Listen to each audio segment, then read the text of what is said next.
Hey, Andrew. How you doing?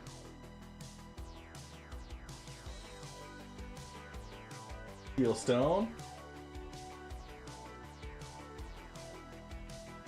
How we doing there, too?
The glorious evening. 5-minute head start for Stream King. All right, all right. Who got the points for it?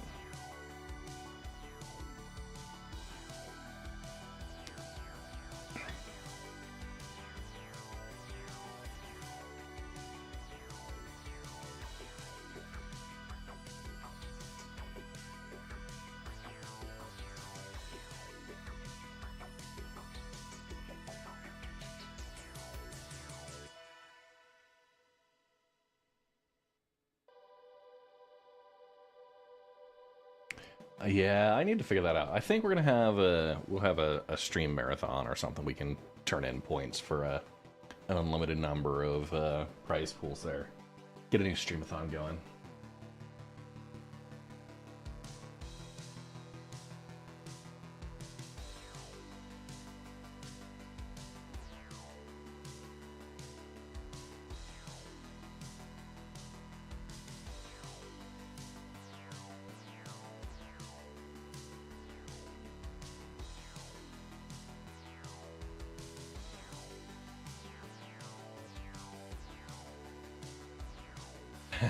You're saving to buy a boat.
Looks like a medieval warrior.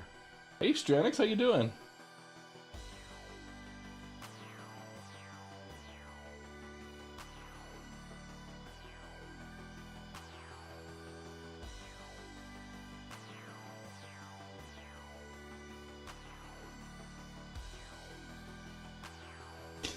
All right.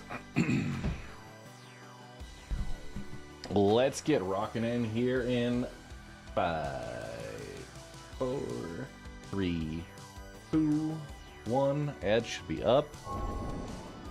Boom, boom, psh. Yeah, what's up, guys? We're in We're in dark studio mode tonight. The only light being the really bright one right in my face, as well as the backlit, because it's a recap night.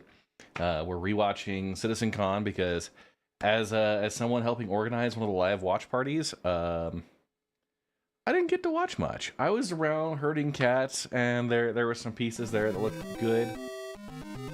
Tealstone's got it. Tealstone has it. Let me get that set right now. Stream King. And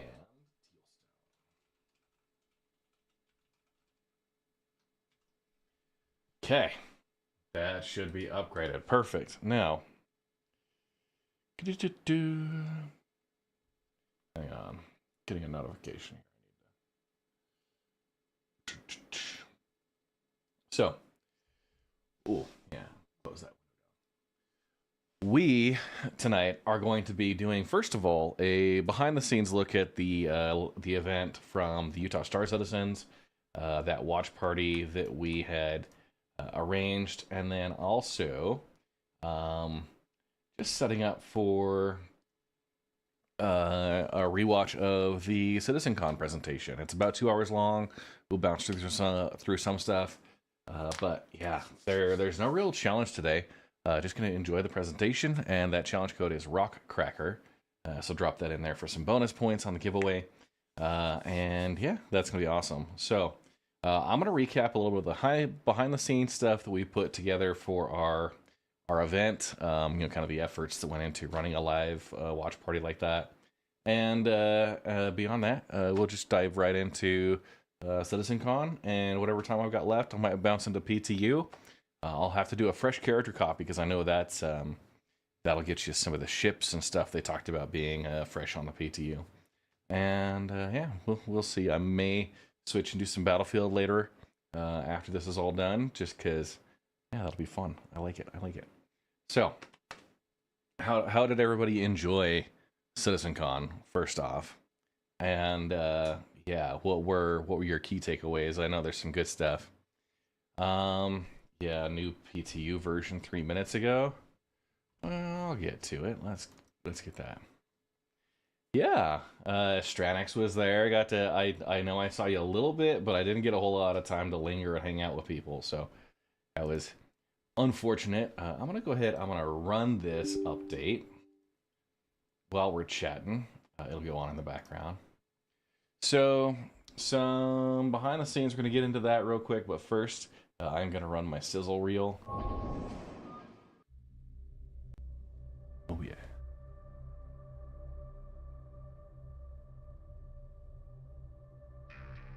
When lives hang in the balance, one ship answers the call. The RSI Apollo Triage.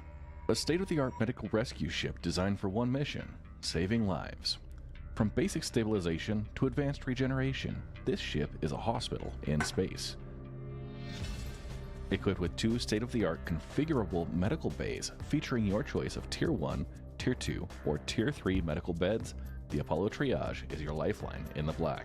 And now you can command this incredible ship thanks to Red Monster SC and Cloud Imperium Games, because I'm giving away an RSI Apollo Triage game package with lifetime insurance. The giveaway is open between now and November 1st, and the winner will be announced on November 2nd. Here's how to enter. Follow me on Twitch, X, and Blue Sky. Subscribe on Twitch for bonus entries. Join the Red Legion Discord server. Watch as I unlock daily challenge goals and subscriber goal codes, or uncover the secret message hidden in this video. The verse needs heroes. Will you answer?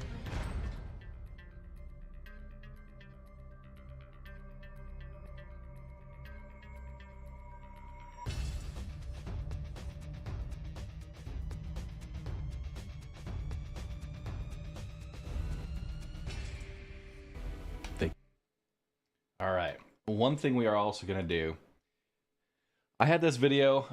It was supposed to play. It was one of the ones I submitted to get featured on the official streams and stuff, but it didn't end up working out.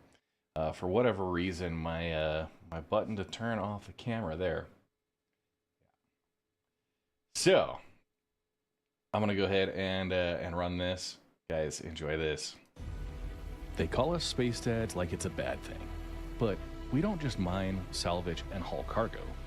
We train, we optimize, we build community, and we push the limits of large-scale industrial operations. We show up to do the job, leaving the drama and ego behind. The Space Dads aren't a fraternity, it's a state of mind. Join the Space Dads. Join the Red Legion.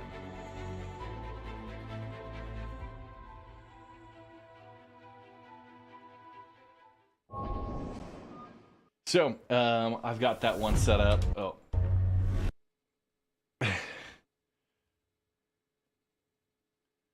Oh, yeah. So, yeah, we set up a promo for the Red Legion. Yeah, looking for some space dads. What's up, Kavota? So, some behind the science scene stuff. Welcome, Crosby. Love the shirt. Midwinter Night's Dram is one of my favorite whiskeys. I'm going to just run through some of the behind the scenes stuff. This was our screen printed shirt we had made for the watch party. Really nice State of Utah silhouette with the beehive emblem and the Utah Star Citizens. Those turned out really, really well. This was in my basement. We were setting up to do kind of an assembly line for the watch party, and putting the chair together, some of the other stuff there in my basement. So we had the coasters here. We had stickers. We had bottle openers.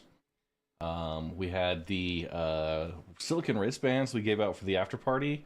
So people wearing those. I was liking the back of the shirt. Mookins and Mini Serpent, two of the other organizers that had done a great job.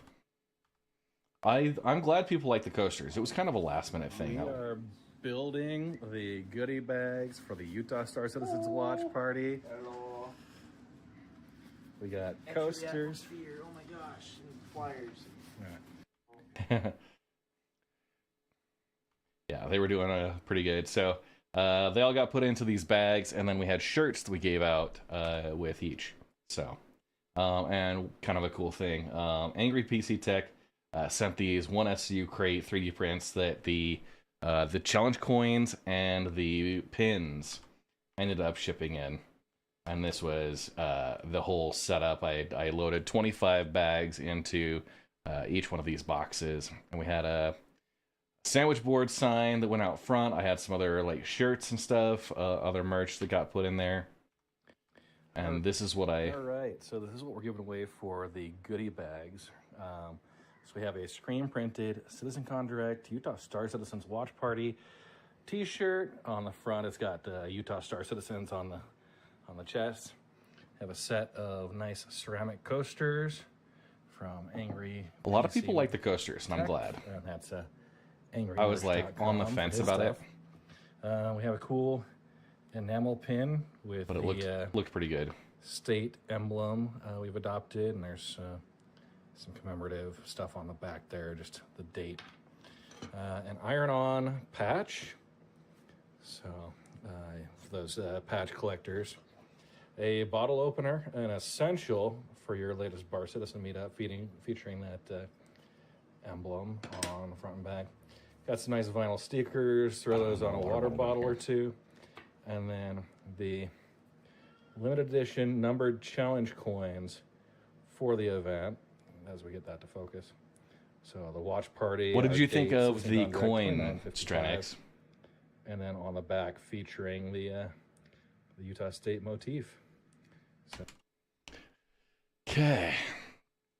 So that was all like the merch setup, and then the next little bit, this is going to be behind the scenes and like kind of our experience running the event. So yeah, we got set up and checked in. Our wonderful volunteers. We see Mill here, who's getting merch, the goodie bag set up. These four spent like we were a little late opening the doors because they're currently stuffing envelopes. Mookins and Mini had some really nice black envelopes printed with the CitizenCon Direct Watch Party logo on it. They had those printed, but they didn't get there until Friday, and so we had to spend a couple minutes before opening the doors getting getting stuff actually put into those envelopes. So we had a couple of raffle tickets and stuff for giveaways, and then we had a yellow ticket to turn in for CIG's coins. So this was the venue and the line as folks were checking in.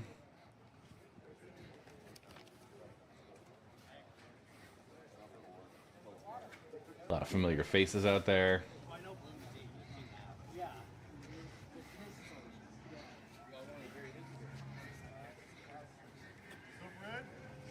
Yeah.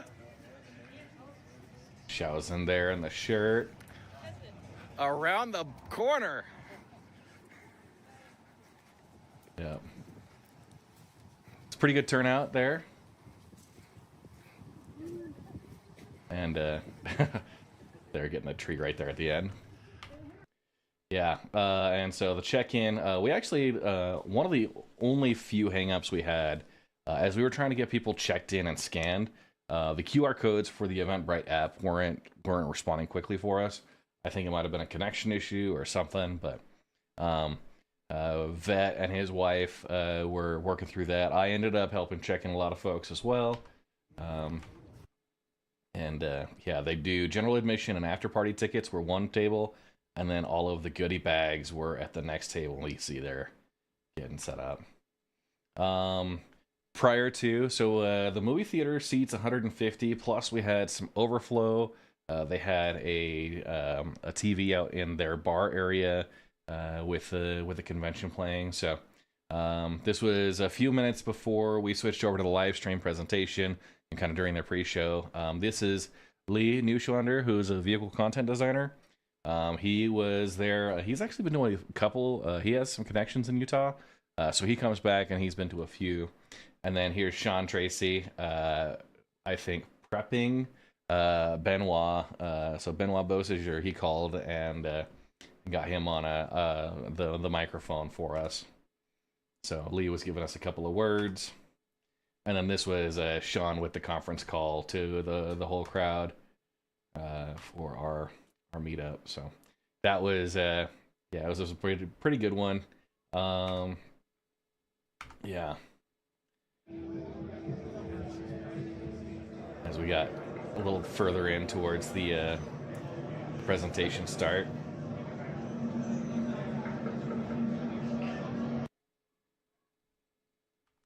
Trying to get some nightlight photos to make things work, but it was yeah, it was a really great turnout. We sold out. We would have. There's two theaters in this venue. We were trying to get the second theater to double up our capacity, but you know that would kind of split it between both areas, and it did work out pretty well. And then this is how we enjoyed most of the presentation. There were some house lights that we kept on a medium, and then. Yeah, it turned out pretty well. So a few more that way. And then I didn't get much of the overflow. So there was along the back wall, people were lined up there. And then once the event was over, we did raffle prizes. We had this table set up. So we had like 8, I think we had 8 posters from Lens Nation. We had 10 ships from CIG.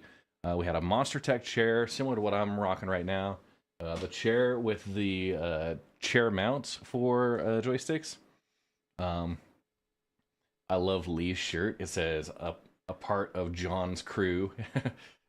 And then yeah, at the end we were collecting the yellow tickets we gave to people for the CIG Levski themed coin. If you guys know Bite Size Hobbit, she flew in from Tampa Bay to be here with us, and that was awesome. She was hazing me throughout the night. And then, yeah, the whole lineup going.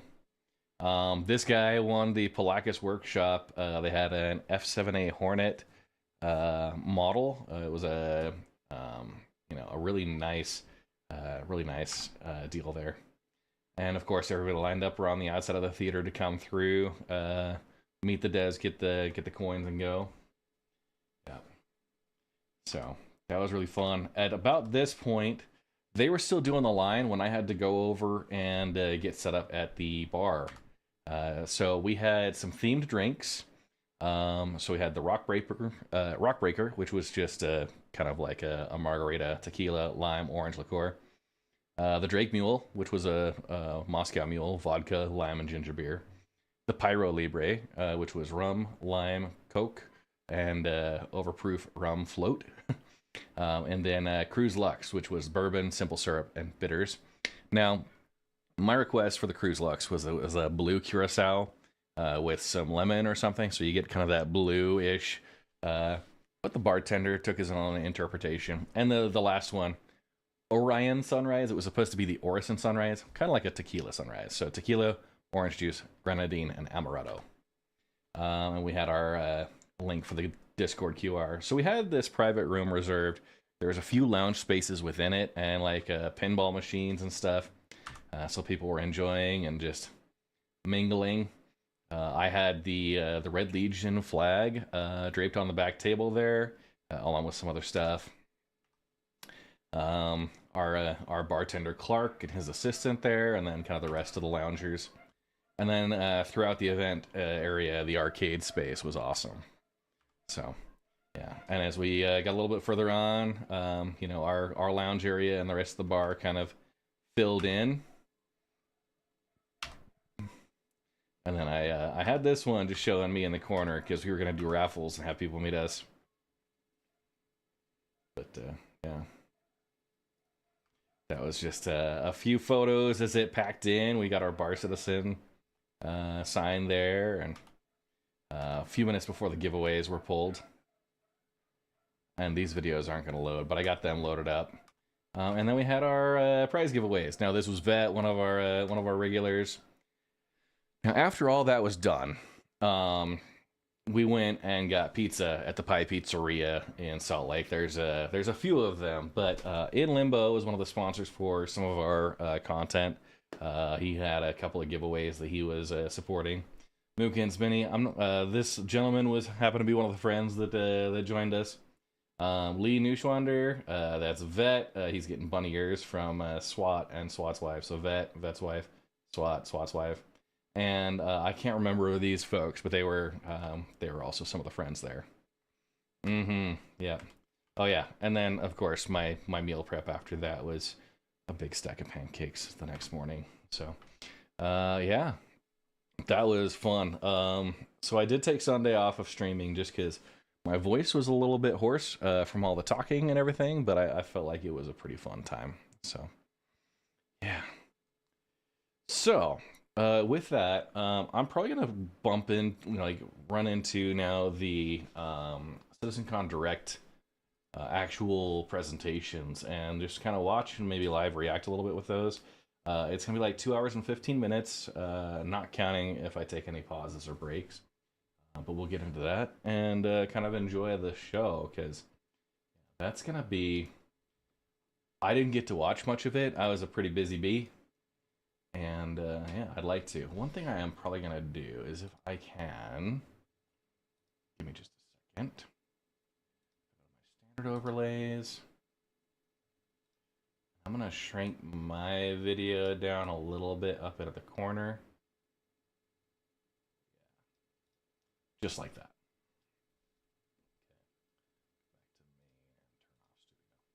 That way I'm a little bit less prominent, but we'll be able to see.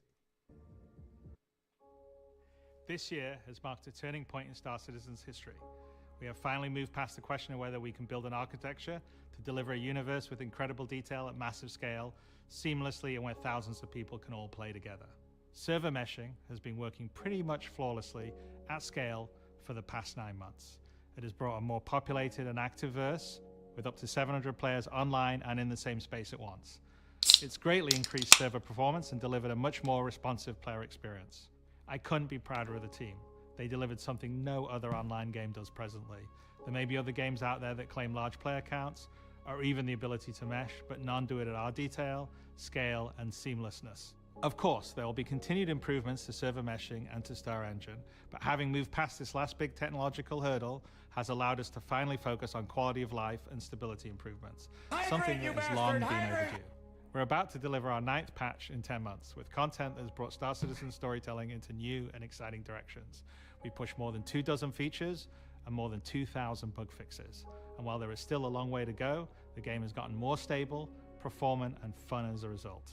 We see this in player metrics. More of you play every day. The daily average users is up 45% from last year, and your play time is up 15%. So more people venture out into the verse and stay there longer than ever before. And through all that, we've told the dual stories of the Frontier Fighters Assault on Pyro and the moral compromises being made to combat the regen crisis.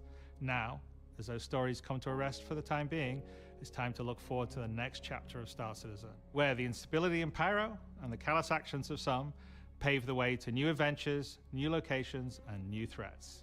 Last year, we announced our next Star Citizen would be Nyx, home to the People's Alliance of Levski and bordering the Vandal threat. Today, we're proud to share that your adventures in Nyx begin not next year, but next month, when Star Citizen's third system comes online in Alpha 4.4. 2 new systems in 1 year. That's only possible because of the tireless work of our development teams, server meshing accelerating what's possible, the support teams behind the scenes, and most importantly, all of you.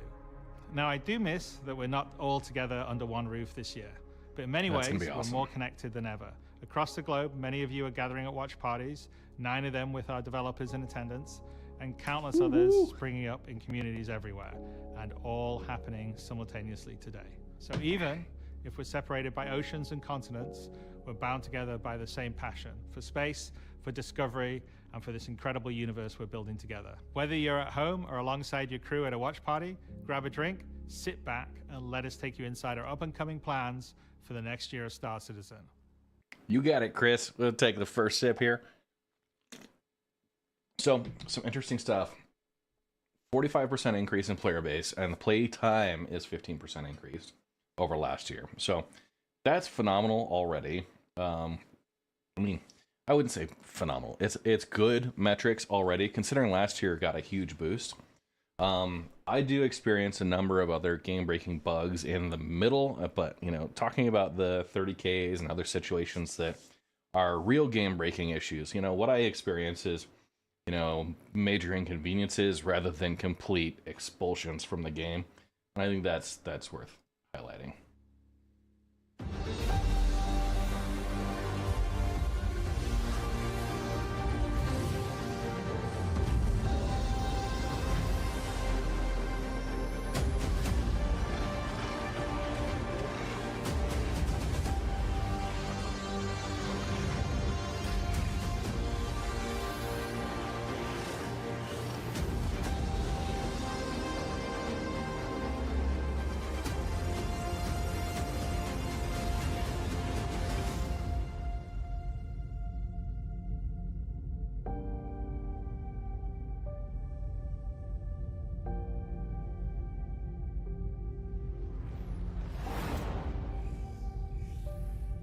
Welcome to Nyx.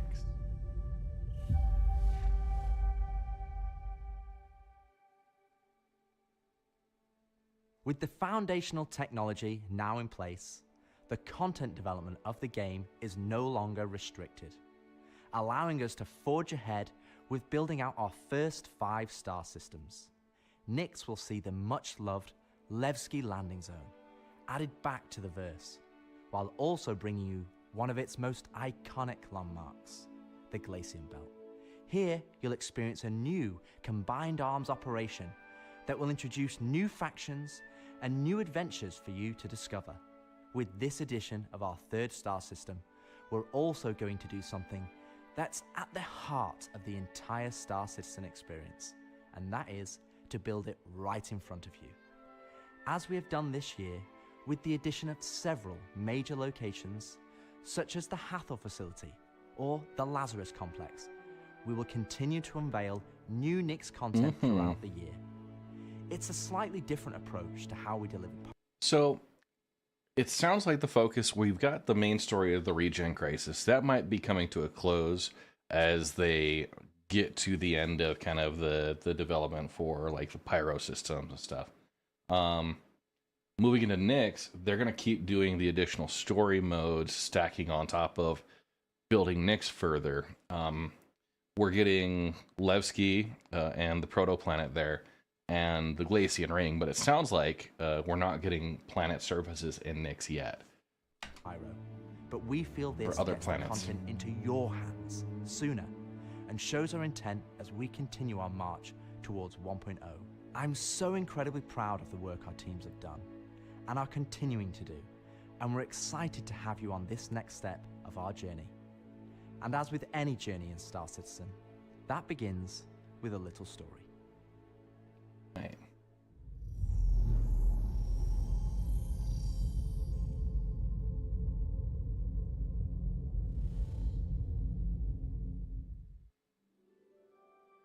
In 2025, we introduced two major storylines spanning multiple patches, creating a living backbone for adventure across the universe.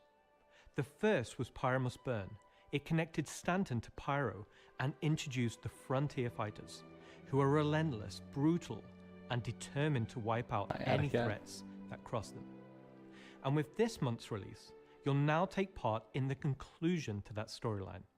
The second was Science Run Amok, with the Regen Crisis throwing the Empire into chaos, and you all jumping in to help the various corporations respond. Through that journey, we pulled back the curtain on ASD and its shady practices, uncovering long-forgotten Onyx facilities, and met new characters like Dr. Logan Yorit and Detective Arkham Mella of the Hokro Agency. And just like the Pyro Must Burn storyline carried us into a new system, Science Run Amok is now setting the stage for Nyx, the next step in the larger story we're telling on the road to 1.0. As this new chapter of Star Citizen begins, let's hear from just a few of the team members working to bring this next era of our universe to life. Yeah, we should have to travel through Pyro to get the Nyx. It's supposed to be... When the Nyx system was first discovered, the United Empire of Earth, the UE, came out and did scans and kind of found out that the system I'm doing a wasn't really rewatch here. exciting. Planets were too hard to terraform, the resources were too tough to get, so they opened it up. And one company saw an opportunity where the UE didn't, QV Planet Services. And so they expanded into the system and tried to mine as much as they could, making a very slim margin by the sheer quantity. Okay. Does that look like a prospector to you? Those, I mean, that looks like core mining, first off. I'm not sure what exactly those are. It Quantity of resources. doesn't, I mean, yeah, from this angle, they're probably prospector sized. Everything's kind of sideways. The system itself sort of ran its course from sort of a large corporate interest perspective, and then was mostly left abandoned. Now, this ended up being the ideal situation for the People's Alliance, who were a group of revolutionaries who were trying to overthrow the dictatorship of the Messer regime that was going on in the Empire at the time. So they went to the Nyx system and established what became known as Levski. They wanted to make it everything that the UEE wasn't at this time. They set up what they saw as their ideal society, where everyone's voices would be heard, where everyone would be equal. But they've fallen onto hard times.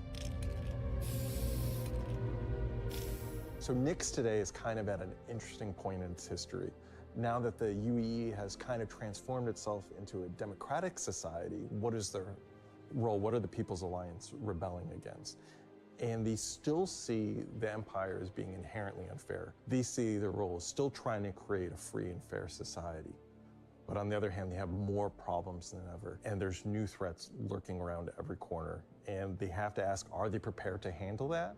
Or do they need to turn to the UEE for help? Okay.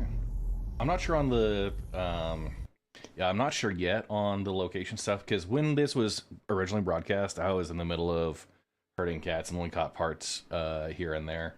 So they're probably going to talk a little bit about what's going on here. I do think we are getting a temporary jump point from Stanton directly into Nyx, but Pyro should also have Pyro to Nyx.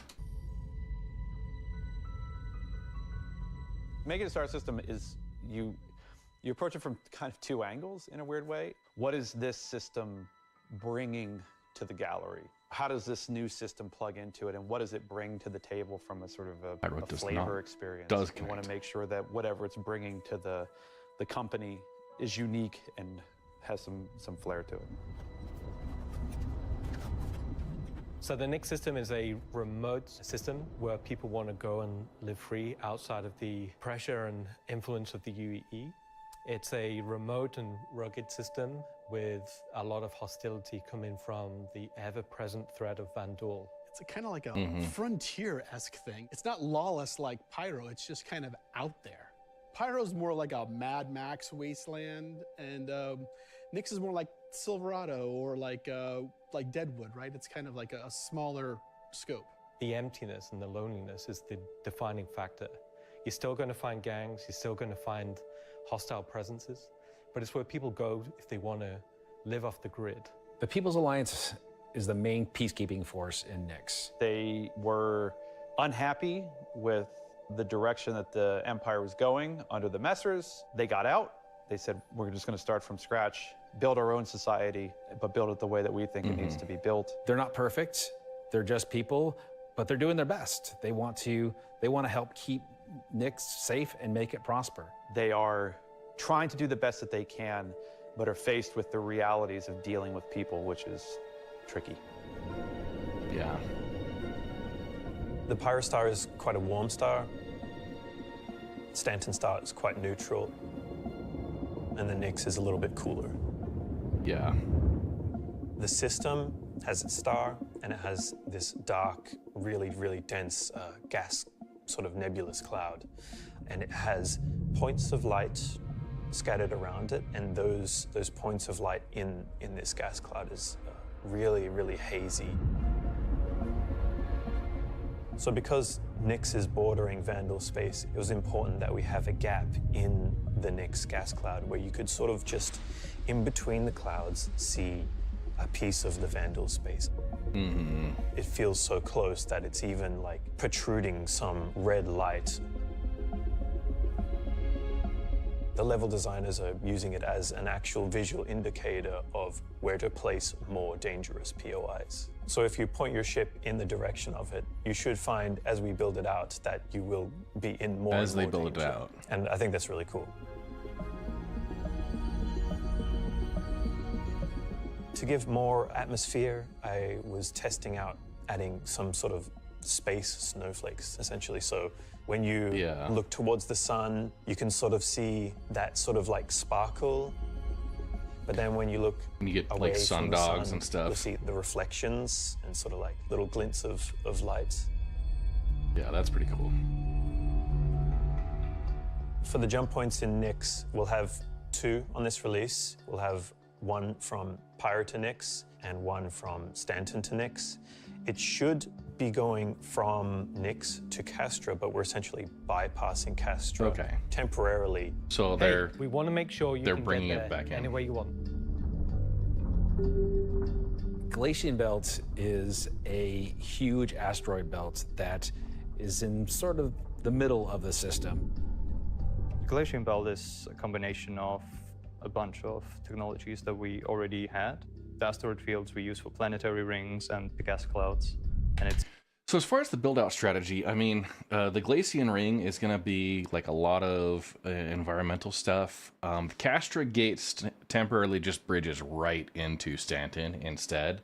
So eventually what's going to happen is when Castra comes in, they'll probably just build that step. So connecting the one from what should be Castra from Stanton into Castra, that's going to go right now to Nix, and Stanton to Castra eventually will replace that. That's what I think they're going to be running for. With only 3 systems, I think that makes sense. I don't have a concern there. We're starting off with the Glacian Ring and Levski. It's going to be a little bit minimal, but there could be great stories there. And on Vandal space, like getting Vandal in the PU, I think that's coming up a little bit later. They'll talk about that, but I think the aesthetics of the system are going to be really, really interesting. And it sounds like there's going to be mining available in the Glacian Ring, and then I did see later on there's going to be some additional combining them to make something PvP type completely new that we've just not seen sandbox before. activities. It's full of resources that are still left unharvested because it's kind of a tricky spot for mining. It's not the easiest place to go. But that means that there's still a lot of opportunity for independent miners to go out there. So the rocks. So there's no way that is the size of rock the golem should get. I would prefer they get us the system that we can start exploring and building upon. Are a bit more sharp, like sorts of like icy look, rocky, cliff-like, very different from those in the Pyro and the Stanton. One of the big differences too is all of that extra added movement that just adds a little bit of extra flair. It's also a good hiding spot for people who are trying to elude capture, maybe set up ambushes, that type of stuff. Always feel way more interesting flying in those spaces than just, you know, through empty void. And as we build out the Glacian Belt over the next year, lots of places to put new over the next year. Delamar is a very large asteroid in the Glacian Belt that QV Planet Services had built a mining base on that got taken over by the People's Alliance and renamed Levski.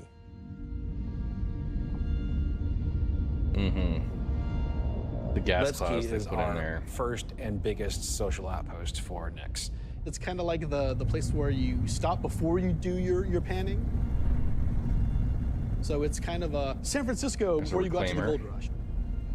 It's going to be the central hub for trade and hauling and all of the commerce within Nyx and also from Nyx to other systems. But it does have a CD underlayer to it. Yeah.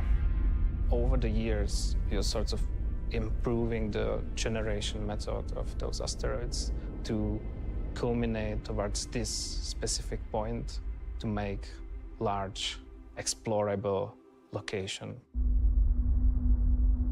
Yeah, that's going to be When huge. you fly towards the Levski, you see this huge gas ring around it, scattered small, mid-sized pieces of the asteroids.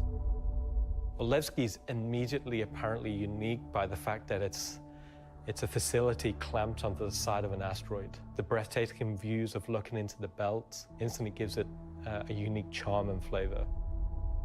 As you approach, you'll initially see a very dramatic borehole that goes all the way through the asteroid. Good old You'll Levski. also see, growing out from there and alongside Levski, there will be landing pads along what I'd call the spine.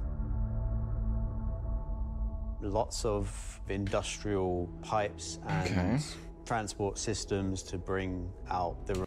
So how many of you guys remember the original Levski back prior to like 3.8 or whatever? It was like in 3.4 we had Levski on a Delamar protoplanet. It was really, really interesting, but performance there was really terrible a lot of the times. So I mean, this definitely, that borehole is one of the key features that was great. The size of a planet, and they asked me to take you up to the bridge. Call that job satisfaction, because I don't. They had it in there. They took it out, but yeah, it's still keeping a lot of the same features. And those landing pads up at the top of the borehole, those are good. And I think the hangars, the side entrance, those are coming off of the side of the borehole. A mining station. Before we were using an actual planet, so we had all of the space available to place all of these structures. But now it kind of meant that we had to create an asteroid which has the appropriate size to... If we took the whole shot of the Stickman. asteroid, you will see that there is an area to fly underneath. We plan on bringing in whole sea gameplay, so this is exterior cargo elevators, so as a team you will be able to load and unload cargo. There's a lot more movement on the exterior, such as the cargo trains going around tracks. It's now going to be fully EVA-able. There will be walkways around the main landing zone to walk on using gravity plates, but you can drift off and kind of go wherever you want. All right, number one, there are people who are absolutely going to troll this. I could see an organized group that decides to set up a mesh of a mesh of just people blocking that. So as you're flying through, you'll crash into them. You might draw a crime staff from the local, explore fully local folks. The whole place, which is great. Yeah, flash mobs outside hangars. Unlike the majority of anarchists living in Pyro, there are people here in Nyx that care. It's not a downtrodden or derelict, dilapidated location. It has a sense of order. But only where the People's Alliance has people living. But we've had Levski before, and we've updated it quite substantially to be more in line with the newer features that have been put in since, but also visually. And there's been a lot of quality of life fixes that we've wanted to add and bring up to like a good state. This dude's got some wicked beardage going on. He's got it in nice little rings and stuff. I just have to call that out. Standard for a landing zone. Gracing the main lobby of Levski is a large statue of Anthony Tanaka, who was a child worker. And was being worked to death, all of them were. And Anthony Tanaka just had a break and just said no, and stood up against the foremen, the supervisors, the managers, the guards, and was killed for it. And so he became a sort of a figurehead. And kind of was one of the linchpin moments in seeing the fall of the Messer regime.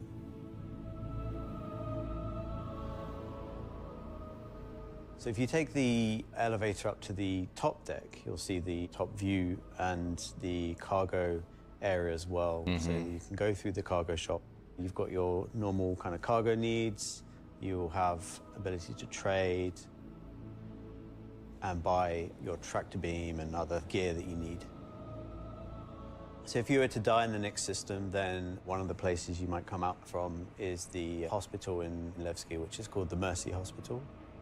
So Mercy Hospital is just basically, it's a local med station for all the residents of Levski, anybody traveling through the system. Again, they're trying to provide as good medical help for people as they can.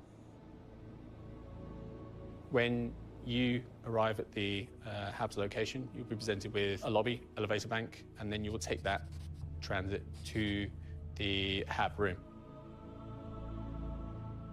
So within that room will be pods. And that's where the original miners would have lived. They're not the nicest, and they're a bit messy, but they're a home for people in Levski.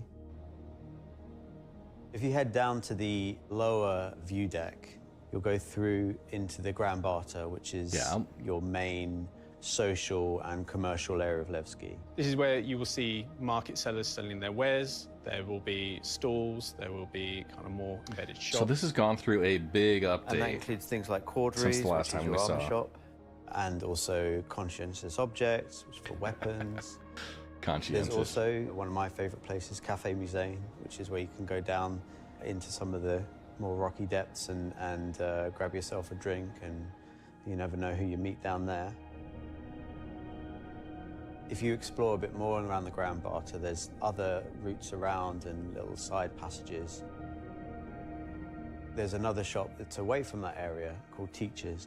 Yeah. Teach's Ship Shop is basically where you would go if you were looking to pick up a used ship, buy some ship parts, fix up your old ship, find some new stuff, sell some scrap. We've closed up Dumpers Depot for Levski, and everything that used to be sold there will now be sold at Teachers. Another new area, as well as the cargo shop that we've added, Refinement is center. a refinery deck for Levski. That's where you can take your process. So this is going to be it looks completely new. Goods, not just from Levski, but from the rest of the Nyx system, and refine and sell those goods there. As a lot of the content refinery in deck the layout. next coming releases for Nyx is going to be mining related. So it's super important that Levski is a really nice hub for mining type of gameplay. Good. Freaking good. So we're really happy to bring Levski back into the game. It's been gone for quite a few years now. I think it really provided a unique environment of it's run down, but the people who live there love it and are working their hardest to make it a great place to live. This is a location that has a lot of nostalgia for you guys, and We don't want this just to be a re-release. We do want you to go, wow, I think it it's will not gonna be as right complete now. as Pyro was it first came out, but it's going to be our first iteration, and you're going to be able to see it grow as we work on it. Like with everything, we're always learning and improving and finding new ways. I mean, is there anything more Star Citizen than just building the system while the players watch us build it around them? It's going to add a nice dynamic to Stanton and be a much more calming of, style system than Pyro. The people that would have played it before are going to love to see this come back, and the people that haven't seen it before, it's going to be a great new location. This is the first time that I'm going to be able to touch stuff and kind of bring my own content to the game, and that's really exciting to me. Levski coming back into the game is a huge milestone personally for me. So I worked on the original quite some time ago, so seeing it come back and updated and improved and better is fantastic. Mm-hmm.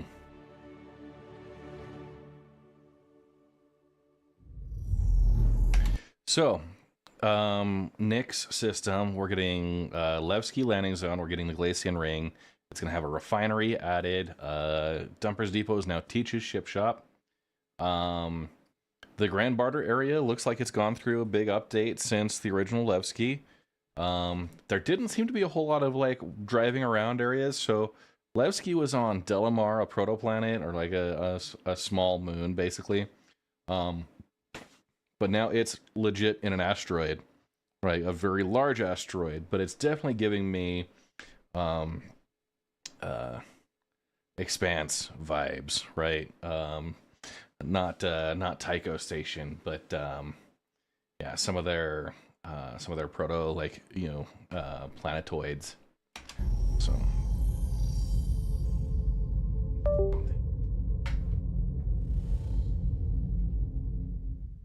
something wicked So this we way talked comes. about Levski, we talked about the Glacian Belt, but you're probably asking yourself, what's the new gameplay activity we're going to be doing?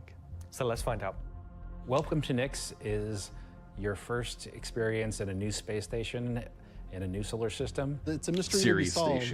There's things for the player to explore and look into. There's going to be some twists and turns, of course, some combat, and if you're lucky enough to survive, maybe some good rewards. This is basically a continuation of kind of our ASD storyline. So in the closing out what we had called our Science Run Amok storyline, we had revealed that ASD had been procuring sort of very black market illegal stuff in order to conduct their experiments.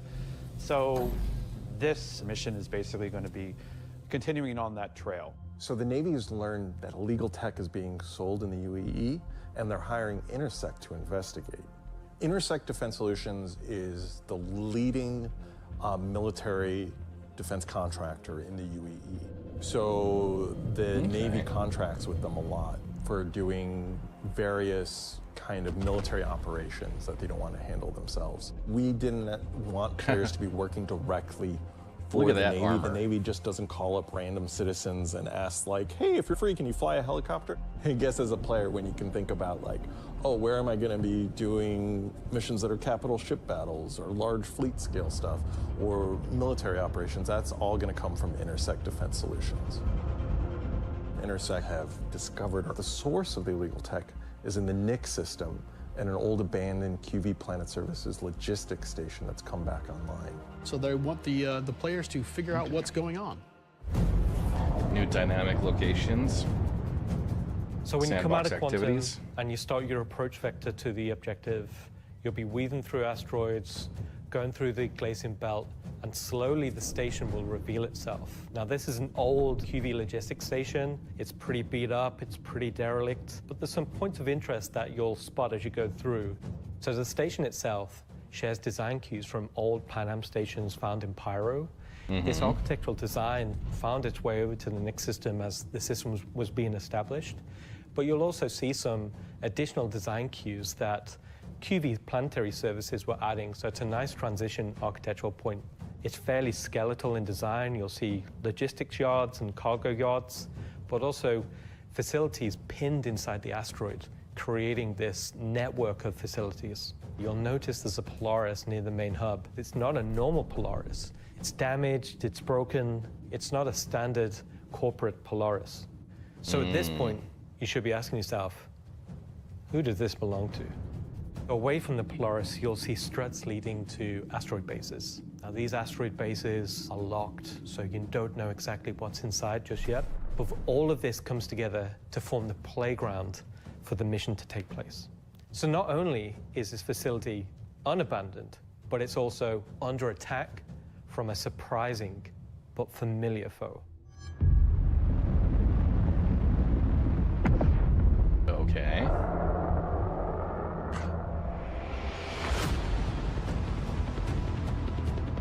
Oh yeah. This is the Stinger.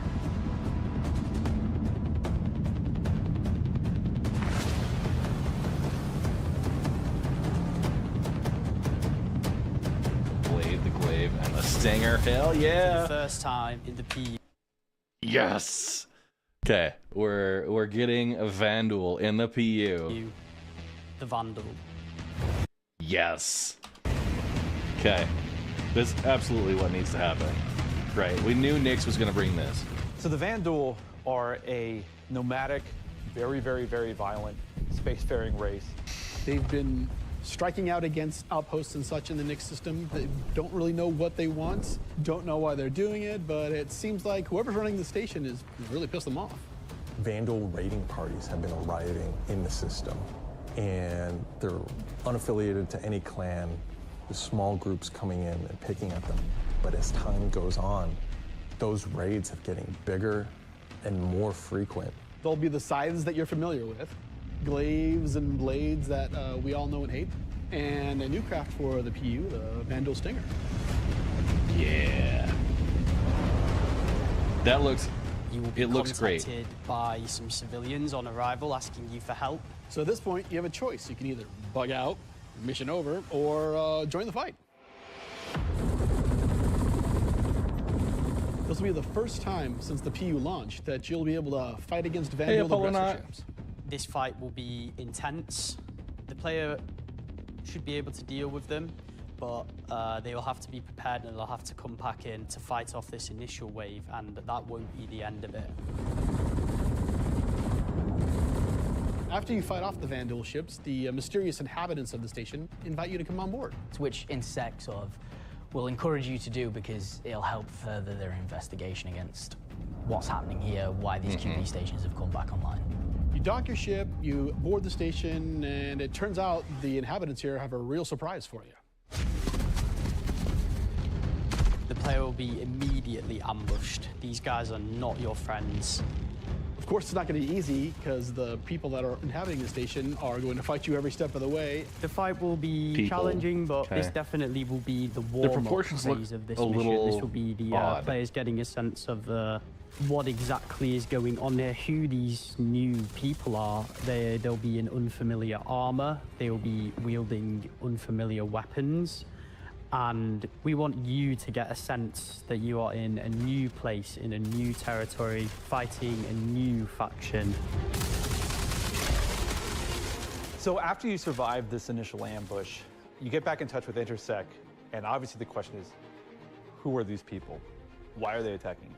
Why are the Vandal attacking them? At this point, there's more going on here than anyone thought. The directive from INSEC is to explore the station and collect as much information as you possibly can. So Teal Stone, what the Vandal are after is probably somebody that's encroaching into Vandal space on their side, and they're just trying to make sure that's not a soft border anymore. It's got to be a hard border. They're both striking back a little bit at maybe somebody in Nyx that's running this. This mission might tell us, though. And that's the thing. Along the way, you're going to get to explore some new areas. It's not just the space station. There's the disabled capital ship. There's asteroid bases nearby with obvious installations there, other forces that the Vandal have been attacking. There's a debris field. Explore the locations in any order you want and try to find out who these people are and why the Vandal are after them.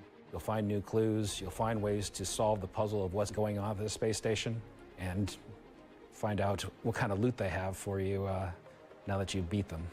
And of course, this is a legally open station, so anything you find is yours to keep and sell, maybe even give to Wicklow. Until they nerf the prices because players are making too much money. This isn't just a one-time 100% event. do This that. is a permanent sort of mission that we're going to be adding to the game.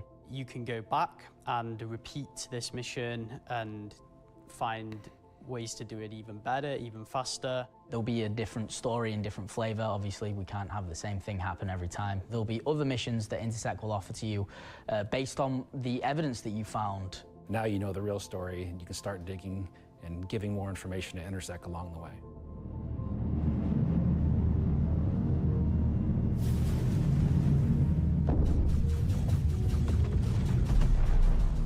I'm super excited to finally see the Van Duel in the PU. I'm excited to bring cool Van Duel ship combat to SC. Players in the PU will now get to face down these awesome ships and get a taste of like we already have it in Arena Commander, where you get to fight the Vandal Swarm, and being able to do that in the PU is going to be, I think, a heck of a lot of fun. Yeah.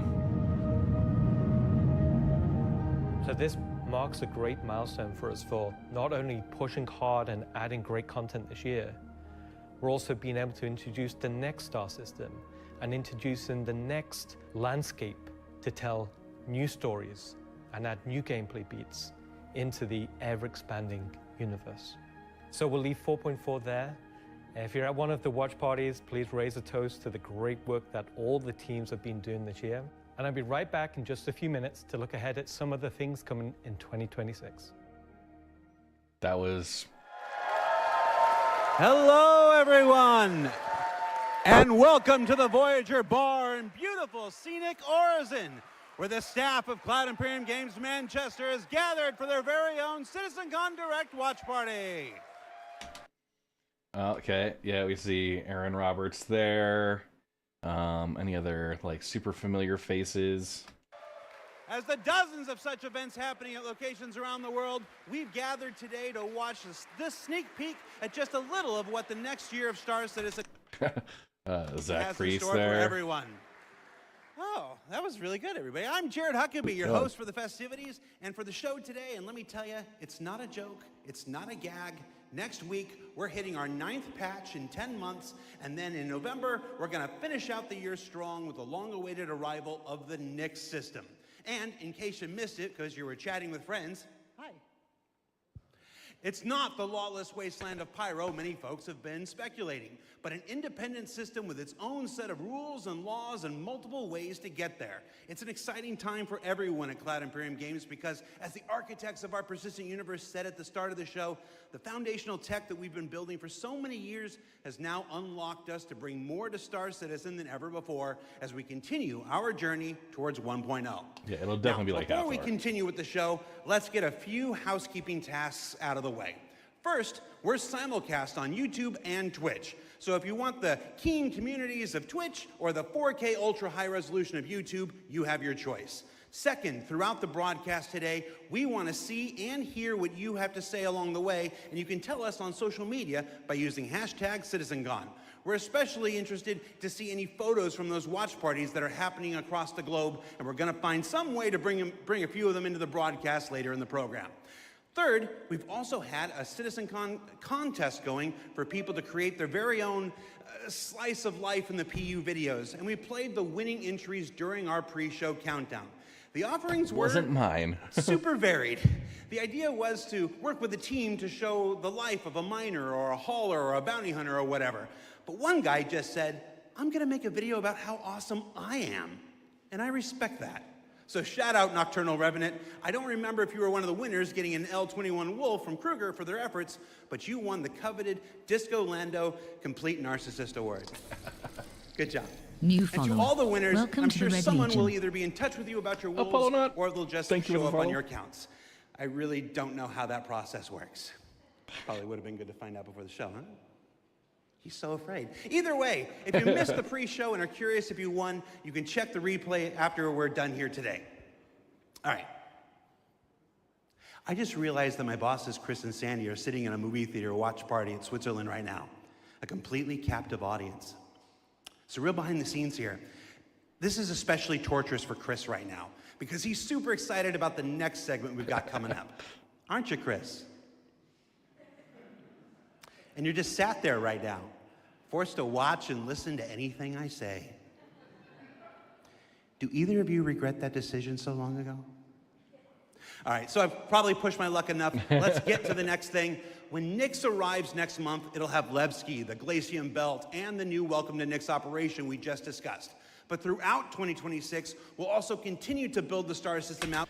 So he clarifies 3 things. First, the Glacian Ring, Levski, and the Welcome to Nyx sandbox activity. So those are kind of the 3 core things we're going to have there. With new features and new technologies that will not only set Nyx apart and give it a unique identity from its sibling star systems, but continue to set Star Citizen apart from other video games altogether. Now at this point, if you're running one of the watch parties, you're going to want to crank your speakers up for some brand new music from the Maestro Pedro himself, and let's take a look at some of what the next year has to offer for the Nyx system. All right.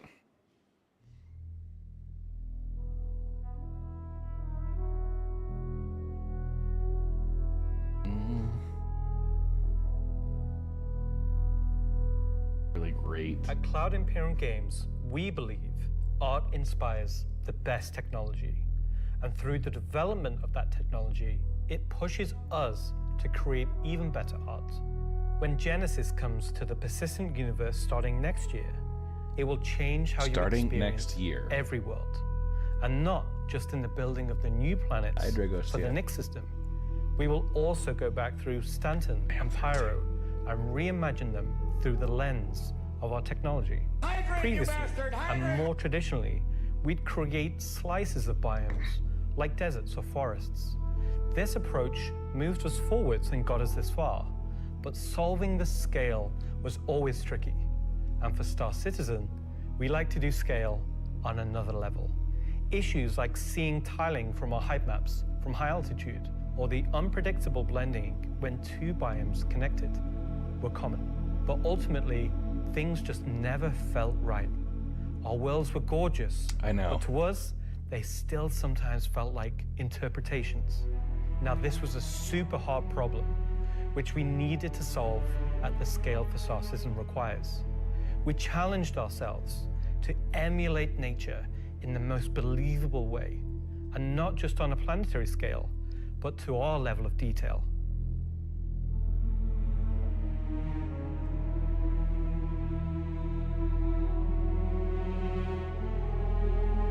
With Genesis, we've made a complete paradigm shift to how we do things. Biomes are now created based on the physical data sets, with the assets being spawned whenever and wherever. Look at the verticality on those cliffs and stuff here, and like some of the distribution. The correct criteria is found. So when you see a forest or a meadow, it's no longer because an artist painstakingly crafted it there. It's now because it simply wants to be there. It fits inside our rules.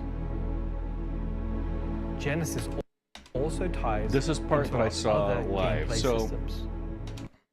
Look at the distribution and the scattering here. You've got a really dispersed, like you've got some core areas that are dense, and then it's got a natural kind of loosening. Like they're very tight clusters in a few spaces, but as that gets further away from the central node, the trees are a little bit more sparsely spread out. They're smaller.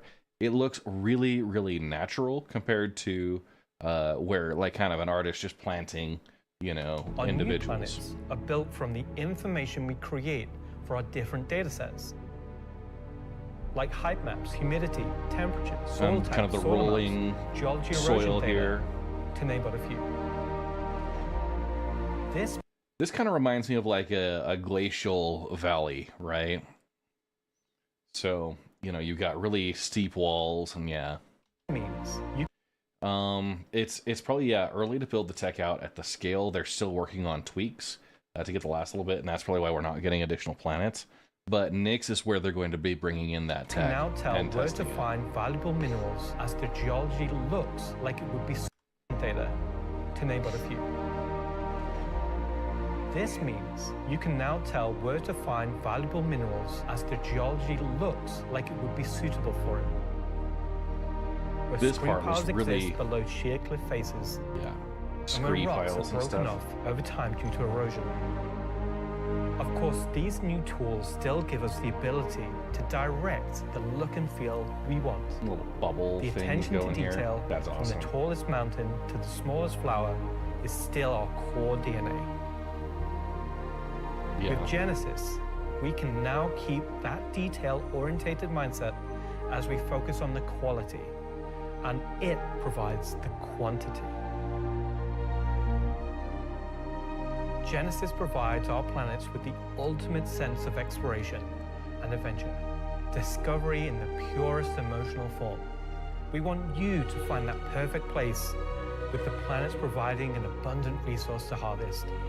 This is a major part of what exploration is for us. We want that feeling of finding a corner of the universe that you'll fall in love with, and where you want to settle down and build your home. Now I'm going to hand you over to Will to go deeper into what we have built that allows Genesis to realize our vision. As a reminder, some of the visuals you'll see will evolve and change as we continue our technological development.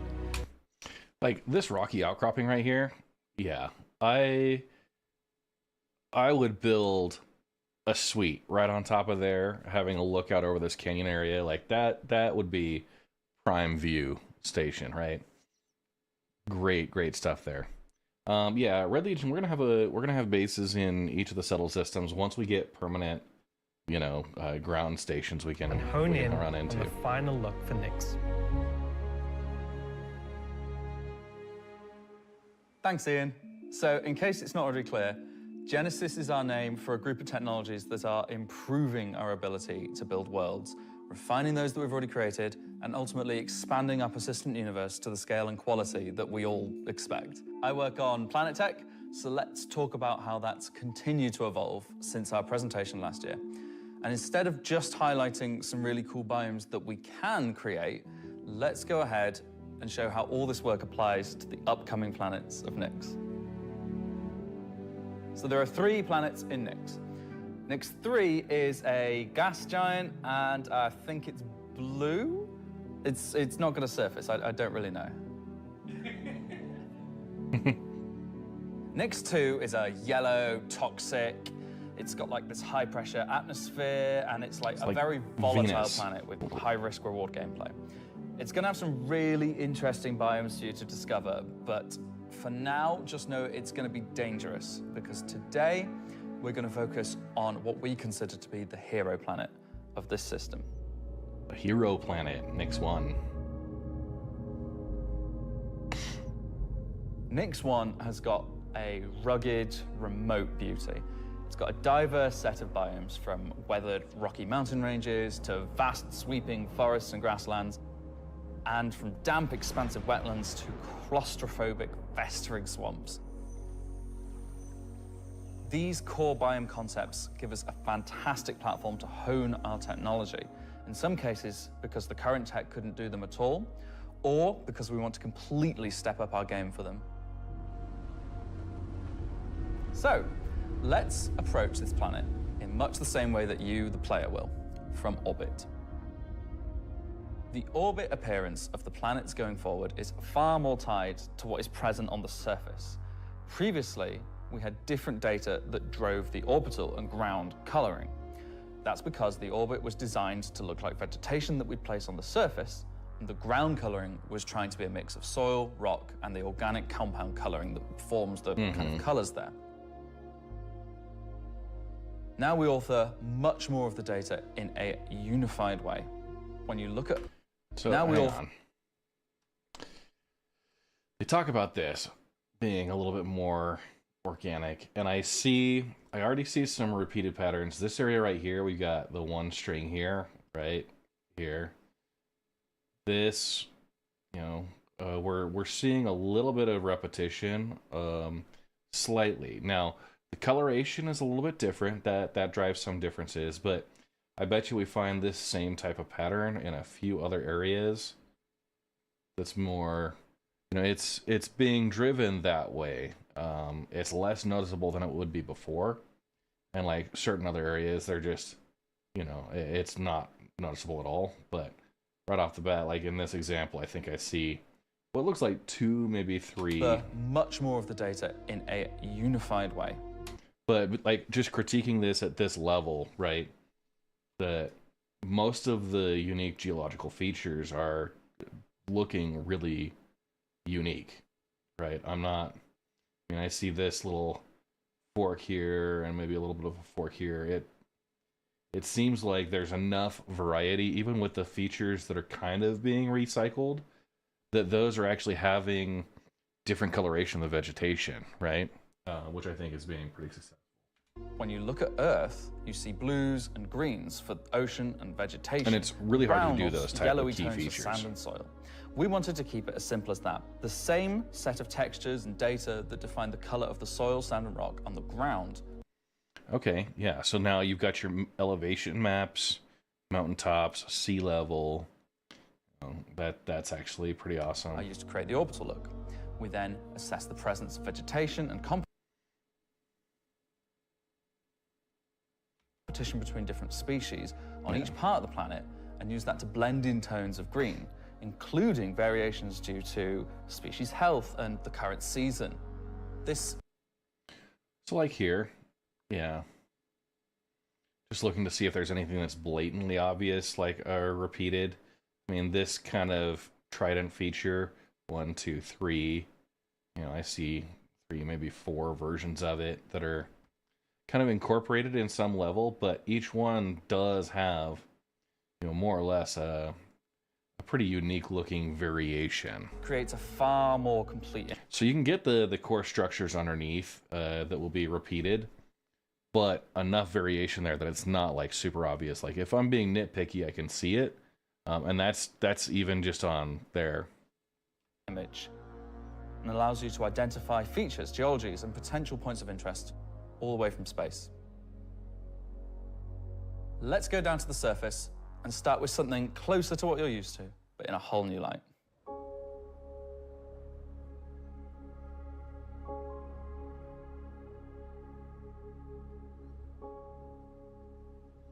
I'm really impressed with it. The surface of the planet. Look at this scattering on these rocks, right? The level of detail, the stones and the sand, like this is, I don't, like at this level, I don't see the repetition right now. I'm going to be looking for it because that's one of the core features they said this is driving. The times that I've seen from orbit, key similar geological features, there have been enough variation within each that it, if I'm not being nitpicky, I probably won't find it, right? We wanted to start by focusing on just the soil and rock. One of the things that was missing from our terrain previously was simply feature complexity. Looking at our contemporaries, we lacked detail at the ground scale. To combat this, we've added a new layer of data. That layer is called the medium tiles. These are intelligently placed on top of the existing 4-kilometer terrain tiles based on slope, soil type, and other erosion data. And these medium tiles don't just create height changes, they also bring in local erosion data both for soil and bedrock size values. Okay.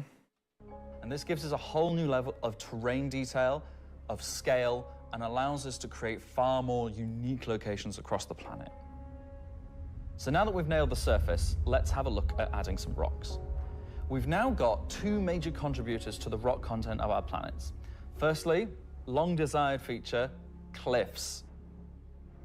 Yeah. We are adding large-scale, very detailed to all our cliffs based on the geology at a given location. This adds an exciting new dimension to steep slopes that we simply couldn't get before. The second is a big one for you ground vehicle enthusiasts. Rocks are now found not scattered everywhere, like spilt popcorn at the cinema, but only in places you'd expect to find them, thanks to a brand new rock scattering algorithm that isn't annoying as hell.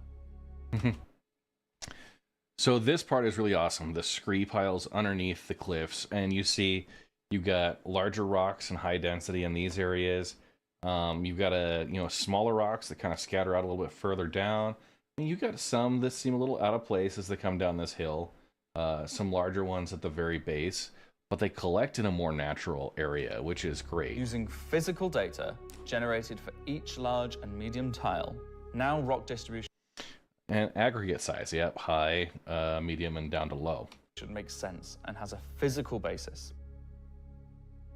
So if you're still crashing into them after this comes out, that's on you. The rock assets themselves have had a glow up too. That looks like a mineable rock. That's got red striping in it. That seems like a Quantanium inclusion, maybe. We now create rock sets related to a particular geology that look like they originated from the same source. And this ties into how we'll be distributing minables in much more interesting ways too. About freaking time. So now that our base terrain and rock scattering looks good, let's add some vegetations and explore some additional biomes.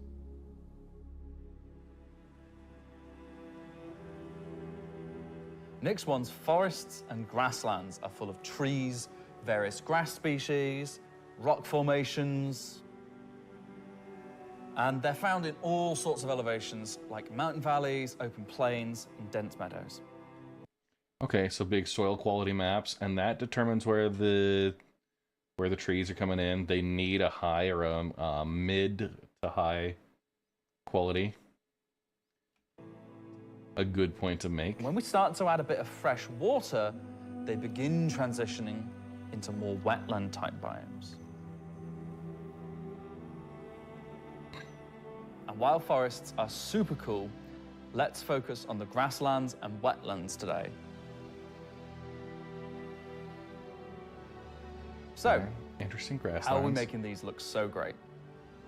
Obviously, we've had grass before, but never meadows of it. Because until now, we haven't been able to spawn grass in large enough quantities or effectively represented at distance. So we're stepping up our game in terms of spawning, shaping, and shading grass. With Genesis, we now leverage GPU spawning to create vast quantities of assets across all biomes.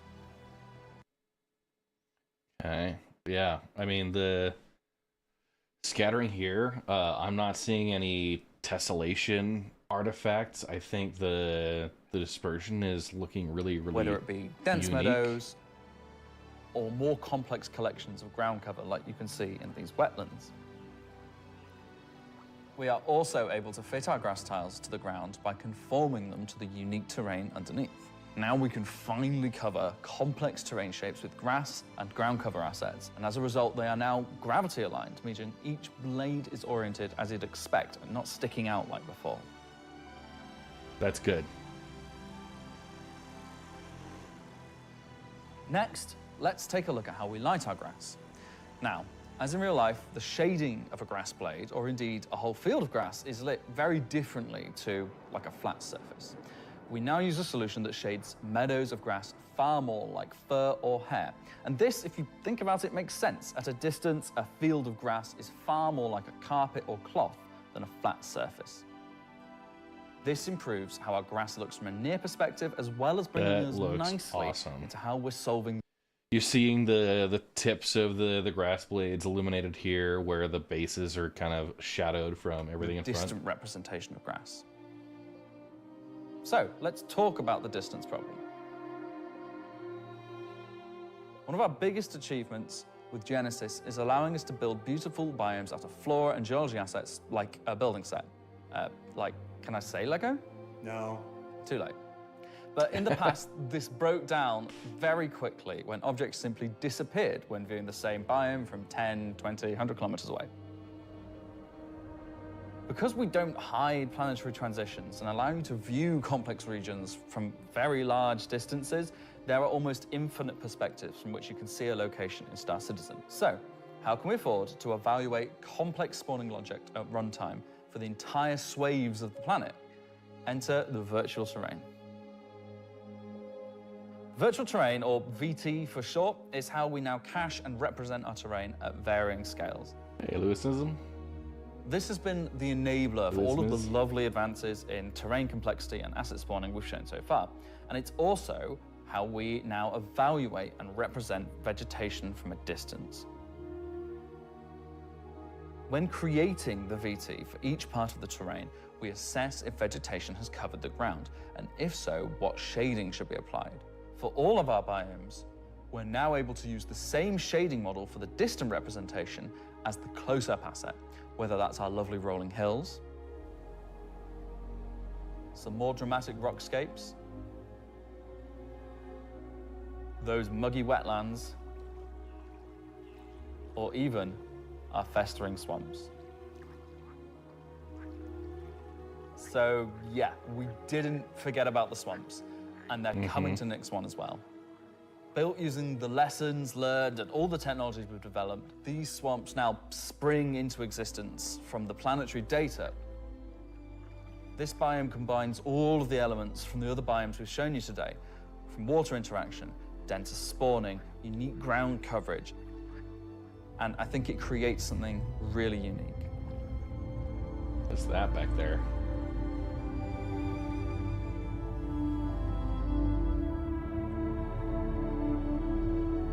Yeah, definitely unique.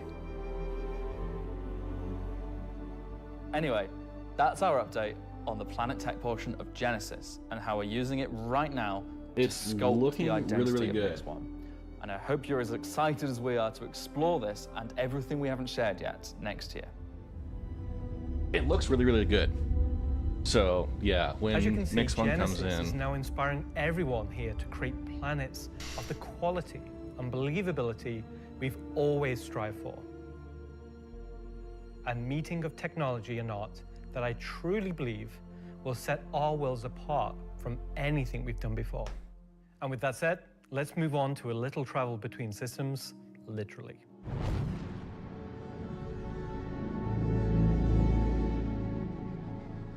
Up until now, our mission system has been specific to the star system you're in, meaning a Stanton mission has to take place in the Stanton system, and a Pyro mission has to take place there. We've never been able to link these together, but with the introduction of our third star system, it's time for this to change. And that begins with the introduction of interstellar cargo. What are you talking about today? System-to-system hauling missions. Hauling is back. No one said Holly was gone. He doesn't even play the game. These are exactly. did you guys see that? Ship ammunition. Ship ammunition. Are you telling me? Yeah.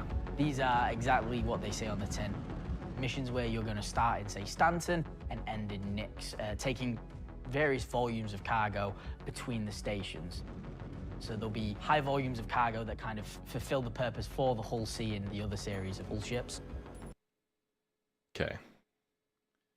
32, 48. So that's right. We're just checking this. 1500 SCU, right? And there'll be a few sort of more direct routes. So you might pick up some cargo from Ruin Station and Pyro. Routes. And where are they offloading this from? And there'll be a few sort of more direct routes. So you might pick up some cargo from Ruin Station and Pyro and go through the jump point to Stanton and drop it off there at one of the LEOs. So if you've never sort of experienced the jump point or going through it, these missions will require you to. They're no way limited. You can do them in any sort of ship you want, any size of ship. I'll be doing them in my Drake cutter myself, between Stanton and Nyx. Just a Drake cutter. I've got a few ships, but the Drake cutter is really cute, so. One thing that we're looking to add with these interstellar missions is scripted combat encounters where you can be attacked by NPC ships. Maybe the mission giver has tipped off some pirates who are looking to get a hold of that cargo, as well as express missions, which means the deadline timers that you're used to in the regular hauling missions might get really tight and you've got to learn to be very fast. All of the love and care that has gone into hauling missions so far, with the logistical network and making sure they make sense within the themes of the systems, just as much love has gone into the interstellar missions we're making now.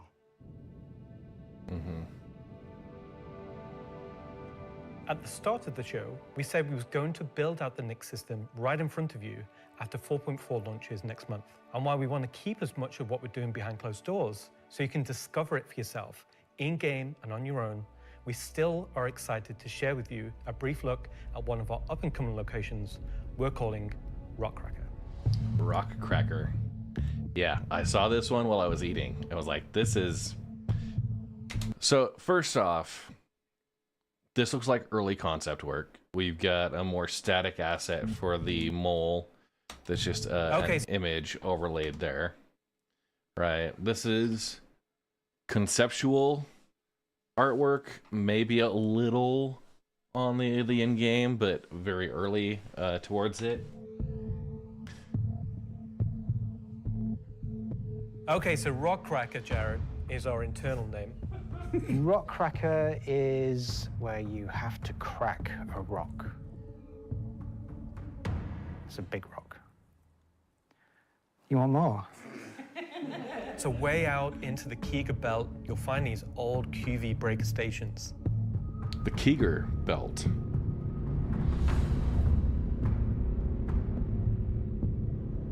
These were originally industrial facilities breaking apart large asteroids and mining them down. But since they've been mothballed and been left abandoned. So you're going to have to find your way inside and thinking about how do we bring this facility back to life. Hathor again, It's not just about flipping a switch. As you bring these stations back to life, you'll be lighting the beacon and calling attention to these long-forgotten places. One of the main features is the laser head, which will require certain things to get working. It's up to you and your friends to find how to get in. There'll be a variety of options. Whether you're discovering the bowels of the station and mining your way through long-forgotten tunnels, or you're going through the main laser entrance. Now, as you're traversing through the facility... What did it say on the wall? Rockcracker Station, Nyx System, Operations. You'll find the old engine room. Now, there may be ways to bring the facility back to life, kickstart the engines, and bring power to different parts of the facility. Maybe eventually bringing the laser back online and cracking some rocks. The secondary gameplay loop is FPS combat. You're not there by yourself. There may be squatters and outlaws in these stations trying to stop you from what you want to do.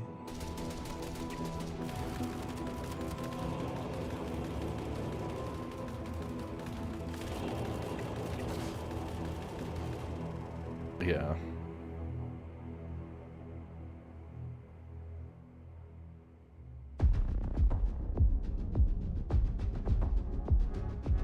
So you've found these old facilities, you've brought them back to life.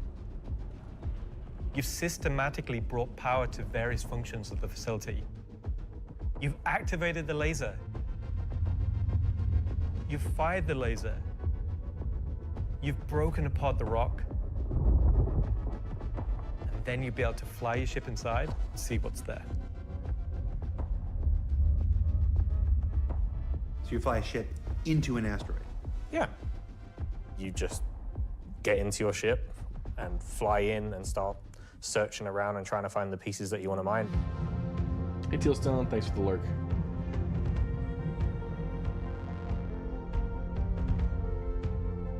I'm really excited about Rockcracker because it's a sandbox activity. You can kind of go to these whenever you want to. This content is for players who enjoy mining, who enjoy exploration, investigation, and don't mind a little bit of FPS content while they're there. Yeah. It will be a very new experience compared to any other asteroids, because this one, kind of like Alan and mine, will crack open and show its secret. And one presumes you can make a decent amount of scratch asteroid that's big enough you fly your spaceship into it. It wouldn't be worth doing if you couldn't make a good amount of coin. Yeah. Making promises for the econ team. Yeah. They've got to balance it. It's for people who want a lot of minerals. When crafting comes in, when all the other mechanics and features that we want in the game for 1.0 come in, it will be a place where like an organization or a group of like 5-6 people could come and just get a monumental amount of mineral. 5 or 6 people, he says, right? But I think there's still a little bit left in this segment. They're going to talk about it. But when you light this thing up, it's a beacon to everybody else in the area, right? So 5 or 6 people if you're in an ideal situation. Now, if you're like me and you live stream stuff and people are interested, they want to come see, and other people are interested and want to come take what we're working on, like that's...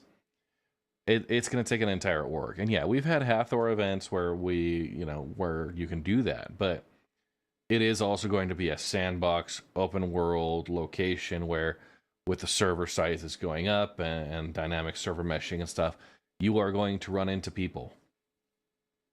My hope is there are enough of these facilities around that it's not going to be an exclusivity thing. It's more going to be the right place and the right time, and then they'll cycle through.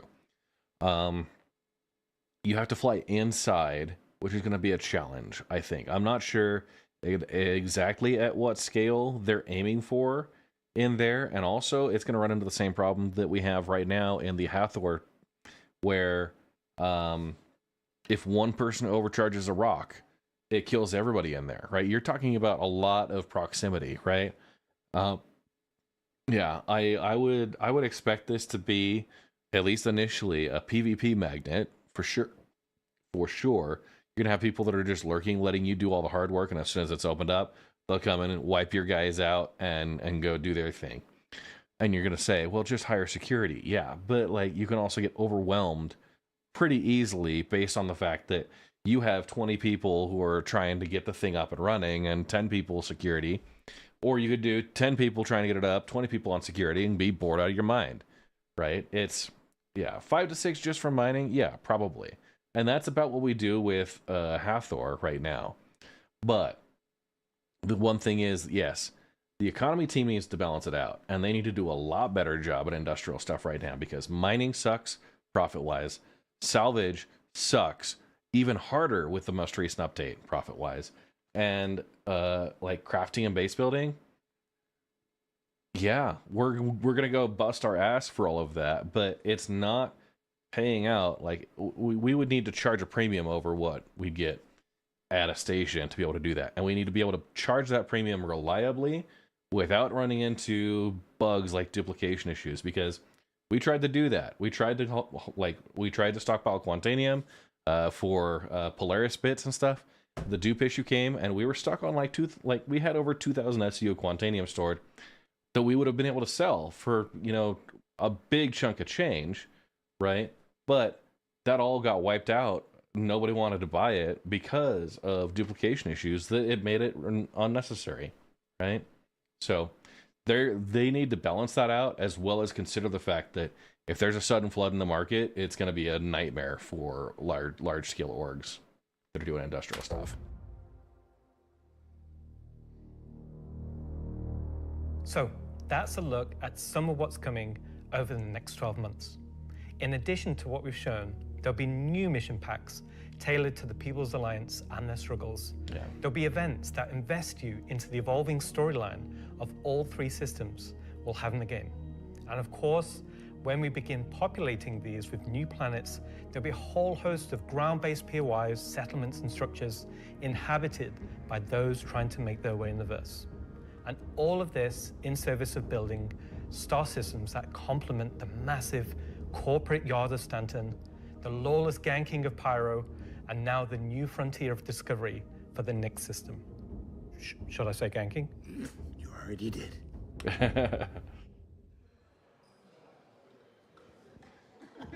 Good job, everyone. So yeah, a whole lot to take in there. Interstellar hauling is the beginning of a massive expansion to the mission system that'll let us connect these 3-star systems like never before. What else we got? Rockcracker. Rockcracker is just one of the next operations that'll be coming to the Nix system in the first half of next year. Did you just say hi, Mom? One of the next operations that'll be coming to the Nix system in the first half of next year, where you're gonna fly into an asteroid and do that thing that miners love more than anything else. Complain about PvPers getting in their way. Miners love more than anything else. Rockcracker is just one of the next operations that'll be coming to the Nix system in the first half of next year, where you're gonna fly into an asteroid and do that thing that miners love more than anything else. Complain about PvPers getting in their way. No, I'm being told it's mining. It's mining. And of course, you're damn right it's mining. We complain about mining more than anything else as miners because, yeah. No, he did say hi, Mom. That's what I thought that's what I pointed out. He said, and then he's like, "What am I supposed to say?" But Jared has a really great point here. Yeah. First off, the top two things that I, as a mining focused player, complain about are keeping PvPers away and number one, mining. So yeah. One of the most anticipated features coming to Star Citizen, Genesis, and what that means for the planets of Star Citizen, including the ones already in there. So let's talk to Will Hain and find out more. And I'm just remembering that Will Hain is in France at the watch party. Okay, France. Ask Slarty Bartfast over there how they're going to use Genesis to update the planets and moons of Stanton and get back to me, all right? And see if we can get some fjords. What else we got? The CitizenCon Digital Goodies Pack. That's a hard thing to say. That went up for sale a couple weeks ago and has a whole bunch of mysterious items in it, and that's where I can tell you now that almost all of them are tied to the Nix system in one way or another. So let's find out what's actually in there. There's a gunship flight suit and helmet, 2 armor.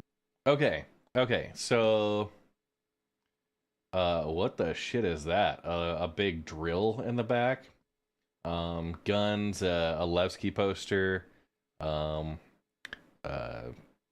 couple of armor sets, a plushie, a Vandal plushie. Armor sets from that mysterious faction causing a ruckus with the Vandal, and an Intersect BDU sweater and outfit, a couple of crazy weapons that I'm certain we're going to learn about in just a few minutes, Intersect. Some slick Levski swag, and finally, to celebrate the long-awaited addition of the Vandal to Star Citizen, a cool Vandal knife and adorable plushie, which I swear to love and squeeze and cherish forever. So yeah, it's a pretty solid haul for this year's Digital Goodies Pack, which you can still pick up right now on the RSI store. So now, let's go ahead and transition into our next segment.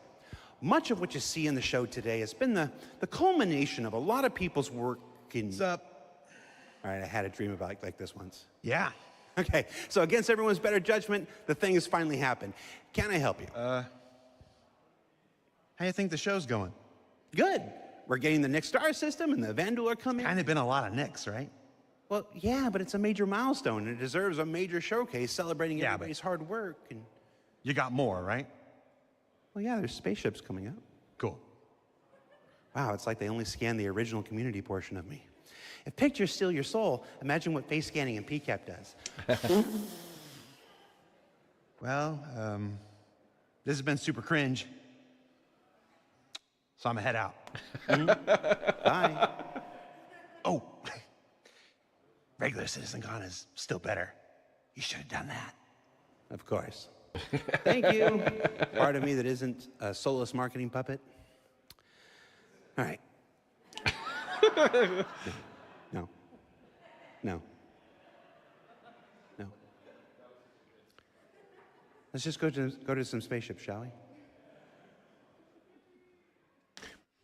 Hi, my name's John Crew. I'm the Vehicle Director here at CIG, and welcome to Talking Ship, where we're going to talk about 3 new ships coming to the persistent universe. Ships.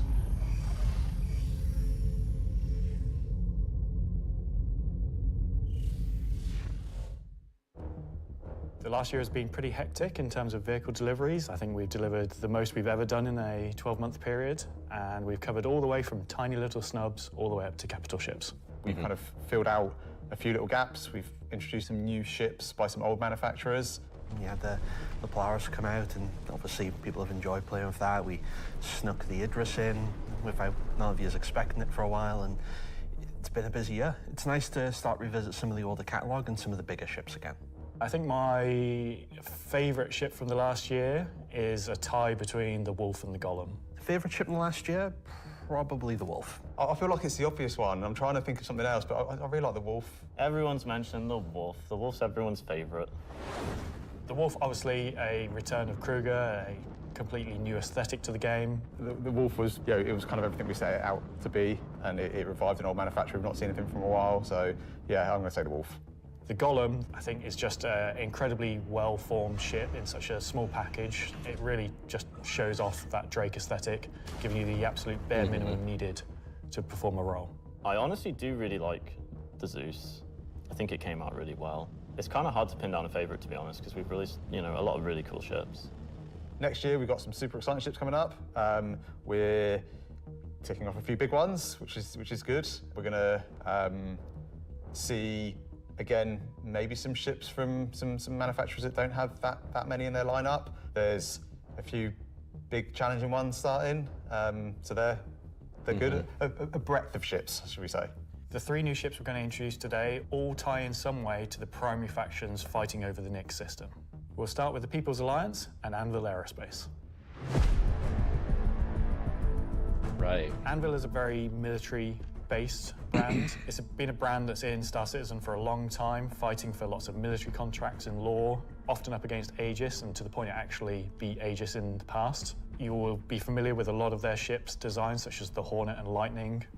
Earlier this year, we introduced the Anvil Asgard, based on the Valkyrie chassis, which is an extremely popular offering. And this year, we're bringing the concept ship we introduced last year, the Anvil Paladin, to life. The Paladin is a gunship from Anvil Aerospace designed to support ground operations. A gunship is a ship that's designed to stay in a sustained firefight while dealing a lot of damage. So the big ships in the pipeline that he mentioned, the Perseus, which is like a slightly smaller version of the Polaris, and there's going to be some additional larger ships. I'm not sure what else is on the list. The Ironclad, that's going to be another big one. Those two for sure are going to be huge. Also taking damage. We don't have a lot of gunships in the game, the true dedicated gunships. They are quite a tricky archetype to control in game without being too powerful. It's designed with a lot of firepower and high armor and health, but very low maneuverability. It's multi-crew, it's just built purely for battle. It's got lots of armor, lots of guns, big guns. It's got a very similar squat kind of form to the Valkyrie. It kind of reminds me of, I guess, like a pit bull, obviously a very menacing silhouette. It looks quite forward-weighted in its stance. It feels like it's coming towards you, even when it's just sat still. And I think that's something that helps with it feeling intimidating. If we swing round, following the ship round clockwise, what you'll then see is the first of the side turrets. If you notice the canopy, you'll see that there's a fairly thick space between where the glass is and the hull exterior. That's because it has deployable armor, which can come out and give you a little bit more cover while you're actually attacking the target head on. Yeah, it's got these really nice kind of dual connected wings with the turrets out on the sides, just to try and give as much kind of range for those turrets as we can get. Which is controlled by one of the 2 remote stations underneath the bridge. If we come around to the rear, you'll see a rail. Now that rail mounts the main turret of the ship, which is controlled by the co-pilot. So you've got full 360 coverage underneath, full 360 coverage on top with it, and then the side turrets also have 360 coverage that way around and 180 out sideways. So really you have, between the turrets, pretty much 360 coverage in all directions. Yeah. One of the unique things about the Paladin is all the turrets are remote and all the crew are located in this one central 2-story room. A lot of our other gunships, the crew gets scattered across the ship, but with the Paladin, you're all sat together with a nice, cool experience, so you can really feel like you're playing as a group. You've got the pilot, co-pilot up top, and you've got the gunners underneath, and I think that helps with the intention of what the ship does, because you've got this really nice kind of like gunner viewpoint down, kind of giving this lower coverage. We added a glass floor just to keep the 2 connected. I think that really That's a nice feature. The feeling that you're all working together and communicating. That said, if you don't have the ability to fully crew a Paladin, you can still fly it and engage in combat solo. Obviously not as good as if you have a full crew, but you can't always guarantee your friends are going to be online. As a solo ship, it's pretty capable of doing a variety of missions within Star Citizen. So if you want to run this ship solo, you can take on combat missions that, say, other heavy fighters like the Scorpius or other ships such as the Drake Cutlass could do. Okay. Coming aboard the Paladin, you enter into this sort of armory ready room area. You have a variety of suit lockers and weapon racks in this room. Everything's very militaristic, stripped back, simple. It's a very functional space, but you'll find everything you need in there. One of the improvements from the original concept is we've added a small dedicated cargo bay area, allowing you to store actual SCU crates. Forward of that is the route to the lower gunners, and then upstairs you have the bridge area, and then off that central area you have the dual living quarters, one on the left, one on the right, and then at the rear you have the main sort of engineering area where the majority of the components are. Also within the upper traversal area you also have a little breakout area with seating, food machine, toilets, etc. I think it's a very cool looking ship. I think we did a really nice job of taking what was there in the concept and adding an extra level of detail and trying to kind of push things forward. I think it hits the nail in terms of a really solid military ship. It's really complementary to some of the other ships in the Anvil lineup, so something like the Valkyrie, where you've got this big drop ship. You know, the Paladin's there just to make sure it's safe, make sure no one messes with you, and just basically scare people away. The thing I like most, I think, about the Paladin is that it's very clearly got a crew of 4, and they all kind of work and operate under the same conditions. You know, the pilot, co-pilot, and the 2 gunners, they're basically all equal on the ship. There's one toilet, everyone's got the same style of bunk. When they're at work, everyone's at the front of the ship together. It's really odd to me that you call that, you like that there's one toilet for 4 people. Well, you know, it's you all work together. You're all equal at work. You're The toilet seat never gets cold. Toilet seat never gets cold. Yeah. So that's the Anvil Paladin. Whilst originally a military-built craft, it's the perfect ship for folks on the frontier trying to defend against threats. And talking of threats, let's move to our next ship, a replica from Hesperia. Hesperia. So, yeah, you're saying none of the ships right now are utility. Yeah, I think what they have for utility right now is not fully utilized.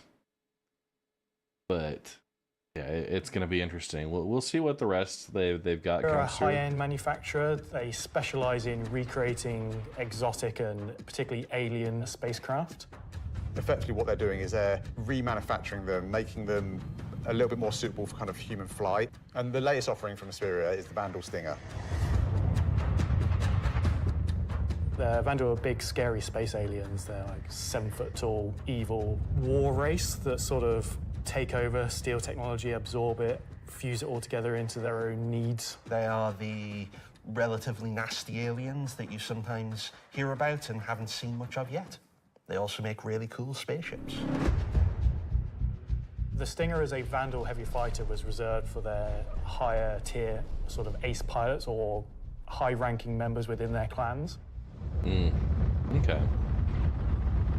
The Stinger is a competitor to something like the FA or, I guess, the Scorpius. It packs a lot of firepower in quite a large frame, so it's a very, very tanky spacecraft. The firepower is almost unrivaled in terms of just both the number and the size of them. So it's there for players who don't want agility. They don't want to be in and out quickly. They want to be there brawling with big guns and taking all the hits. Gotcha. One thing Hesperia have done differently combo. with the Stinger is they have done away with the majority of the bespoke weapons. They heard everyone's complaints about the glaive and blade and have stripped off the original Vandal weapons to allow customization for standard human weapons. With the exception of the single-size 5-gun. Because it was too well integrated into the hull, even for Hesperia to remove. All the additional weapons are generic mounts, so they can be swapped with any of the existing lineup that we have in the game. By doing this, it provides greater flexibility to the end user, and this is something Hesperia wanted for the civilian market. For that one bespoke weapon, the size 5 plasma cannon, functionally it is the same as the existing size 5 plasma cannons on the Scythe and Glaive, but it is a sort of Gen 2 model, and and wraps it in a different aesthetic compared to those models. You'll see they're very much older Vandal styling. This is much newer Vandal styling, but underneath it is the same weapon that people have used for years. Okay. Our job as the vehicle art team on the PU was to take the Stinger from the squadron. So the size 5 cannon is here, right? They were showing the scythe and the blade with the wing mounted size 5. So that was kind of the aspect. Team and prepare for... And it's asymmetrical here, so it is just off the center. Life in the PU. A size 5 plasma cannon. Took an opportunity to take, this really well-established art style and, add extra details where needed. So the exterior is a real blend of these kind of hard surface, kind of rare alloyed kind of wings, and then underneath this real kind of organic structure that kind of webs all of the ship together. It connects the thrusters in, it connects all the kind of underside of the vehicle and pulls the whole ship together. You can tell it's very different from the Vandal ships that are currently in the PU. If you take, for example, the way the cockpits are constructed. Up at the front, we've got this big kind of bubble dome that gives the cockpit quite a unique shape compared to some of our other ships, and also gives the pilot a unique position within the ship and kind of gives great visibility out the front. Yeah. Boarding the Stinger is a little unusual compared to other ships, obviously being alien in nature. You're going through a ramp at the rear, and it leads you kind of straight up into the belly of the ship. There's, lots of organic detail, rib cages, the rib cage type strange thing. alien That looks forms. awesome. On entry of the cockpit, the seat kind of comes down towards you, and you kind of climb over the back of it a bit like a motorbike. You're basically riding into the cockpit. It feels very much like you're being carried inside the cockpit. That is into the really traditional cool prone flying pose that Vandal pilots use. I'm very happy with the Stinger. I think the team done a really good job of making something that feels different, it feels alien, but it suits our lineup of ships and it suits our universe. I think the guys did a really good job of respecting the direction and vision from the original Stinger and Vandal ships in Squadron. We've tried to take a lot of inspiration from movies and other science fiction material, but I think it sits well within the Star Citizen universe. I think the textures and stuff they've got other for science it, fiction material, right? The metallic it sits well within the Star layers Citizen and stuff. universe. So we have the Paladin for the People's Alliance. We have the textures and stuff here, they're looking really good. It's a nice organic feel to it, a lot of curves and such. It tells me they're getting their artwork up to about the point where someone's going to start working on the Banu Merchantman, and that's the one ship I really care about, right? I want to see where that's at. And seeing what they're doing with the Stinger and some of the other stuff coming in, yeah, I think the different metallic reflective combination surfaces and all the details that we're seeing here, it definitely looks very organic and very alien, right? Yeah, I'm excited to see how that translates into some other features. For right? people that really like Vandal and want to try and pretend to be them. But what about the other mysterious faction we have running around? So Gray Chowdhury got his start as he was working at a cargo center out in Odin.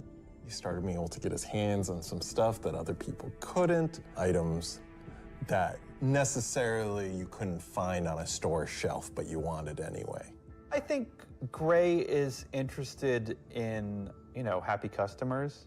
Gray just sees themselves as a conduit to get these things in the hands of people who would appreciate them. And I think that his latest offering is really going to turn some heads.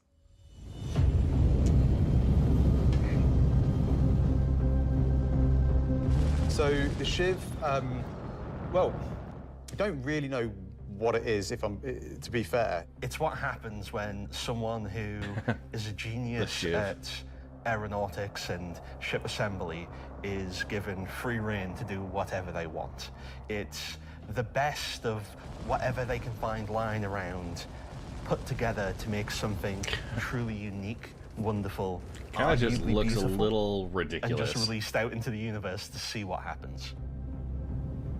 At first glance at the exterior of the Shiv, I think most people will probably recognize there is more than a fair proportion of the cutlass visible there, but it's had quite a few changes to it. As you look a little bit closer, you'll start to pick out elements from other ships. You've got, main thrusters that are from the Valkyrie. Even the bits that are obviously a Cutlass, have had panels welded on, panels removed. The top turret, which is now remote, is just this hodgepodge amalgamation with multiple other ships' turrets. And then the changes continue onto the inside, where again, it sort of feels Cutlass-like, but then you'll Firefly find vibes from it. there's bits of Crusader ships just integrated into the wall instead of what was there originally. It has lost its side entrance, some of its cargo capacity, but what it's gained is it's gained visually more powerful thrusters. It's gained a really kind of nice set of belly thrusters. It's upped its firepower. As ever, with the refined work from Gray's Market, you can see that great care was taken to the health and safety to ensure that there's no trip hazards anywhere. There's like loose cables, panels are exposed. If you look carefully, you'll notice there are like tools laying around in the cockpit. It's gained a toilet. Finally, so what they did is they said, how can we make the Cutlass Black the best at everything? And their solution was, well, we're going to take the engines off the Valkyrie, we're going to give it a remote turret instead of a manned turret, we're going to up the firepower, we're going to chop off the front wings that are such a pain in the ass for everybody. Yeah, it's the Mop and Bucket. Yeah, a Reaver ship from Firefly, yeah. Bucket. Yeah, it's one for doing stuff, and then you need a second one to wash your hands. It's not an animal. It has very much taken that ethos of Drake and moved it down a level, which I think is quite an achievement. Just look at this thing. How do you even begin to describe the madness that created this? It's the Shiv.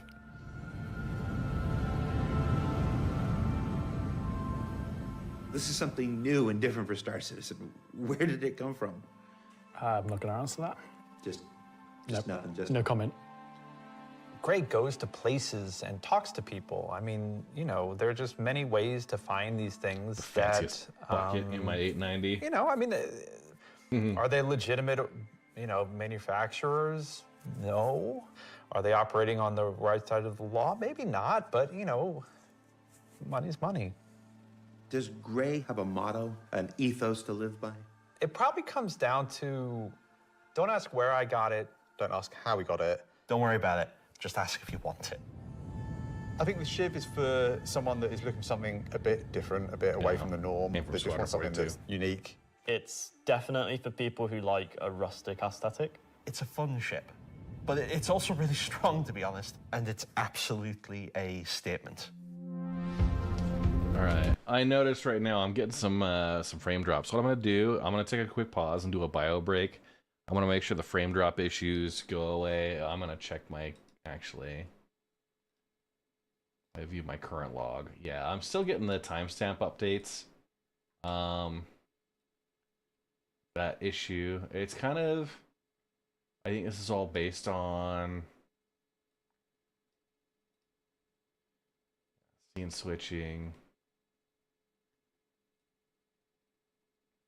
Getting a lot of warnings about timestamp discarded samples.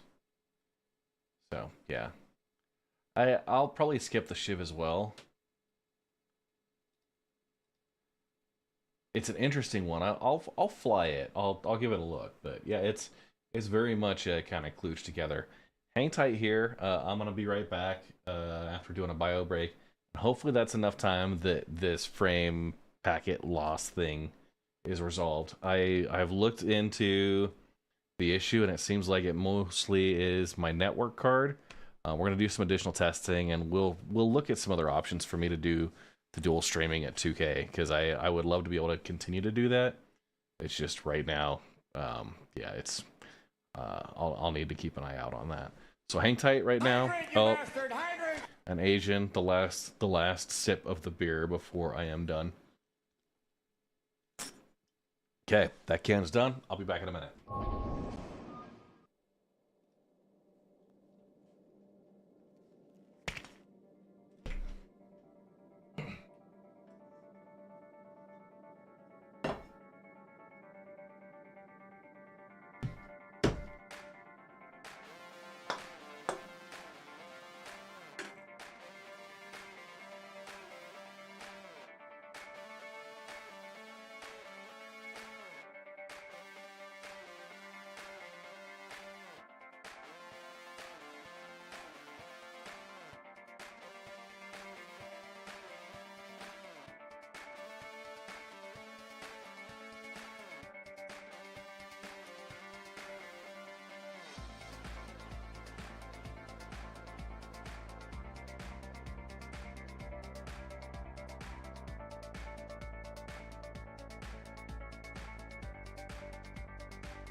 we're back. So I'm still getting some frame drops. It's like 50%. I hope Twitch and YouTube are doing okay. I may be tempted to try and do a stream restart if it gets too bad. Just keep me updated. So yeah, it's like 50% of frames right now for network issues, which sucks. Because my network card is not like it's an integrated network card that I would just. I'll have to look at alternatives. We'll see. We'll see. I will probably try and test some things out on Thursday.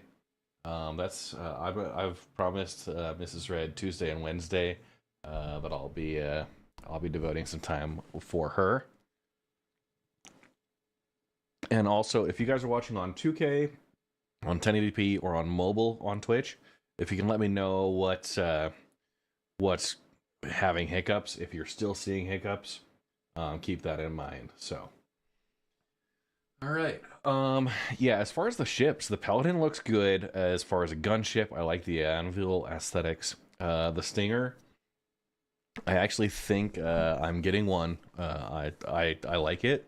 And it looks pretty good. A nice heavier hitting, and the size looks like it's definitely a step up from the glaive and the scythe.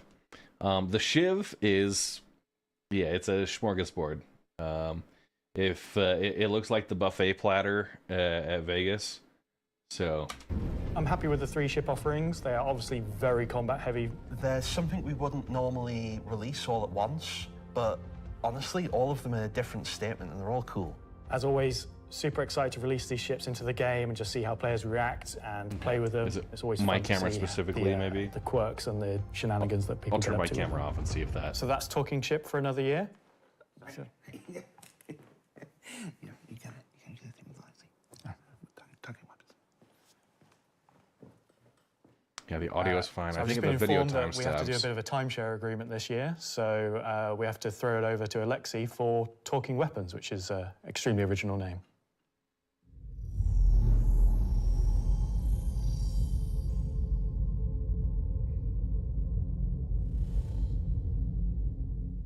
Okay, yeah. I'm talking about the new edition that come out in October. The non-weapons are essentially Yeah, thanks, the Ilgar. weapons that does not have a manufacturer, the weapons that you can think of that were made by space pirates. Gray sells whatever he can sell. Sometimes he gets his hands on some weapons that come from unknown origins. He will sell things that no company in their right mind would ever make. These are the most kind of like scrappy and taped together and the most kind of like pyro-ish weapons that you can think of. Right now we're releasing 3 new weapons. Rocket launcher, the LMG, and the long-awaited Space AK. I think this is the one that not only is the most in demand, but I've been politely badgered about the most. It's a fun rifle that basically fires energy and ballistic in sequence. So your first shot will be your ballistic, your second shot will be the energy. You'll see on the top of the art, there is a bolt that cycles the rounds, and that goes off with the ballistic shot, but it does not go off with the energy shot. And that is just like a really fun way of making a weapon work in kind of like a scrappy, glued together kind of aesthetic. The LMG, this thing is a really fun, slow-firing, hard-hitting beast. It will bring the 50 cal, and the only So other the weapons combo that have weapons this are gonna right be now interesting. in the verse are the Bearing Sniper Rifle and the Coda. Honestly, if you even get hit by one, you just instant tier 1 injury, back to medical. Are you even trying anymore? You know what? We made all these really complicated, fancy guns, and some people just want, I want a slow-firing rifle. Give me a scrap-together box that fires the biggest thing you can possibly find. We don't have a rocket launcher of this caliber. It will be 3 grenades straight together that you pull into the tube and fire towards your enemies. The cool part about it will have an arming distance, so you will not be able to just point it towards an enemy. It's also going to have a lot of spread. So essentially, you're going to have to get very close with your launcher to be able to blow up ships with a single payload in it. You can't actually aim with the apparatus because you've got the tube on your shoulder and you try to aim it, you'd have to physically put the tube in your head. So we were like, oh, we can't have an aim apparatus for this. And then we realized, like, it's in the spirit of being a tube that you can't use the aiming apparatus and you just kind of like, all right, I think that's the middle of the screen, I'm going to hit it. It's in the spirit of being a tube.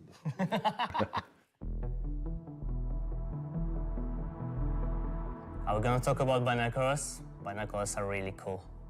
We don't have anything like this in the bursts, and I think it will be really convenient to use something that's dedicated to look for the things, especially far away, instead of using your sniper no, scope, I'm for aware of what's Will the binoculars have glint? I'm not aware of this one. Probably not, because binoculars are not something that you need to be aware of. It's really funny because obviously, due to Glintgate, as you know, I beautifully internally call it, basically there was a lot of community feedback basically saying like, oh, I really like spotting people. I really like playing a spotter. And essentially I was like, oh, this community wants to be able to spot people from distances. And what can we make gadget-wise that doesn't require new features? And it was like, binoculars. And I prototyped a thing which essentially was just a scope in a hand, and it worked. So we've got some really cool binoculars coming that allow you to spot people from distances. And how much damage do the binoculars do? Depends on how you throw them.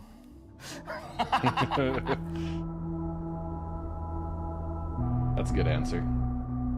Thanks, Alexei and Zach. That's the end of this segment for this year. So that's talking ship and weapons, unless anyone else is going to come and tell me something else. It's been an exciting year, and I think the next year of ships is going to be even more exciting and expansive than this year.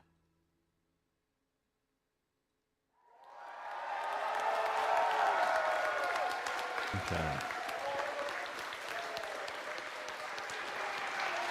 Well. That is an eclectic bunch of combat ships for the verse, and they're all available right now up on the robertsspaceindustries.com store. Also, any minute now, there's going to be a PTU drop that includes all three, so you can fly them now ahead of their release next week when Alpha 432 goes live. 3 combat ships. I wonder if they'll have any additional uses coming up later in the show. That's a hint. All right, what else can I shill? Oh, there's merch. We've got these cool new Levski desk mat things. These are always popular. Those look pretty cool. There's some Levski metal posters on the store, and of course, love them or hate them, but you can't avoid them. There's this cool new Wickelo's Emporium t-shirt. Yeah. There's also a page published earlier today with a bunch of links to offerings from our third-party partners, from eye trackers to gaming chairs to voice packs to spaceship models from new partners like Planet Ring and Pigeon Spaceport and more. You can find all of that on the RSI website as well. And what else can I show? Oh, for those of you who are at watch parties, where is it? Challenge coins. Who doesn't love challenge coins? There's these lovely Levski-themed challenge coins if you're attending one of the 9 official watch parties around the world. There's also a digital one of these in the goodies pack, so you check those out. Don't leave today without getting your Levski challenge coin. All right, what else can I shill? Now I'm kind of tired of shilling. All right, let's find out some more about where we are. Simon, can we move? Can we do it? Oh, yeah, look at that. Okay, here we go. Pardon me. Excuse me. Hi, how you doing? Hey, that was my best angle. Hey, I gotta be careful. Last year I took 3 steps and tore a muscle.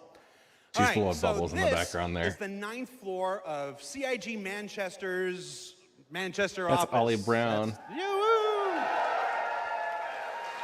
This is the room where we have lunch every day, and if you get here early enough, croissants, if the weapons team hasn't stolen all of them. Over here, we got some cool mannequins representing different aspects of the game. You got the ever-present, Hurston security armor over here. That's really cool. You got your Dusters armor right here. You got this guy from a game that we're not talking about today. Marine armor, yeah, it's all pretty cool. And then when you come over here, got a nice little recreation area. There's some sim pits over there for people who need to test that kind of stuff. Their studio is really cool. I got to train it to go through a tour last year. Shoot it. Go down the nose here. Watch this. It's very cool. I'm gonna go over here. Can you see me? Hi, Mom. All right. Yeah. So yeah, and what are you doing, Richard Towler? All right. I thought John went to Washington, D.C. Let's see, what else we got? We got cool Voyager bar here. This is where we get all kinds of breakfast goodies, coffee, stuff like that. Hey, who remembers the big coffee controversy of 2016, where everybody took to Reddit and pondered the question, do devs deserve coffee? I do. You want to see what next year's big controversy is? Check this out. I'm gonna come over here. Do devs deserve coffee? Welcome to the Stargarita machine. Yeah. Do devs deserve frozen deliciousness? I don't know. Go to Reddit and let us know. All right, let's see. Let's go over here. Competition. Oh, competition winners. We have the list of competition winners. Can we put that on the screen?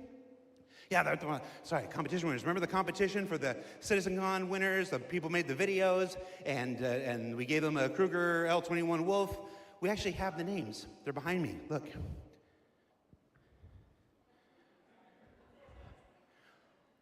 Oh.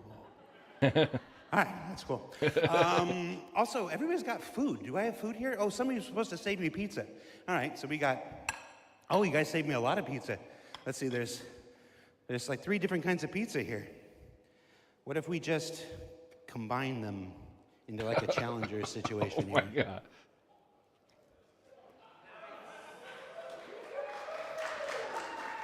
That's a CitizenCon throwback if you're not familiar with it. So I have now crafted my own pizza experience. And that is a terrible segue into our next segment. Gemma, Gemma, are you there? Yes, Jared. Can we fire up the FPS crafting segment while I try to chew this off camera? We sure can. Roll, BT.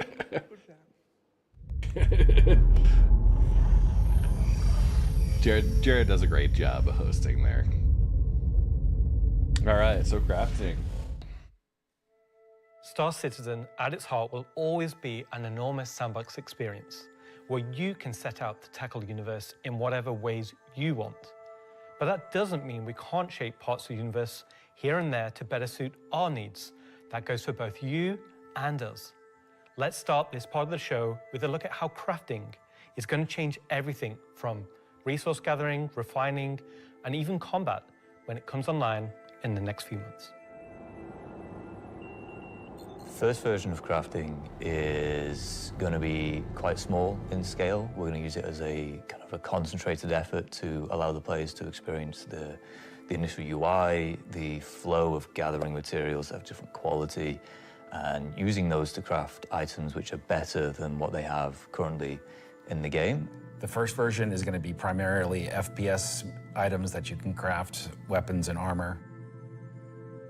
For Star Citizen, crafting is our primary progression mechanic. Star Citizen isn't your standard MMO. We don't have levels. We have ships, we have gear, we have things that you create in the world, you perfect, you research, you improve. And those items, those ships, those vehicles, the armor and weapons, that's how you progress in Star Citizen. Mm-hmm.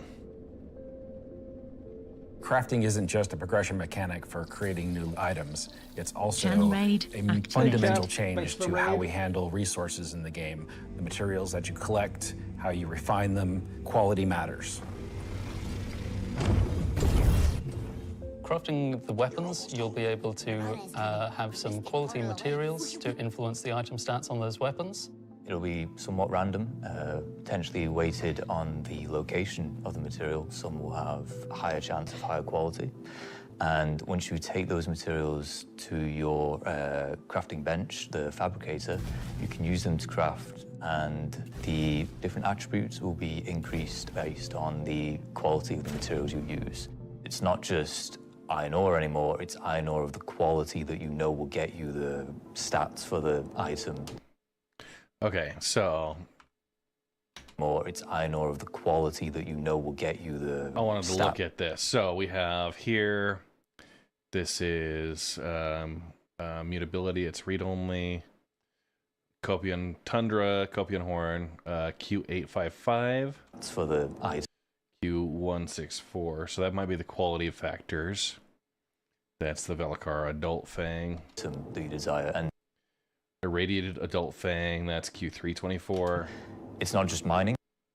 695 for Irradiated Copion. This is Cave Copion, Q960. Essentially every resource we can. And this Q933 for the Apex Fang. Get our hands on. To support this, we also need major changes to inventory so that all of these new resources that you... Okay, so this was when they first showed it, pretty awesome. So we got equipment, we got the attachments on each, we've got ammo spots, we got a backpack, armor. It's the quality from 1 to 999.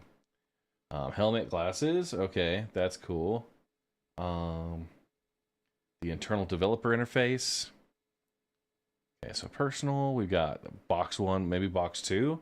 You can have different loadouts saved. That would be cool. And different armor containers that they're searching through. Okay. Collecting, you can see what you have, you can order it. Okay, personal inventory there. This is your backpack, kind of a duplicate on left versus right side. 37Q cruise. Just looking at what all is available to attach, and I like that. You also have the encumbrance scale. So you get into a slightly overloaded to an extremely overloaded size. That is going to be interesting. And it looks like there's tabs for favorite personal loadouts or something. Better, you can understand what you have in your inventory. We won't have the new refining crafting system yet. We'll be using the existing ones. Those will pass the quality through into the refined materials, which you can then take to your crafting machine. Okay. So here are the resource container crafting, blueprints. On blueprints, player has no blueprints in their library. We've got steel.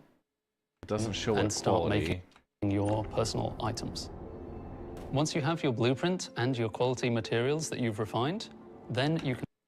Okay, so add item.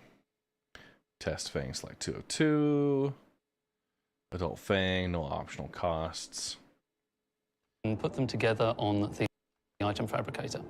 This will be pretty much what we showed in last year's CitizenCon, with the UI letting you assign your quality resources to different aspects of the item. Once you're happy with what you see on the preview, you'll be able to click to craft, and it'll get queued up, and your result will be produced sometime later. You'll be able to get the new crafting machine from shops in most landing zones. You'll be able to bring it up on your freight elevator and use it in your personal hangar, or tractor beam it around and stick it on a ship if you want to use it from there. There'll be a small amount of blueprints you get credited to your account just to test and mess around, but the vast majority of them will be earned through missions, and then you can use that blueprint to craft the item Ship that ammunition. that you've got the blueprint for. So it should be a good reason to go and test all the different various missions in the game. The advantage of crafting your own items is that they'll be better than anything that you could buy from shops. You'll be able to increase and improve item stats that are relevant to your gameplay. Maybe your gun will shoot faster, maybe it'll do some more damage, or your armor will have greater resistances against environmental effects or incoming fire. That armor set looks awesome. You might be wondering, what about the upgrade and research? That will be coming in a subsequent release. We're happy with this initial scope for crafting. It's going to be so valuable for us as devs to kind of get the metrics in, get the feedback in, because then we can make the changes that, you know, they only become obvious, so to speak, when you have kind of mass amounts of data and mass amounts of users using it. So I'm very excited to get it out in the wild.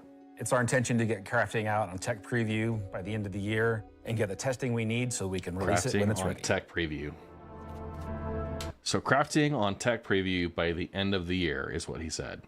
And it's going to be the small FPS armor, weapons, those type of things. We will start getting quality in the tech preview that I think might be fudged, maybe. But that's going to be an interesting aspect. So that's one way you'll be crafting your own experiences in the Star Citizen universe. But what about us? Where do we get to hone in and craft a bespoke experience here and there, specifically tailored to individual or small group play? Well, that's where instancing comes in. And I'm going to let Benji tell you a little bit more. We're bringing instancing to Star Citizen in 2026. Why are we doing it, and how will it work? So if you've played any content in 2025 in Star Citizen, you know that most of these areas were in actual PvP zones where other players could interfere. Instancing is a means to create an environment where designers can create tailored content that's tuned to a specific group size, but it is also protected from outside interference. It's not to say that we don't love PvP. I'm a PvP guy. PvP me, bro. But like most MMOs, a good balance between a dangerous overworld and a protected instances is needed. Right now, we don't have this ability, and this is something we really need in order to give you a sense of progression that is tailored and balanced to a tunable amount of groups, so the difficulty matches the group size. There's a beginning and an end. It doesn't mean that that doesn't fit in our overworld strategy, meaning getting to the instance is dangerous. So, I mean, he's touching on this really, really well, because it seems like the sandbox environment stuff they've given us was designed to be instanced, which is why there's like 6 different locations for the Lazarus complex. There's 2 main regions and 3 entrances to each that all give you a unique mission kind of in between. It's the reason why there's 4 Hathor laser platforms, because they can't do the instancing right now, which is a major pain in the butt, a big source of frustration. And yeah, it was them trying to get instancing going. It's another layer on the network stack of, you know, server meshing and all of that. We have instance hangars, which are one thing, but taking that, like the struggles they had to get the hangars instanced, they're obviously working out bugs, situations with that, and then translating that into full-scale FPS environments where you need to go and complete a full mission, right? Exiting the instance is dangerous or can be interfered with others, but at least when you're playing the content, we can actually make something that's curated for one experience. So before anybody says this is only a PvE thing, this technology can also be applied to unlock curated PvP experiences that are as seamless as the PvE ones. So it's not about one thing or the other. It's really about unlocking developers' ability to create curated content. So that said, how will it work? Instancing is really an evolution over static to dynamic meshing. We want your instances to be as seamless as your instance hangars, meaning that when you take an elevator, you exit the elevator, Nick's you're going inside the next instance. month. I think it's A gonna be great. gateway opens, you cross that gateway, you're now into we're gonna be there. instances. Could be also a quantum jump into an instance that you don't even see. The transition is just like a dynamic mesh transition. Okay. You cross that gateway, you're now instances to be as seamless as your instance hangars, meaning that when you take an elevator, you exit the elevator, you're inside the instance. A gateway opens, you cross that gateway, you're now into your instances. Could be also a quantum jump into an instance that you don't even see. To an instance. The transition is just like a dynamic mesh transition. And so throughout the universe, we will be able to add these areas that are open or closed instances that allow you to join in either with a party and have a reserved instance for your party, or join in open instances that has a number of slots. And so some of those areas will be completely instanced on different servers. This allows us to leverage the compute power of the entire mesh. The closed ones will be really to drive one piece of content. You enter and exit seamlessly, just like we do with your instance hangars currently. Let's go and find out what one of our first instances will be. Siege of Orison coming back. Siege of Orison was an event we did previously, which created a gameplay scenario where the player had to run through and progress through contested islands of Orison. This was a high-paced, high-intensity event but it struggled a little bit from its technical execution. But now with the introduction of instancing, it gives us an opportunity to evolve it and modify it and make it better for you in a small group to work through that activity. So the number one complaint I had with Siege of Orison is every time I tried to run it, there was always another group that was steamrolling through it, getting as far as they could before anybody else ever got there. Like, it would reset and they would be gone, right? You would show up and there would be 6 different people, 6 different groups ahead of you already. So I never really got to experience the start to finish progression through the Siege of Orison maps. Like, it was always, I was coming in and picking up the sloppy seconds from other groups that were there. And that was a frustrating thing for me because I wanted to be able to help enjoy that experience, right? Participate in that experience and really drive the storyline there. It was something that was just so disconnected because everything was already done by the time you showed up, unless you were the first ones there and you had it locked down, right? And then there's the counter player situation. That's an interesting and bit of a struggle of an aspect there, but yeah. It is an event that I had the honor of pretty much solely designing and building all of the logic and having the stress of trying to get it working. Agent Dooley from the CDF puts the call out for volunteers because basically the Nine Tails have taken over sort of a cluster of floating platforms in Orison. And you are there to kill these sort of lieutenants of this terrorist organization and take back control. Yeah, rock crackers would be really, So in our good. current thinking, Siege of Orison is designed for about a 15 to 20 people fire team. So you, your friends, or your org will go in, you'll all have sort of dedicated roles. Some of you might be the tank who brings in the heavy weapons and sort of pulls the fire. Some of you might sit at the back and be the sniper and pick people off who are a bit further to make the advance easier. Some of you will be the medic who sole job is going to be revive and look after the rest of your team and the health of them. And some of you will be the people who push for the objectives to try and get sort of most of the mission done. The event was designed for about 15 to 30 people, but when we released it, we fixed the problem with 2 DGSs on one server that was fighting for resources. And with that, we also upped the player count to 100. So when it first debuted, it was already too full for what it was designed for. It was a massive operation at the time. I think that bringing it back and giving it a refresher will be a fantastic addition back into the PU. So imagine if Siege was a instance that you could go in and play solo, or if it was a public event that you could go with your friends, or you could join up with random players on the server. There's lots of ways that we want to take a look at Siege, how we can make it a more approachable piece of content. I'm excited, to say the least, to bring back Siege of Orison to Star Citizen and to sort of have it be one of the first tests that we have for instancing and really get it back to sort of a core experience point where it should be.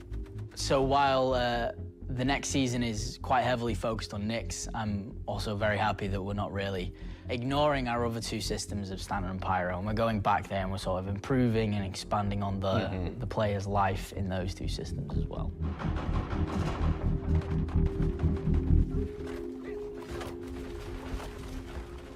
All right. Yes, and while things like Genesis, interstellar hauling, crafting, Siege of Orison, and more will reveal next year, we'll continue to bring life into the existing universe outside of Nyx. There's still one more exciting use for instancing we're building right now. Okay. It's an early look than normal, and some of it is still in white box, but we're excited to share the first look at a major content release of 2026, and what it means for progression-based gameplay. As an evolution of our Building Interior initiative, you won't discover it by accident, because when it's complete, it will be found deep within the heart of Levski itself. This is the Municipal Works. Municipal Works. So inside the facility, you'll find huge vaporization chambers, old processing plants, industrial tunnels, and eventually into the old turbines, which are still pumping heat into the old rock. So this is the true history of Levski. This is a place where you won't see in Lorville, you won't see in I-18 or the other landing zone. It's the pure basis of Levski. You will have, of course, metal and tunnels and more structural plays, but you will also see a lot of rock and cave. So it's not a place you go to take vacation. It's really a place you go to fix stuff. Not everybody has what it takes to come down there and do the job that needs to be done. All of your sewage systems have stopped working. Everything's going to quite literally. And so the player is tasked with their group, most likely, to go into there, take out the outlaws, and get the facility working again.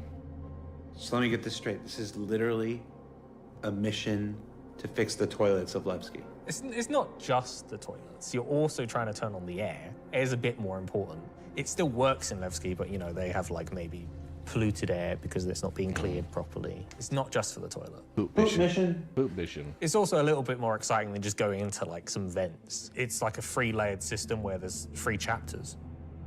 This will be mission-driven and repeatable.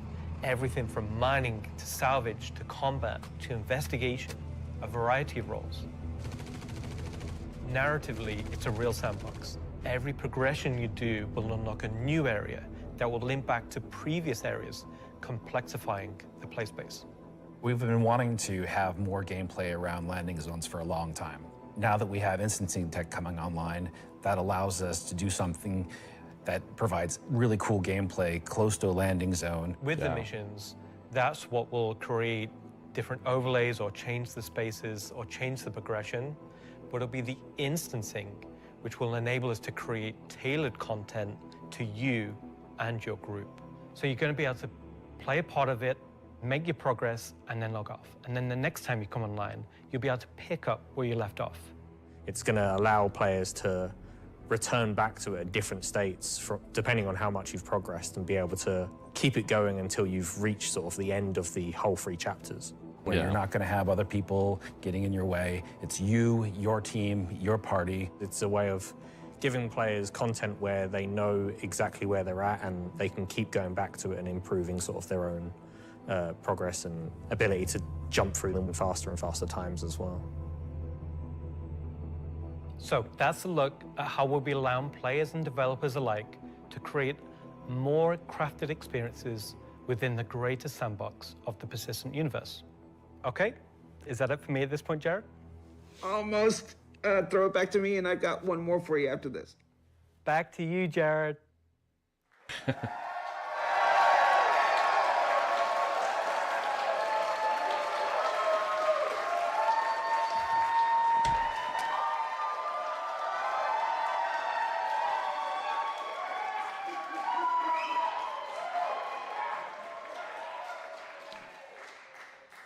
Everybody's really excited about the year ahead. So that's a brief look at some of the ways in which we're allowing you and our developers to craft a more curated Star Citizen experience. Now, at this point in the show, we are in the home stretch. We've got only one more segment to go. But before we do that, we wanted to check out, we said earlier in the show that we would look at what you were saying during the show. We looked at how to put YouTube comments on the stream, and it was immediately apparent that we were going to lose our broadcast license, so we're not going to do that. We did find some social media stuff on Twitch, though, or not Twitter, X. What is it called now? Let's see what this says. Let's see, we've got Welcome Back Levski from, I'm not wearing my glasses. Oh, no. Oh, time to suit up, let's go get him, says Ubu. I really should have worn my glasses. Cue the bagpipes. That's the other game, Charlie Oscar. Let's see. Nice to see you live, Jared. Mom? Let's see. First CitizenCon after playing for almost a decade in Austin. Oh, yeah. Nice. Straight out of Klesher, back to the Hex. Photos from Leicestershire. How do you say it? Is that Leicestershire? Leicester? Leicester? I've only been in the UK for 3.5 years. San Jose Bar Citizen Watch Party. Oh, somebody created a lovely Vandal mask there. Sean Tracy, can we get that in game? Just that, exactly. Just scan that, put that in game. Yeah. All right, so that's a few reactions we're seeing on social media right now. Before we get to our big finale, or the thing we're going to wrap up the show with today, I did want to talk a little bit about big CitizenCon versus digital CitizenCon versus what we're doing today, which is CitizenCon Direct. Every year, CitizenCon is a monumental task for any number of people, whether that's development, marketing, the support teams, the platform teams. Everybody comes together to make this thing happen and go off, hopefully without a hitch. And so far, we've been doing all right, other than some stuff in the room here. You know who you are. They had to know. But doing CitizenCon is not always the easiest thing for our developers. You might not assume this, but most game developers are not social butterflies. They tend to like to sit quietly in the dark at their computers, like little goblins, and just make digital virtual worlds. That is true. Like Their studio and environment. Then I come in all happy and like, hey, you want to be on video? And they're like, no. And I'm like, it's in your contract. And they're like, oh, yeah. So we thought, we usually do it behind the scenes afterwards, but we thought we'd do a little bit of it here. The folks in the editorial department put together a brief montage of some of the more candid moments from the filming of CitizenCon over the last couple of weeks. So we're going to spend 2 minutes and take a look at that. Let's see what they put together. How many CitizenCons have you performed in now? Performed? Just the one. Nope, my first one. One last year. 2. A few. 8 or 9? Maybe 9 or 10? Never. Man, I don't know, man. Did you like doing it? Yes, I was completely terrified. It was good. A bit stressful. The first live one, I was a mess. Weird combination of going from insane highs to insane lows. Live ones. Because? It's over. The live ones are pretty special. Pre-samp's always fun, but the live events are special, aren't they? Remember we were at that weird crack house in Anco's? Right. I like the live ones. Oh, I mean, I love these digital ones. These are the best. Every time I've done it, it has been a digital one, and I'd like to do one on stage. Is it because you have a restraining order against you, or? Didn't know if I was going to be sick, if I was going to lose my stomach. How hard is it to keep your eyes open on stage? That's not a problem with the lights. They're kind of, I'm realizing through this sentence that I'm closing my eyes as I speak. Do I do that a lot? I am a very shy individual, so this is me just trying to get out of my shell. Getting the crowd to react to the ideas that we've been working on for so long. We can react. Watch. Everybody. Yay! I can feel your passion from here. Cut the camera. Counting you down in like 30 seconds. I'm like, do I stand up? Do I sit down? Do I drink? Do I not? Do I talk? This will be the best one yet. That's right. Because it's nice and short. Is this all supposed to be usable content? Because I could be different. No. Of all your nicknames, why is Moist Master your favorite? I think you mean least favorite, and because it has the word moist in it. I mean, come on. We'll give you a new nickname by the end of this. Sounds good. Could do All with right, one. Let's get started.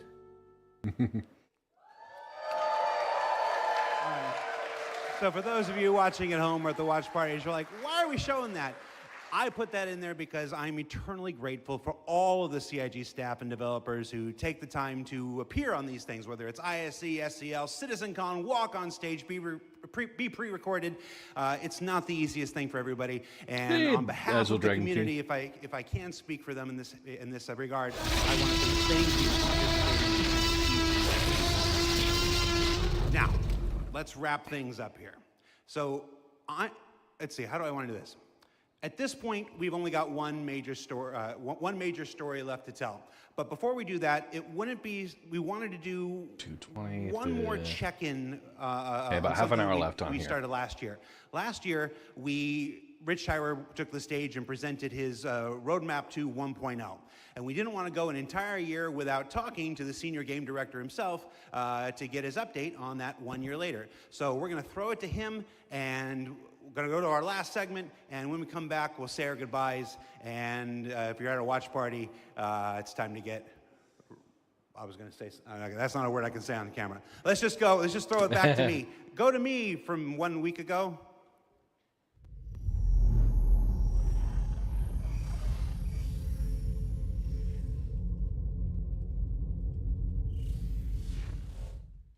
Last year, Senior Game Director Rich Tyler took to the stage and revealed our plan for 1.0. Now, before we end this year's CitizenCon Direct, we wanted to take a few moments and follow up on that reveal from last year, to do as we've done today and look at the year ahead. So, Rich, thanks for taking the time to join us. Well, you're welcome. All right, so we're going to jump right into it. Everybody knows the only constant in game development is change. So I'm going to ask you outright, what's changed about the road to 1.0? Well, fortunately, nothing. It still remains our North Star. The team is busy working towards that goal in the background, and every patch this year has moved us towards that goal. And if you haven't watched the Star Citizen 1.0 presentation from last year, I highly recommend you do so, because everything in it is still relevant as of today. You mentioned every patch this year has moved us towards that goal, so I want to dig deeper into that. We've done, at this point, 9 releases in this year, more than any year prior. So just a quick note, I am aware that there's some frame drops going on. It's something I've tried to troubleshoot with my OBS. I think it's really rooted in my network card. So, yeah. Yeah, I'm going to be exploring some different options. I think Thursday will be a troubleshooting day for me. I'll do a couple of streams, both individual on YouTube and individual on Twitch, and see if I can get those for a couple hours successfully without this frame drop issue, because it's affected basically every update since I got my 2K going, every stream since I got my 2K, at least for a little bit. Yeah, I'd hate to have to break it down to 1080. I'd like to be able to do the 2K up to YouTube, but yeah, well, we'll see. What does each one of these not just sit as their own moment in time, but move us forward on this road to 1.0? Well, last year I discussed the framework of 1.0, how all those complex systems can tie together. And one of the core aspects of that was the main story, which became the spine of the universe, which brought all of the locations, mission givers, guilds, and all the different areas of the game to the players. Now, what I didn't talk about from last year was all of the content that was going to support that framework, add the flesh to the bones, should we say. And I think that's where this year has moved us towards that goal. If you think about previous events of previous years, they've generally been locations that we've put into the verse, but they've been transient. We've taken them away, like Siege of Orison or Zenithreat. We've added them to game, and then they've been moved away.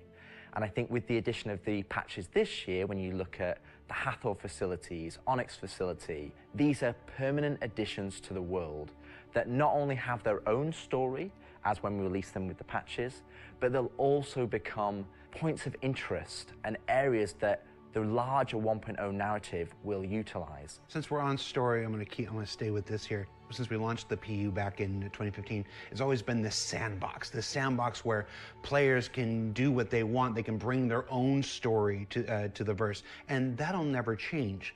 But how important is it that we also build this concurrent narrative of our own, this crafted experience, if you will, alongside that? Well, we're trying to create a living, breathing universe. And that includes both the player stories that you mentioned, that they can go and enjoy and create their own memories together. But it also means that we want to have a universe that gives back. We want areas and locations to feel like they're believable and real-life locations. And if you look throughout this year and the patches that we've worked towards, we've had an overarching story that's moved from patch to patch, and we're going through some of those cycles right now. We've also been introducing mission content that has fully voiced dialogue and facial animation, which allows us to inject some of the meaning and the why to what you are doing as a player. And I think story is integral to Star Citizen as a connective tissue that ties all of these different complex systems together, because it takes players on that journey throughout the game. To see this big turn this year to start injecting story into the verse, I think people are really responding to it. So everybody knows, and you mentioned just now, that this year we changed a whole lot about how we operate and how we release things. How do you think that's gone? I think it's gone very well.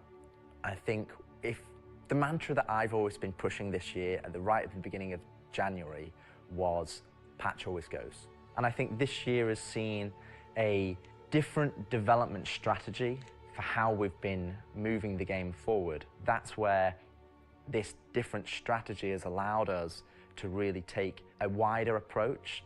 And we also have to remember that Star Citizen is played by tens of thousands of players every day.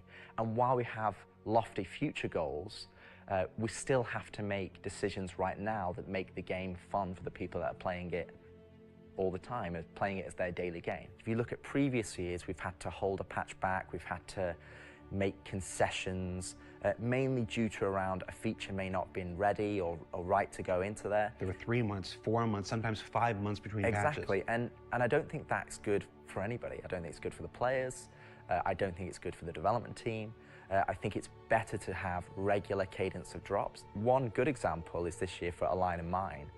People probably don't know, but A Line of Mine, when you turned on the laser, it was actually supposed to reveal the sandworm Valakar. And I played it, and it didn't hit the quality that I wanted to go into the game. So we changed, and I took it out, and I made that decision alongside Chris and Erin, and we've held that back, and we're going to work on that towards a future patch. But I think definitely the more regular cadences has had the multiple benefits, and like I said, I want to dispel a myth right here, right now. Like, features are still being worked on quite heavily in the background, from radar and scanning in FPS, the new quantum, to inventory, engineering and crafting, and all of those features are going to be coming very, very soon for players to get their hands on. And, you know, I'm going to be honest, I'm not going to sit here and say that if I was to go back to the start of the year, I would hope that we would have released more features. But I also think every decision we've made this year has been through the lens of making the live experience as stable and as good as possible. Absolutely. All right, so that's a bit about the year before. And the year before has been, I've said this before, I've said it internally, I've said it out there, I'm going to say it right now again on camera. I think this has been the best year of Star Citizen ever, and I'm willing to look right into the camera and say that. The player numbers are up, engagement numbers are up, the length of the play sessions are up, bug numbers are down, 30K is gone. It's been a solid year. But CitizenCon isn't CitizenCon without talking about the future, so I want to move us to the future. We've talked about story, we've talked about this more diegetic, immersive universe and adding voice lines and stuff like this. But where do we go from here? Obviously that continues, but what more are we going to do to make this universe seem alive and real and breathing? I think the biggest thing is to start having that conversation be two-way. So if you think about this year, like you mentioned, we've been having fully voiced NPCs, but a lot of those missions and those NPCs, they're talking to you, they're talking at you. Right. You don't get to talk back to them. Now, obviously, you get to interact with them through your actions. You get to go and do their mission, and you get to move that along, and then they talk to you again. But it's a one-way conversation. We're missing that conversation wheel. Exactly. The next part would be physical mission givers. That's something that we're going to be working towards very soon, with Battaglia being the first one coming back in the verse. And just to be clear, we will be bringing all the mission givers eventually back, and we want them to be an integral part of the verse and the story that players are going to enjoy.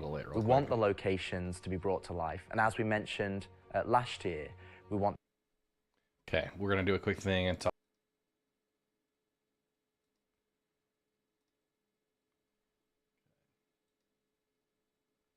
See if that's gonna go.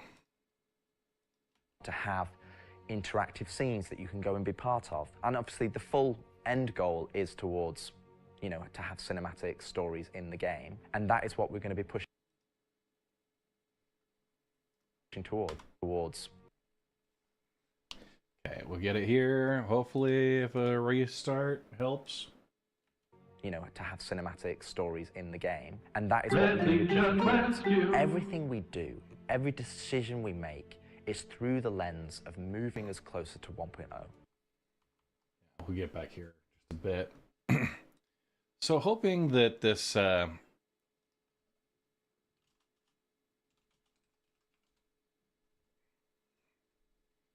hoping this will get. Yeah, so far so good. A couple folks just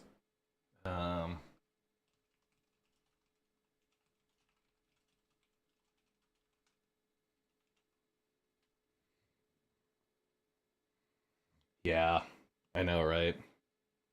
Getting it reset. So I reset the stream. We'll see if a new fresh encode just resets the network stack. I really think it's a network card problem that it's just getting backlogged or something, and I would need to probably like flush the cache there. It's not great. So yeah, we'll continue watching a little bit here, and I'll be testing out some stuff, but go and be part of. And obviously the full end goal is towards, you know, to have cinematic stories in the game, and that is what we're going to be pushing towards. Everything we do, every decision we make is through the lens of moving us closer to 1.0.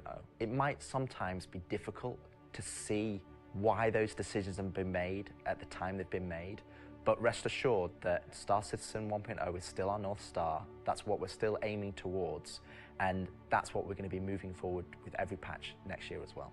I'm remembering when mission givers were first introduced, they sometimes became a bottleneck. Is there a role in instancing, which we learned about earlier today? Is there a role for instancing in that, in helping with mission givers? Yes, partially. It will be one mechanism that will allow us to have players go to their own individual area of the verse, have that conversation, and then go and continue on into the open world environment. So I think that's where, when we look at instancing, instancing provides us one tool that allows us to remove that bottleneck and provide a more seamless experience. Happy you said that, because that's one of our last topics I want to get to, is how we reconcile instancing with the persistent universe. Like, for the last 10 years now, we've been building this giant, seamless, persistent universe where everybody can come in and play together. And it would be easy to have a first instinct reaction to the idea of instancing and say that's antithetical to everything that Star Citizen is. But you mentioned last year these 3 pillars of building Star Citizen in the PU, and I want to know, you said nothing changed, but I want to ask you about this specifically. What are those 3 pillars again, and how does instancing fit within the greater design of Star Citizen? So the 3 pillars I mentioned last year were open world. That's just like the missions you love today. You can go and play, there's other players there, and you can go and enjoy that together. Then we have instancing, which I'll talk about more, but similar to municipal works that we've talked about previously. And then the third pillar was dynamic content, which would be content that's generated by the activities of the players. And I think it's very easy to become myopic around one specific thing when we're talking about it a lot, when it's the next stage of our development. And I think you could reverse it. If we'd have made a game that was all instance, and then I'd come on camera and said, hey guys, we're going to start doing it open world, it would be like, oh, is the game changing? Are we doing open world now? Is open world the new you know, North Star that's going to take us this way? And it's not. It's just one more tool that's going to allow us to offer different and dynamic experiences for players to go and engage in. Now, when I talk about instancing isn't always what you'd imagine as a solo instance experience where it's only just you. We're going to have several different versions of instances. Some are going to be closed instances, which will be like the new player experience. We'll be able for you to go in by yourself, for us to teach you the ropes in a safe environment so that you can understand how to play the complex game that we've made. But we'll also have open instances like a cantina or a bar, where we might say, hey, we only want 50 people to come in here because we've got mission givers and we've got other NPCs for you to talk to, and you would just walk in and it would be seamless. You wouldn't know that there was an instance, it's not going to get a loading screen, you would just seamlessly walk into that location, it would be full of other players and NPCs, and you can go and enjoy the content. And that's, I think, something that instancing is going to provide us. It's going to give us a tool to offer different dynamic content, or curated content, as I say. It allows us to create experiences that are different to the open world experiences that we've already made. And it's not to say that we won't continue our open world development or only do instance content. It's going to be a mix. And like I said, this is one of the pillars that will move us towards 1.0. We will eventually work on dynamic content that will move us towards 1.0, and all 3 of those pillars will interweave to create the full Star Citizen experience. All right, so we've hit a lot of the bigger topics, the feature work, engineering, and FPS crafting coming to tech preview soon, stuff like this. We've talked about instancing and how that's going to work within the universe. But I want to ask you this one last big one. It's very easy to say Star Citizen is this kind of game and that kind of game. Those of us who spend our days making it know better. It's an everything game. It's everything we can make it game. It just is. But at the core of this is still spaceships. That life of spaceships. Yeah. What more can you tell us about spaceship gameplay in the future? What can you give us? What can you tee up for us to look forward to for those of us who are really into Star Citizen for the spaceships? Our intentions going forward are to make sure that every ship or ship archetype that you acquire has a role and has content that you can go and enjoy in the universe. For example, right now I know that we're working on more robust mining missions, more robust salvage missions. Mining missions. We're going to be working on refueling missions. And we want to make sure that each and every one of the ship has a purpose and has a reason to exist in the game. That's from the smallest Argo MPUV, as well as ground vehicles, all the way up to the large capital ships. We want to give them purpose. And I think it's something that we are absolutely aware of. We want to make sure that we're building that spectrum of content to allow players to go and engage in. And I think 2026 is going to be a very good year for Star Citizen. And I think there's going to be something that's very interesting and something that a lot of people have been waiting for. But rather than me spoil it, I'll let Ian and the team go into the details on that. He had a twinkle in his eye. Ian, take it away. Here we go. This is the big one, right?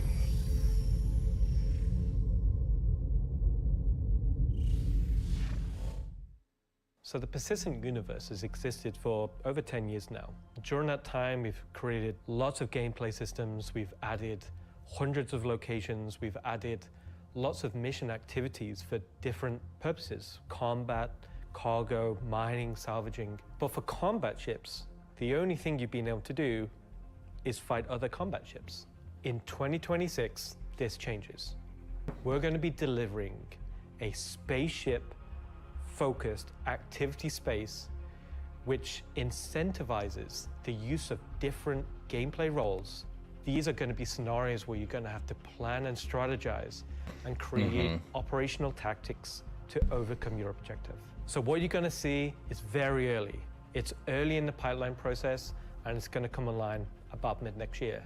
But we're really excited about the content we're creating, so we want to share with you a super early look at what we're building in a space we're calling Tactical Strike Groups. Hell yeah.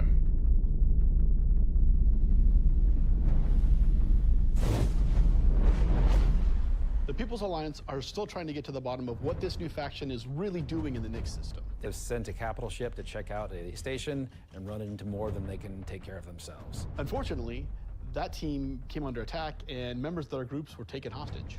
Now they've reached out to Intersec, who've reached out to you to help recover the pilot.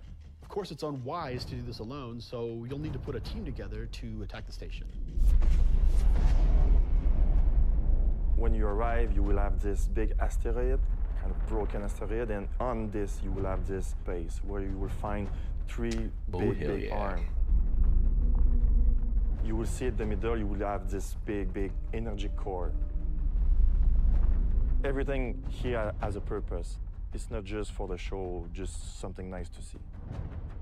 You'll see a People's Alliance-owned Idris that's just on the outside, and it's going to be getting harassed by this unknown faction that you have met before. Yeah. So your first objective here is to clear out the ships. There'll be waves of these ships, so this is where you want your light or your medium or your heavy fighters, whichever playstyle you prefer.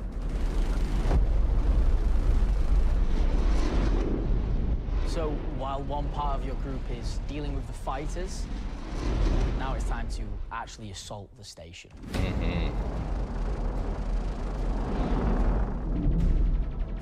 This station has been outfitted to resist all of the obvious way of attacks. Somehow they've incorporated Vanduul capital ship killing turrets. These turrets ignore small fighters, and they have the firepower to destroy even the biggest capital ships. Oh, yeah. Your Polaris and your Idris, if you get it close, it will get shredded. The idea of these is so we can sort of make it so we can mix up that ship combat and not everyone can just bring the biggest ship and win just because they have the biggest ship. Yeah, that's a good balancing technique. Ooh, yeah. You have to send out your best pilots to navigate the superstructure and take down anything that may damage your bigger ships. So at this point you're thinking, destroy the turrets.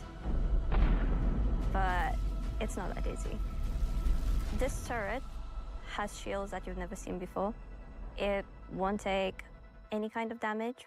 Your missiles won't do anything, your lasers won't do anything, your ballistics won't do anything to them. But like everything, they do have a weakness. Right. So you have to cut the power to their shields. To do that, that actually brings you to your first objective, the power relays. So the exterior has a number of power relays that are holding the doors closed so that you can't get in. You have to find them, you have to target them, and you have to destroy them. But it may not be as easy as it seems. Here's our first wrinkle. The power relays have their own shields that are resistant to energy-based attacks. We know how much you like using laser repeaters, but so do these guys. Capital ship can't get close enough because of the turrets. So ships with explosive or ballistic ordnance will be needed here. That's torpedo ships like your Retaliator or Gladiator. Yeah. Or even another fighter with ballistics loadout. That's going to take you a while.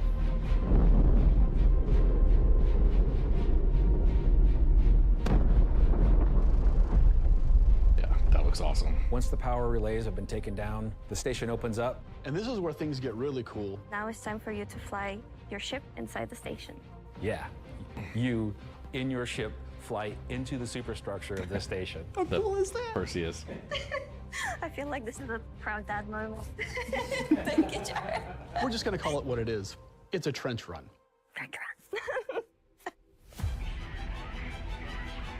Nice 9. Yeah. So as you enter the structure, you'll see cooling units along the sides that you'll need to take out. There's 3 arms to the station that have these trenches. You'll fly into one, and then there'll be a core in the center, and then you'll move out another trench. You're either gonna do it multiple times, or you need to bring friends. Yeah. At this point, the core is still protected, so these are essentially strafing runs. There are objects to avoid. You're going to have to be able to dodge. You're going to have to move quickly. You need an agile ship. Because the shield generator that you're targeting is emitting lots of distortion damage. So once the cooling units are out, that exposes the core to overheat, which means that you can attack it from the inside and also from exhaust ports on the outside of the station. Yeah, that's awesome. This core is armored and just takes a whole lot of damage.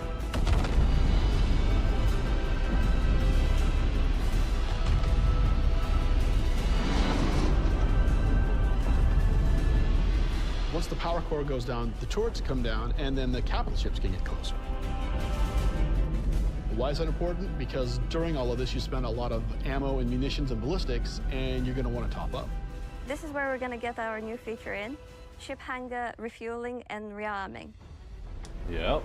You're gonna be able to land in the hangar of select ships and be able to use the same interface as you are right now at stations to refuel and rearm. It's specifically for ships like the Idris and the Polaris and other ships that are designed to have other ships land inside them. Of course, it'll be more than just those 2 ships, and That's you'll awesome. find out more once we get closer to release. But this is a really important feature that we're really excited to get out. If you're not bringing your own Idris, the People's Alliance has an Idris there that can provide a safe port I think in a they're storm, spoiling allow parts you of the op, set back but up and head back out. there's going to be a lot And it's more. a good thing that you've rearmed and refueled too, because now another group of ships is coming to attack the People's Alliance Idris.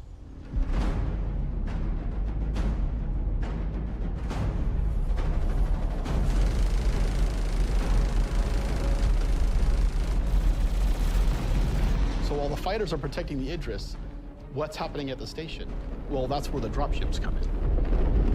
you've got to take a fire team in. You've got to land, you've got to fight through an onslaught of FPS enemies that belong to this unknown faction, and you've got to open a hangar door which will allow you to release captives from the station. That's awesome.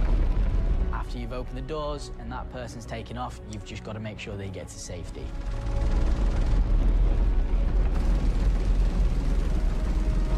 So at this point, all of this sounds pretty simple, but there's an additional complication. Another wrinkle. Up until this point, it's just been you versus the enemies in the station. But the enemies in the station have their own enemies. The Vanduul neighbors who really don't like these guys for some reason will come in and wreak havoc on them. Hell yeah. And they're not going to discriminate between you and the station. They're out for blood. When you alert the Vanduul by destroying the power core that the station's now vulnerable, you're on a time limit. Vanduul are coming, they're going to come hard, they're going to keep coming, you're going to have one hell of a fight.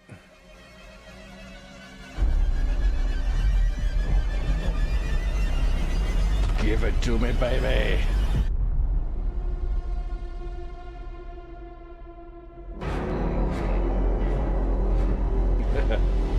Oh, buddy.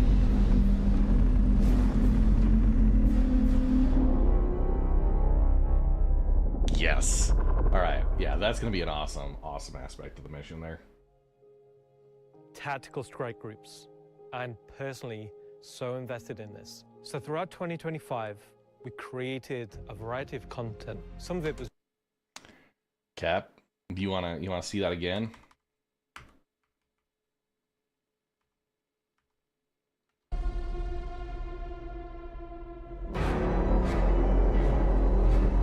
King shit, baby.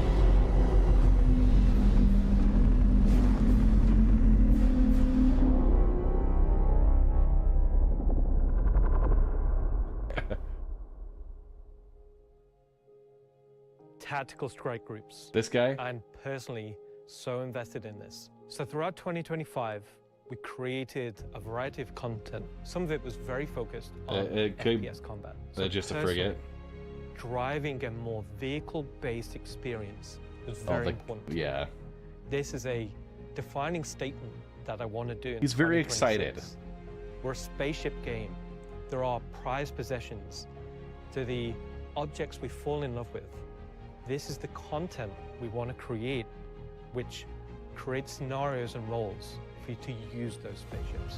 We won't get to all roles initially, but we should see this as a landmark, a position where we can see a gameplay space which incentivizes the use of different ships and scenarios to clear objectives and complete missions in a variety of roles. And in the future, we can use this to expand on. So I hope you're all just as excited as I am for tactical strike groups. Hey, cool, sir. How you doing? So, here comes the juice. Hey, Southern Cross Alliance. Yeah, so the Vanduul, I think it's important to bring him in because that's going to be like a key feature, right? But that will be a very, very interesting mission that I think is going to take several hours, right?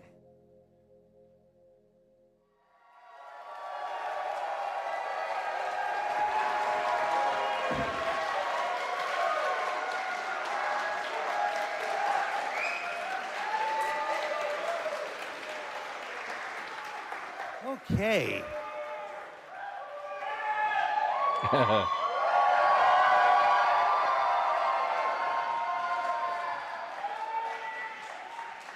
Why do you still have the puppet? John, come home. All right, so tactical strike groups. You know, it's been a long road for the last 10 years that PU's been around. We've done lots to build stuff for mining ships and for salvage ships, and as Rich said, we're currently building out even more for those, and our first refueling missions coming online in 2026. But combat missions. Oh, hi, Aaron Roberts. Aaron Roberts. But finally having enough of the foundation in place that we can begin to build real spaceship operations, hesitate, in any other MMO they'd call dungeons. It's really exciting for me, and that's why we're ending the show this year with that. So yeah, that's been CitizenCon Direct. Thank you for taking the time to share this with us. Again, this is just a glimpse at some of what's coming in 2026. I've seen the Twitch chat and the YouTube chat like, oh, you're spoiling everything. I promise, we ain't. So before we let you go, that's it for me. Thank you so much for tuning in. And as with every CitizenCon, the last word shouldn't be mine. It should belong to our founders and CEO. So take it away, Chris Roberts. I hope you enjoyed this glimpse into some of what the team is cooking for the near future. Of course, we're not going to spoil everything that's currently in progress, and many features we haven't discussed today are in active development, like base building, social, and trade tools that are very much a priority. These, along with bringing the final polished features from Squadron 42 into the persistent universe, will make next year the most exciting yet for Star Citizen. Finally, I want to extend a heartfelt thank you to everyone at CIG for working so tirelessly and with so much passion to deliver something that is already special and will only get more so as we continue. And of course, to all of you for making all this possible with your support and feedback. We couldn't do this without all of you, something that I and the team appreciate every day. We are very lucky to be allowed the time and the money to build a game of all of our dreams, something that is only more apparent as the video game business becomes more monolithic.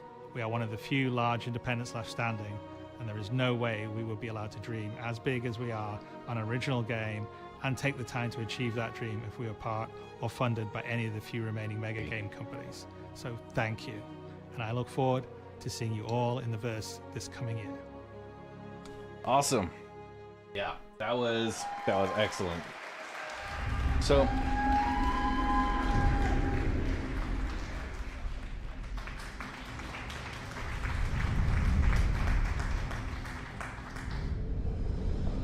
like that, they're using my same sound clip for the applause.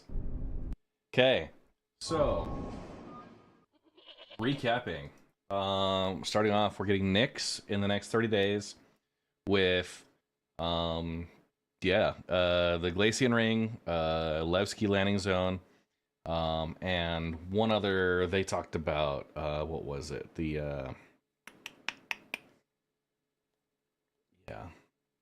Gonna be a PTU before Halloween. There's one other aspect of that, like one of the dynamic missions, sandbox events. It wasn't the rock cracker. It was sheesh.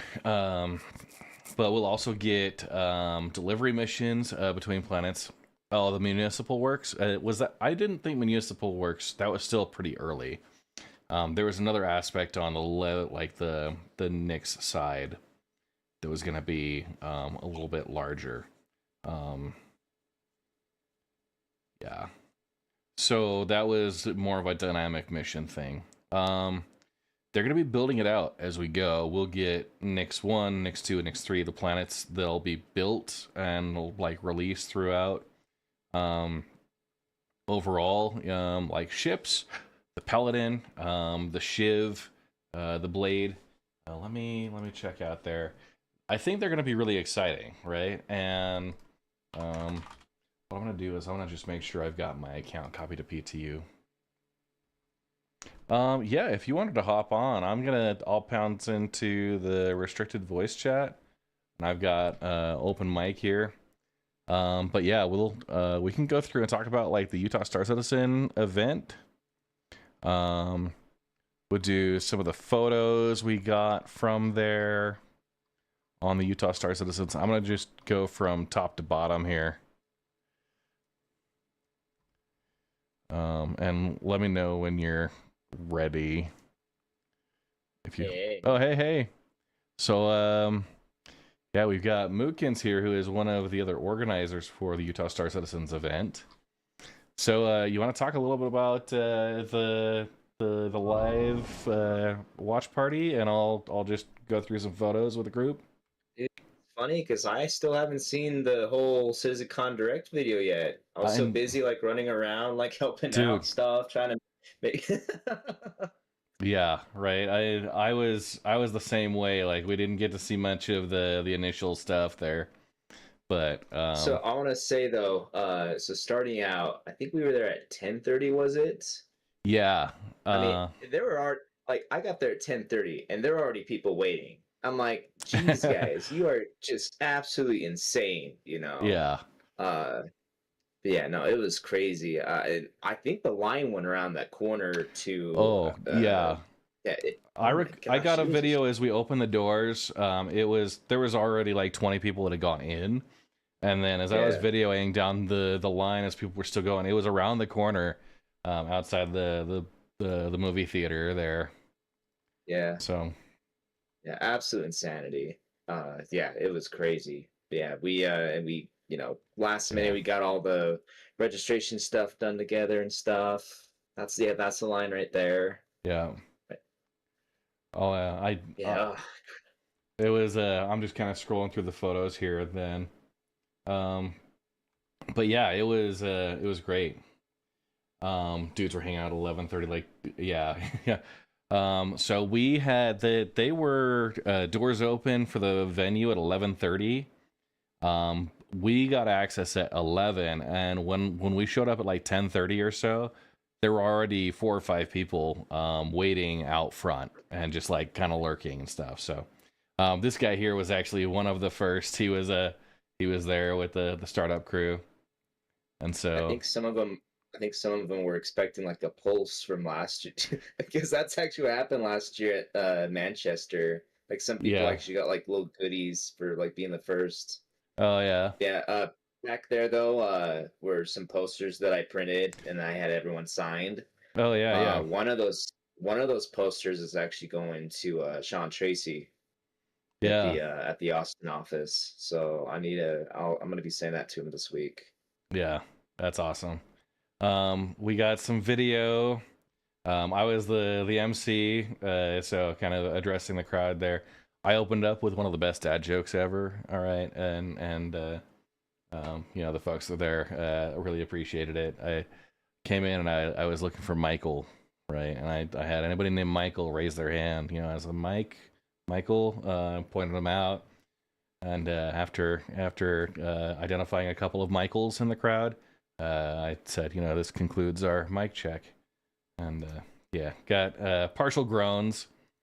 1, 2, 3.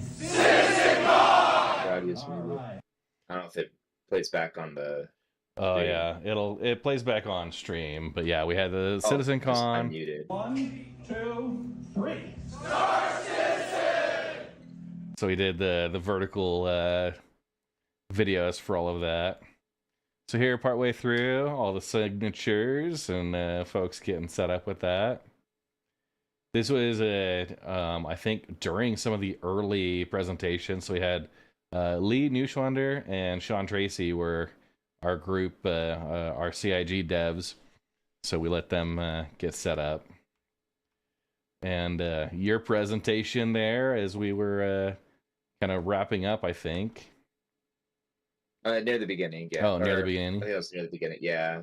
Yeah, a great shot of the shirts we got screen printed and stuff. So, yeah, fun times.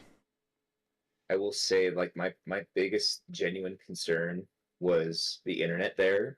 Oh yeah, because I did a speed test before. It was like I think like 50 megs. Oh geez, which yeah, was fine, but like considering we had like 180 people in the audience and it was like open internet too, so like anyone could join in. Luckily though, they had like a little backup network that I was able just to plug right in without, Yeah. But I was like, oh man, like that was like I think we had like one little hiccup though, and I think that it was because the browser froze or something. But other than that, like yeah, it went pretty flawless. So Sean Tracy actually called up Benoit Beausejour and had a little conference call before the event. And Benoit popped in and said hello. So Sean was holding him up to the microphone to talk to the crowd. That was pretty fun. Yeah, there was standing room only. We had, during the presentation, there was about 20 people along the back wall. And it was like that for the whole presentation too. Like, oh yeah, I mean, there's like a ton of people like in the back wall. Like there's some chairs and stuff in the back. Like a lot of people like stood, were like in the kind of like stood along the side of the aisles. Like it was a pretty full house in there, I will say. And I think it was definitely a good call that we cranked the AC as soon as we got in there, because being in a sweaty movie theater like that, it was it would have been great. So everybody getting their raffle tickets and checking those during the warm-ups. I think everybody had a really good time. There wasn't any like major. 7:33. No, like I've just had like last 20, or I guess last 48 hours, I've just had nothing but just gratitude and thank yous from everyone. Like it is really humbling. I think everyone really did had a good time. Well, and like the number of people are like, I had a few people come up and ask what they would need to do to help get involved in like volunteering for something like this in the future. And we definitely between you and Minnie and Mill, I mean, you two did a lot of leg work. I'd say we probably have over 100 man hours each in the preparation. Yeah. So. And we had like we had about like 55 giveaways too. I did the numbers. It was like we had a lot of stuff we gave away too. A lot of both. Well, it's nice because it was a lot of both like physical and digital stuff. Yeah. Because like it'd be kind of boring if it was just all ships, right? Like I want people to go home with like something like in their hands, Yeah. Now here's the question, because you stayed after so I took off before all the physical stuff was done. Did the guy who won the Monster Tech chair end up being able to get it home? Dude, no. It was funny because Luke, I guess Luke was with the guy, right? But they literally like shoved it into like a minivan or something right at the end. At least from what I was been told. But for all I know, like the guy has it. So good for him. That's awesome. But, they're just like trying to cram into like this minivan, and it's like, oh my gosh. Yeah, Luke stayed after a little bit to help out with the guy that won it. That's awesome. We had 8 posters from Lens Nation. He's done some great work there. So some like cool artwork to hang up. And then the coins, the Levski themed ones. Those were pretty cool. And of course, me on the chair in my comfort zone talking through that. Sean had a box for Salt Lake City. Like a locked box. All padlocked. He was telling me too, I guess they told him the combinations for it, but one of the locks wouldn't open. I don't know if you were hearing about that. Yeah, did you hear about that? No, I didn't. Dude, yeah, so literally like Sean, like he was telling us like he literally had to go on YouTube like to Lockpick Lawyer to like figure out how to open it because they had no idea what the combination, like it was something totally different from what they gave him. That's awesome.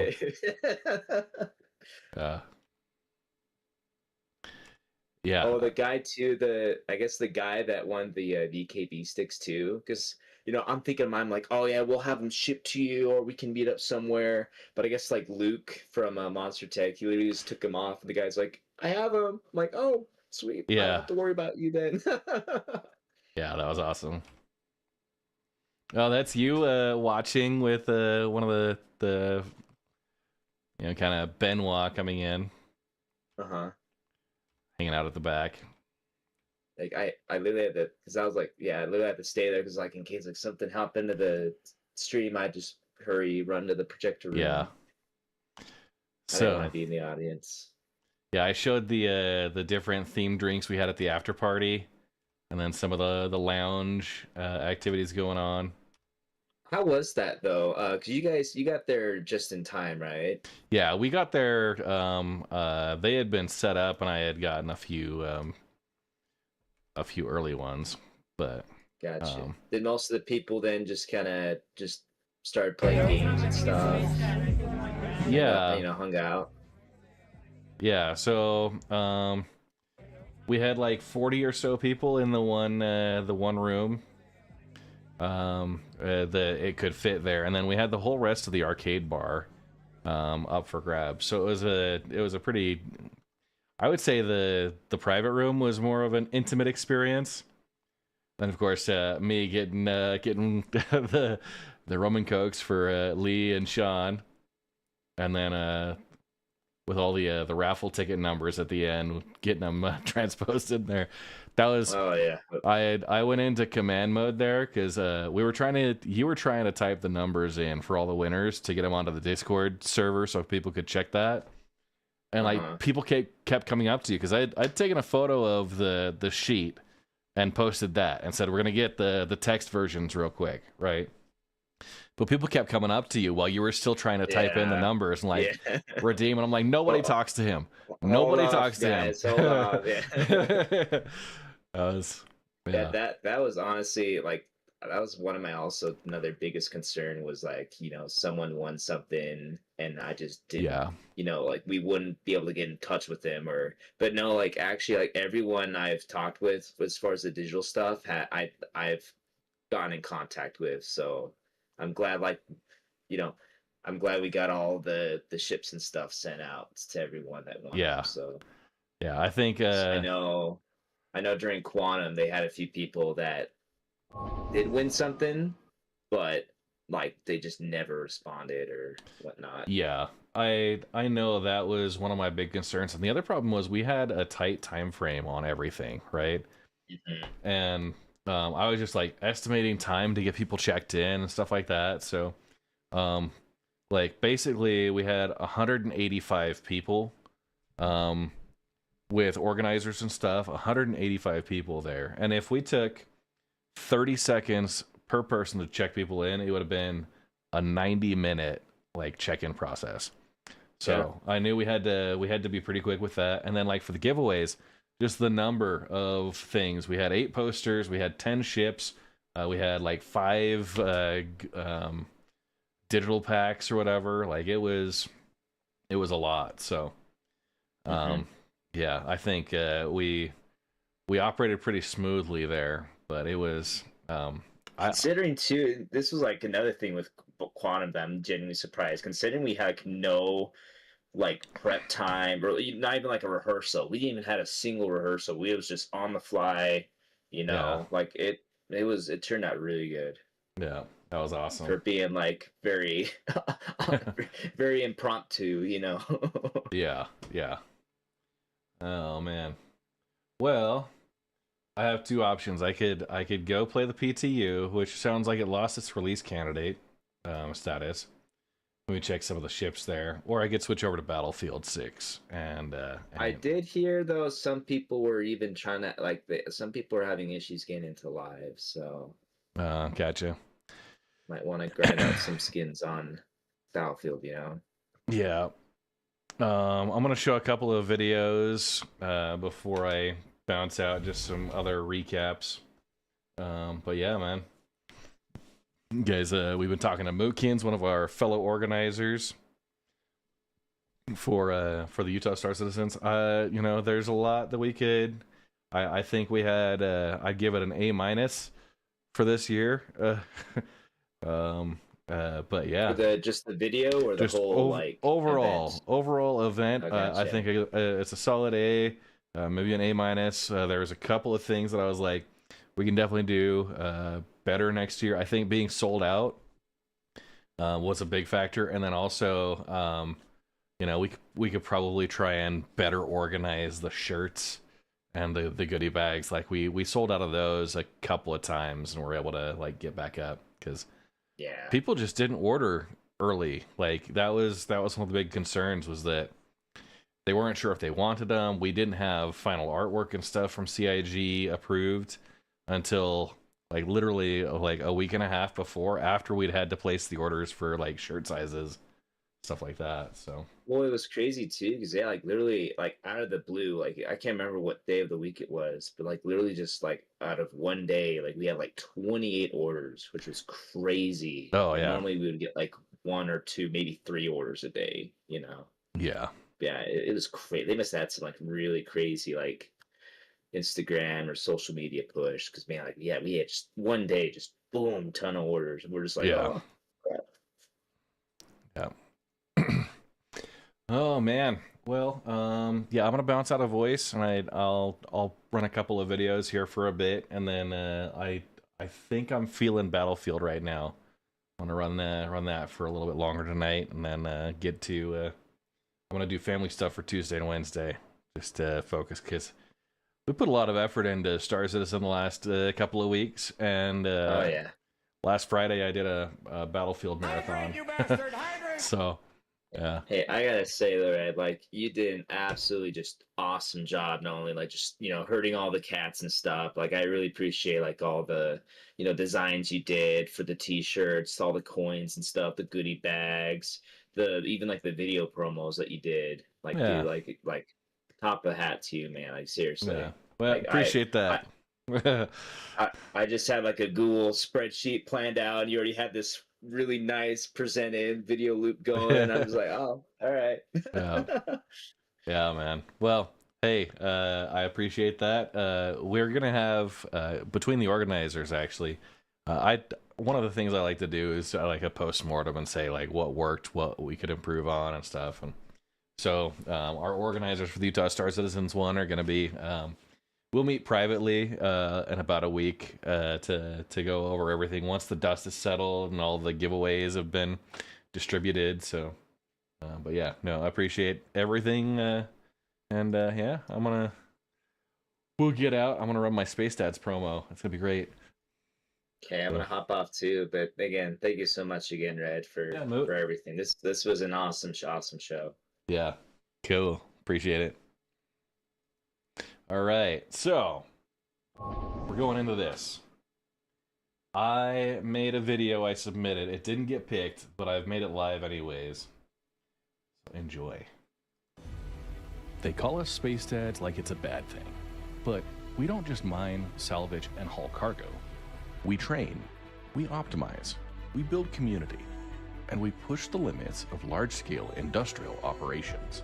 We show up to do the job, leaving the drama and ego behind. The Space Dads aren't a fraternity, it's a state of mind. Join the Space Dads. Join the Red Legion.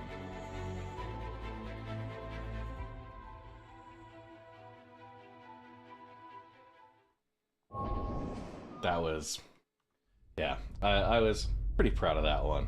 So, sadly they didn't pick it, but hey, you know what? We can't all be winners. New follower. Right? Welcome to the Red Legion. Zalas, thank you for the follow. Appreciate that. Now we're gonna change gears a little bit. We did the recap of the event. We did kind of a talk through the Bar Citizen after, like, the live watch party and the after party. I am gonna load up Battlefield 6. I'm gonna do a quick bio break and then change over the game on Twitch to make sure we're set up there. And yeah, we'll be relaxing for the rest of the night doing that. Get a couple of matches in, and if there's folks that are in, yeah, we'll tie off with them as far as the Battlefield if we can get a group going. So if you guys are out there watching, you want to play Battlefield 6 with me? I like doing objective based, and you know, I run support class mainly, and I'm just trying to crank out some levels there, get some good guns unlocked. So I'll be doing that, and I will catch you guys here in a minute, right after my bio break.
New subscriber. Welcome to the Red Legion.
All right. Getting loaded in here.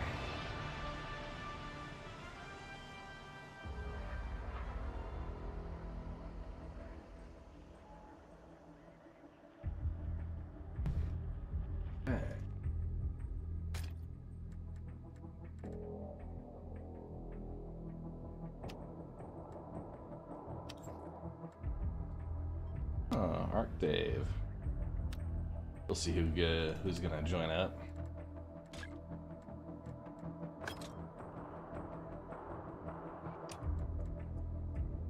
So what do we got? I've got my loadouts. So I have a custom loadout. Loadout 1, this is my consistent. Give me a second. As I toggle,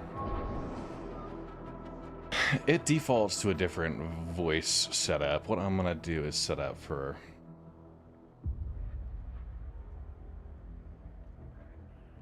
Hey, Seratus. I'm gonna add. How you get jumped on? Yeah. I'm gonna add a whitelist voice. Actually, you are whitelisted for voice chat. So anytime you want to bounce in to the stream restricted chat, you can just pop right in. So cool. Yeah, you will not have to worry about that. Okay, so I'm trying out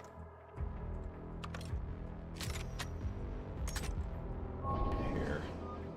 I've got the M60 Huntsman. I haven't played the M60 at all. I don't think. So yeah, I'm gonna leave that as one of my optional loadouts. So cool. Okay. Let's see here.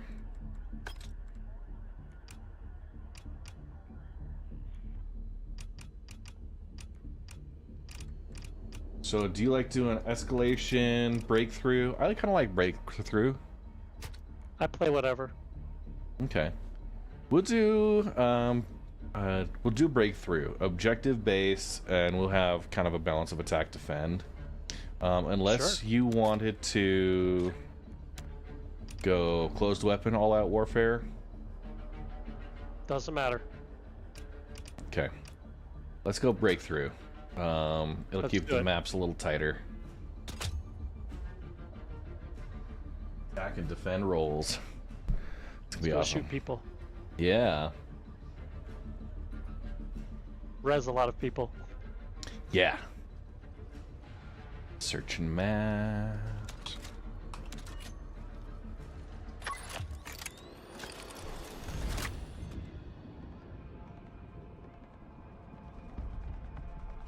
Sobek City. Breakthrough here. Alright, we are attackers. Yeah, alright. 048. So this one is fresh. Nice. Okay, 1 and 3.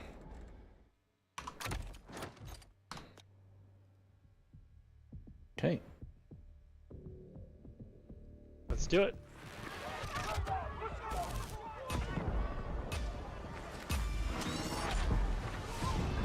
Oh, my joysticks are connected. Hang on.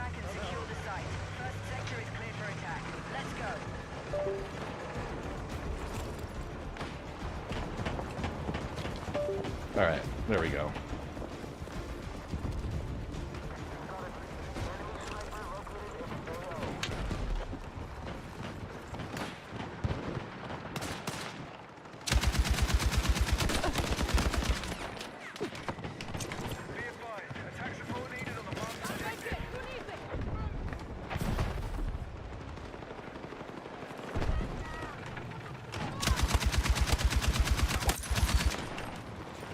Hang in there! Let's go! Ooh. Okay. Oh, come on. I definitely need...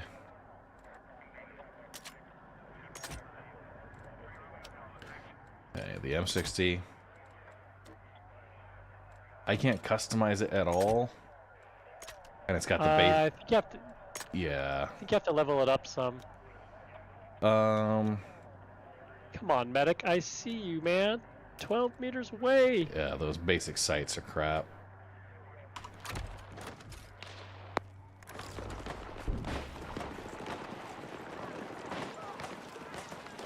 Medic, like 2 meters away.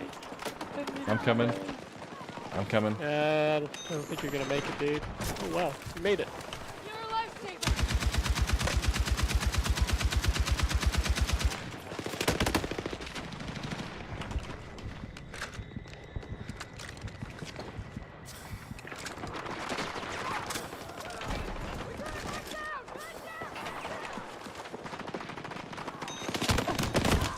Mm. Dude. You get hit? Yeah. Oh boy. Run, dude. Oh man. Oh, guy's up in the corner right here. I'm ready for res. Coming, coming. Okay, yeah. It's clear here. Oh, nope, it's not clear. Okay. I need a medic! Okay. Definitely need to level not this up pushing- to get a better sight. yeah, the basic sight on the M60 sucks. New subscriber. Welcome to the Red Yo, Legion. in limbo. Bravo. Part of the problem, I think.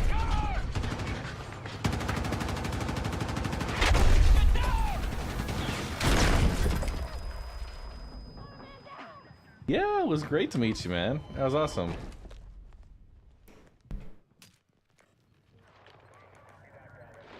Okay.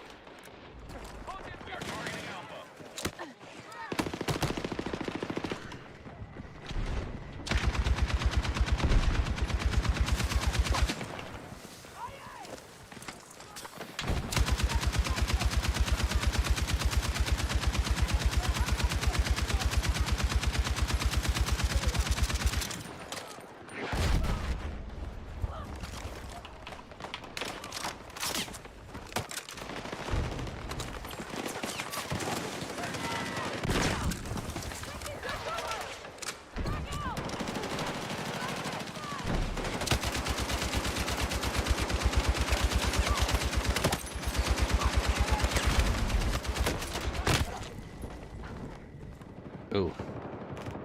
Fucking hit! Yeah, of course, man. Oh.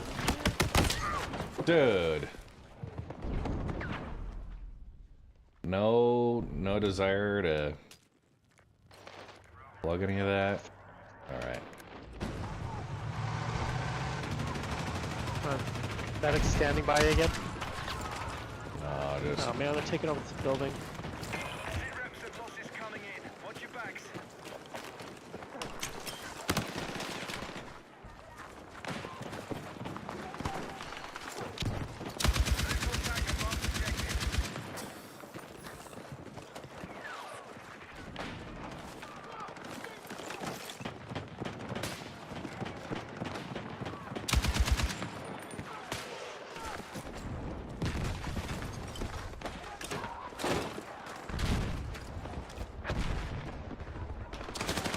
Whoa!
I'm pushing heavy suppression on this right side. Ooh, yeah, there's really a lot of them. Go Oreo, man. Oh boy. Oh! No chance. They're gonna come in that doorway so hard.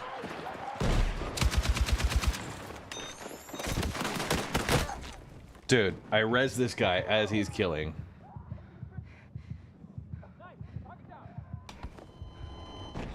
Right, I res this guy as he's abandoning. We need to rally defense on the marked objective.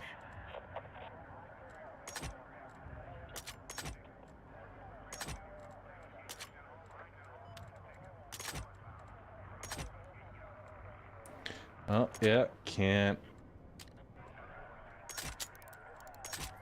Not looking good, man. So I cannot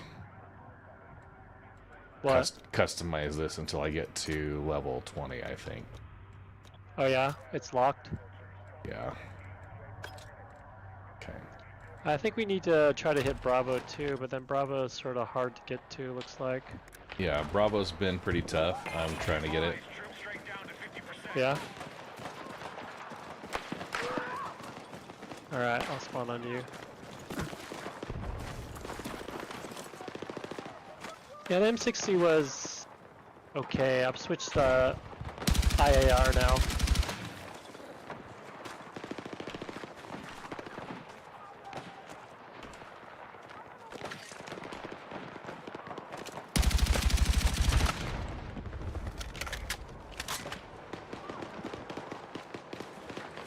Yeah, I made it to the second hill.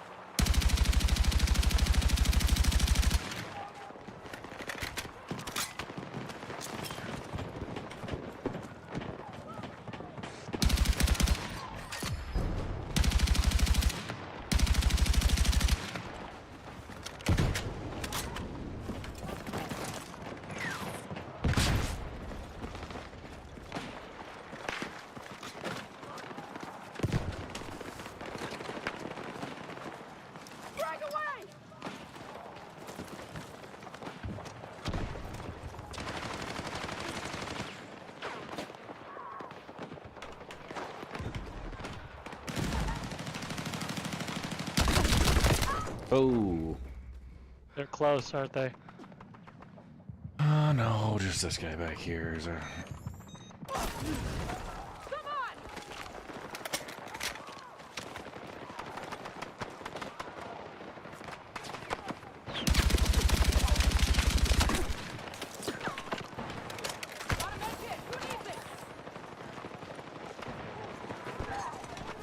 See, let's push hard. Setting up.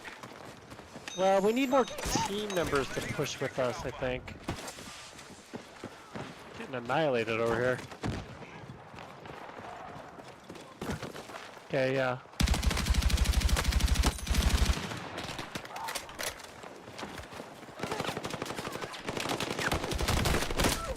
Oh, Jesus, dude. Where'd that come from? Oh boy.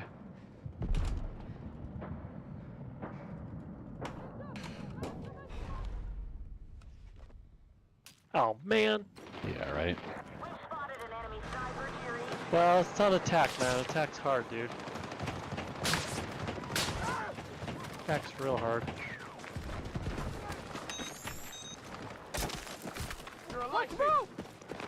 Or can be.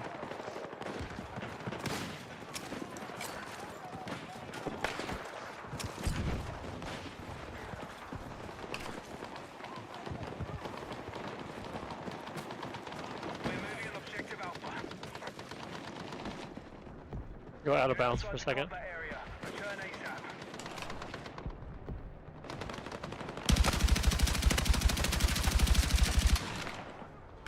You're leaving the AO.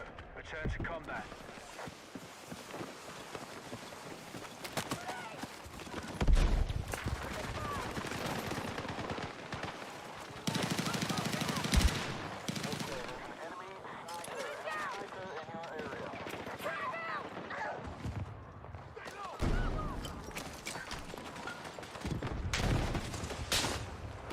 Yeah, I'm close. Oh, okay. I got hit by a couple guys. Run, run, run!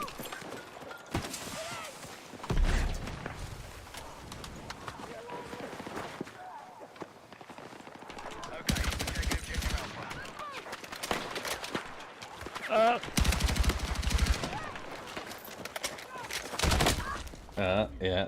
Ah, dang it, I got caught putting out a freaking beacon. Yeah, it's alright. It's alright. It's alright.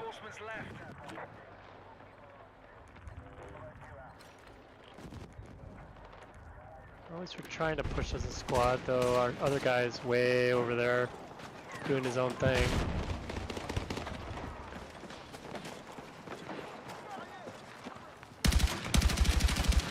You want to feel how hard I can punch? What's up, Mav?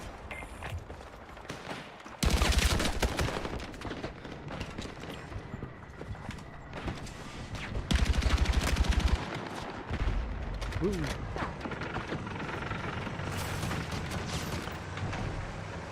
All right, we got the support coming in.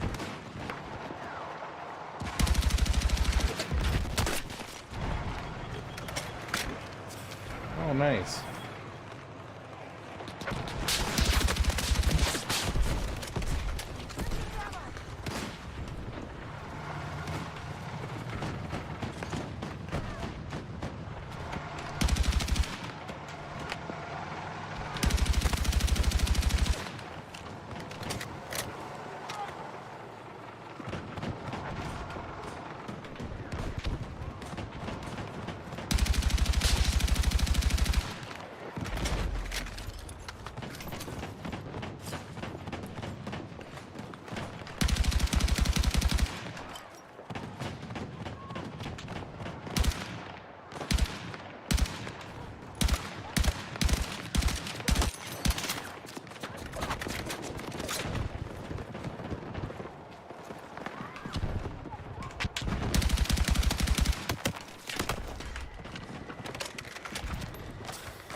Oh boy, we're getting hit so much. But we're going in, we're going in.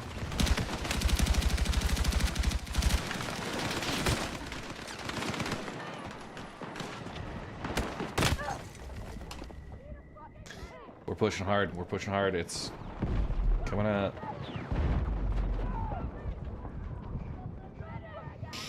We are doing the shooting, yes. Tywar, if you want to join a squad.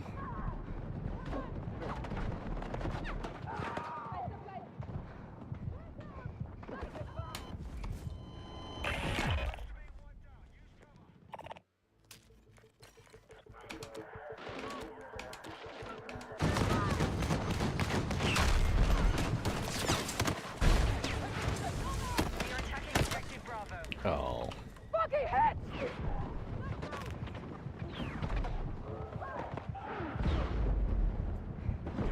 Oh no, they're getting behind us. Ah.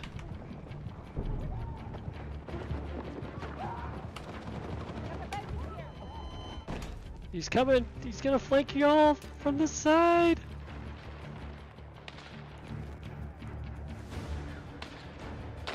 That thing.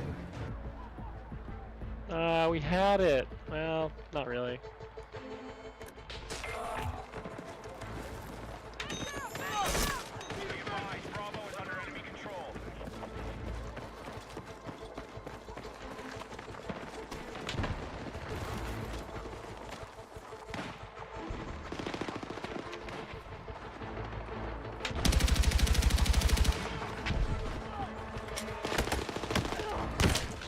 Oh, bullshit.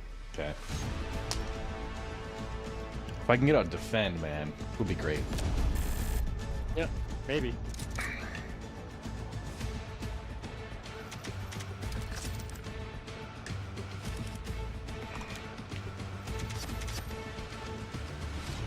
$25 grenades thrown. Career best for me. Got 25 grenades. How do I activate the XP boosts? Okay, there we go.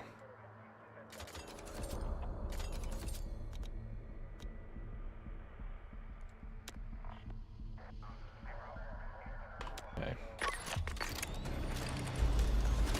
I wish I could mess with my weapons right now, but can't.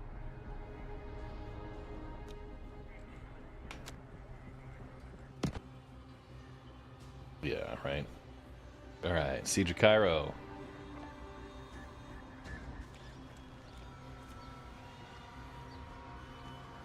And we're on defense. Mav, yeah, if you wanted to join, we've got 2. But yeah, I fully understand. I'm playing with my tried and true. All right, LMG here. We got the hatchet.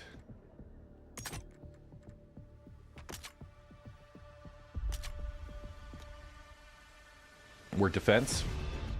Yeah, we're defense.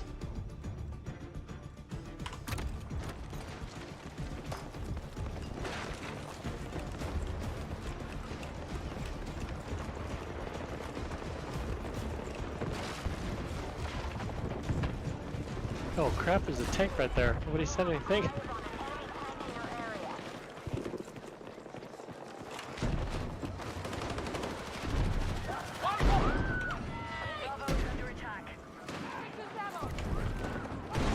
We need defensive support on a marked objective.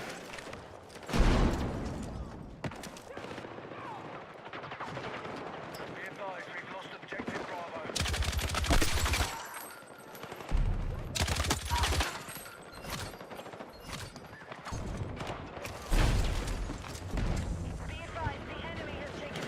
Crap, we lost Bravo.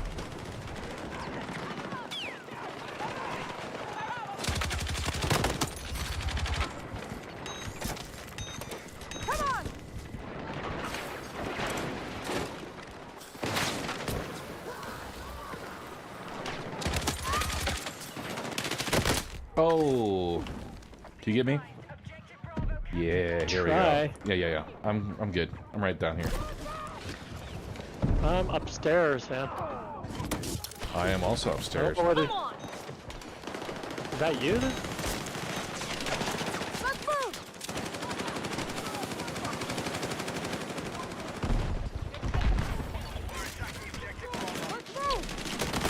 Oh. I was down here. It's a madhouse. I'm busy resin. Dude, go get the other guy, you frick! Who's resin him?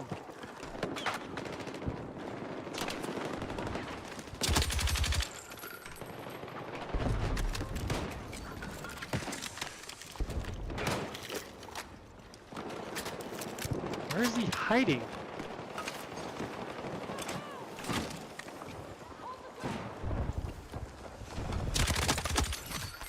Oh, I think I just got a triple. Oh yeah?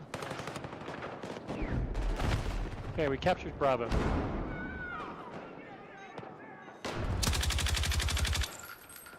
Defensive position needed on the marked objective.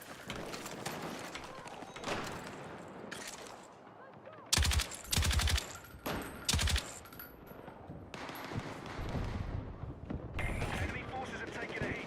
Keep going.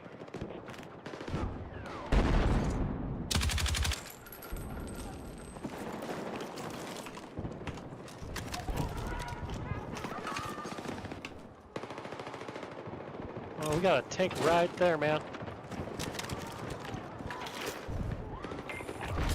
Oh, what? He's even seeing me, man.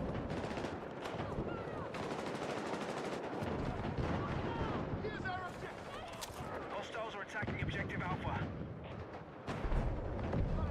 Okay,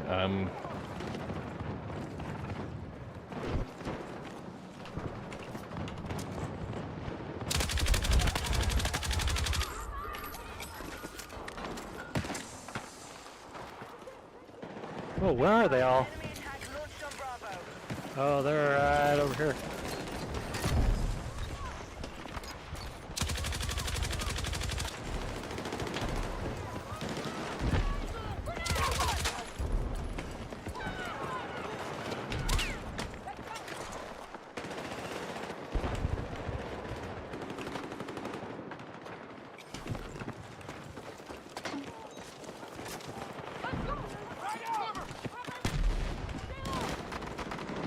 Oh man, right there.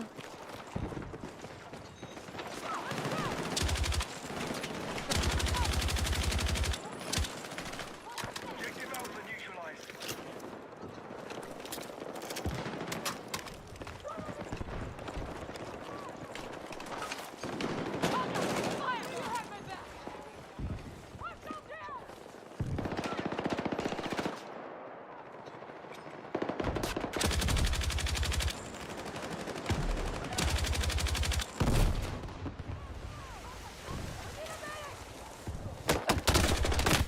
oh.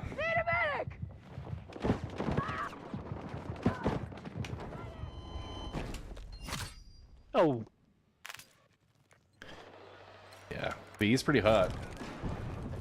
Yeah, you could say that.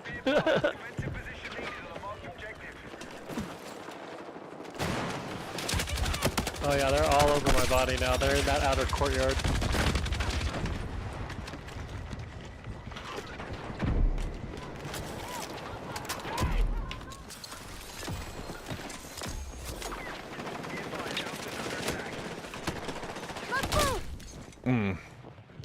Yeah, they're down. Hostile force down by at least 50%. Don't let up. Fucking hit!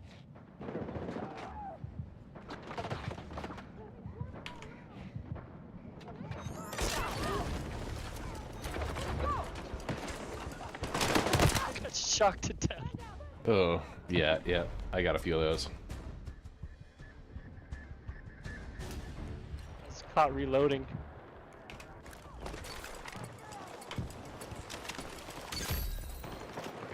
Then we lost Alpha. Oh, come on, how is he still? Oh man, thanks guys for rezzing me right on that frag. Get back to your team.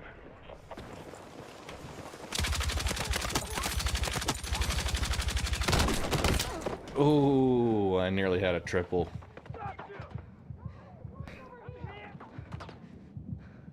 You're too far out there, dude. Yeah, I got you. I feel you. Oh, that's a tank.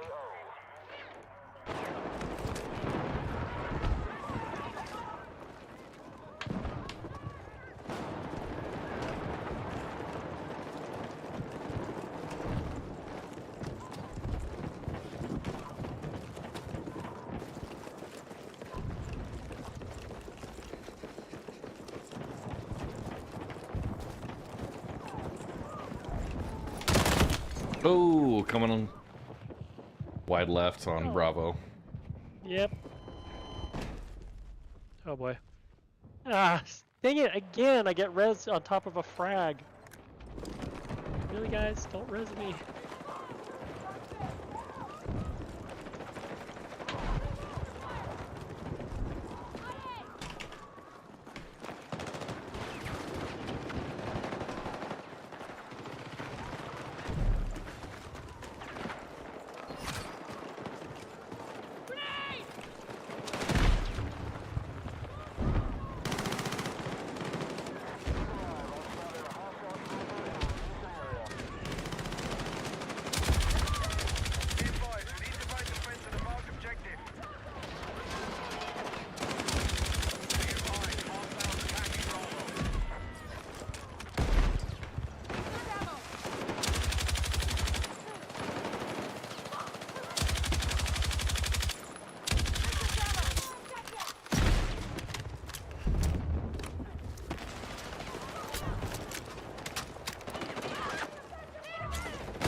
Come on, guys, shoot the medic. Shoot the guy down there.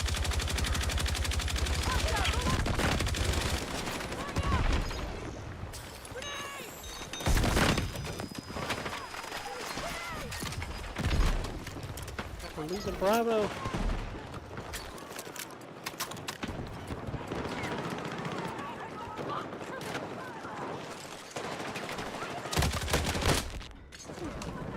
Okay, there's a guy up there.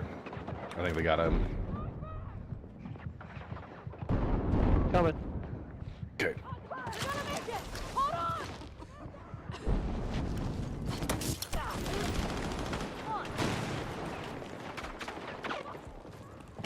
Alright. Okay, 36 tickets. You gotta hold out.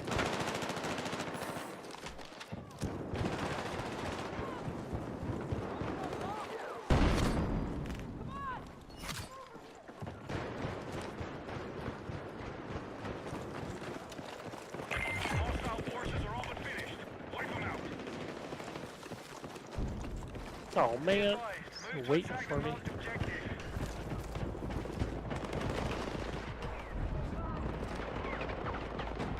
Come on, medics, I know there's some nearby. Oh, thank goodness.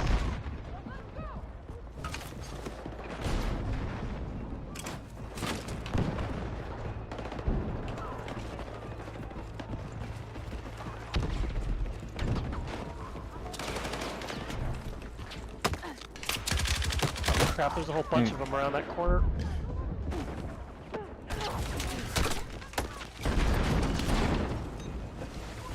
Guys, back here! Turn around!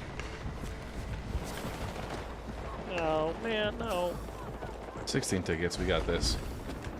No, they're taking it though. They got too many guys there. Yeah, we're about to lose it. They're about to push us back. Yep, they got it.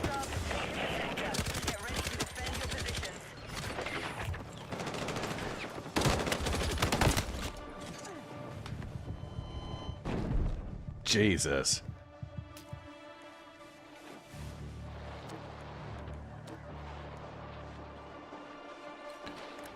Let's find a kill line.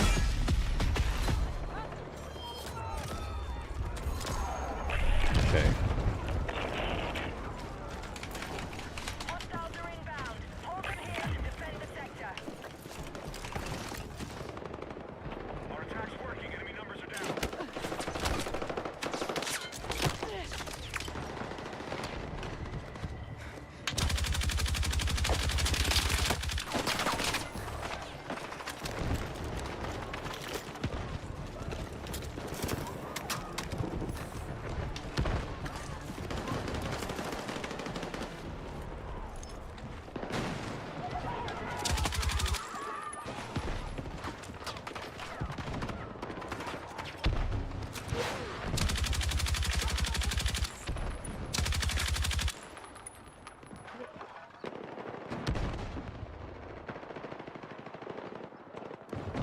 Here we go.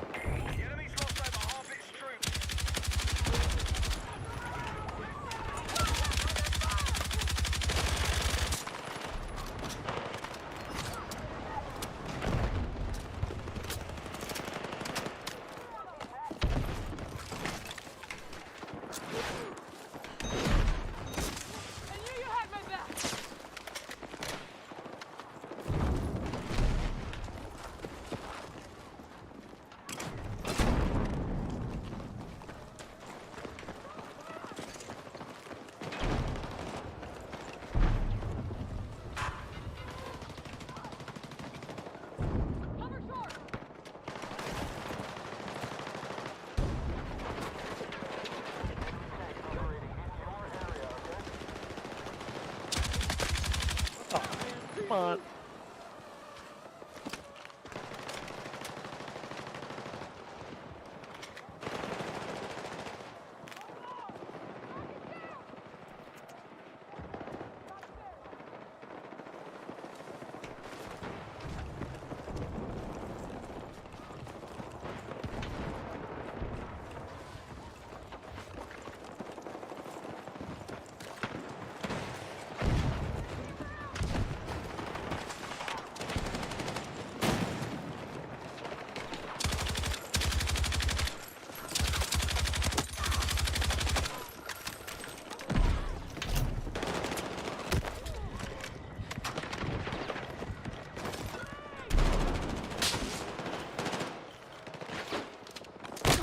Oh, come on. How did he reload? Buildings up on the top there. Hey, Maldor, how you doing? Pretty good. Hoping you're having a better night than I am at the moment. Yeah, we're okay. We lost the first attack and got just swept. Well, we got him down to 17 tickets. That's pretty good. Not bad, actually. I'm just been on a losing streak all night, though. Hey. Come on, medic. I see you. I see you. Come on, medic.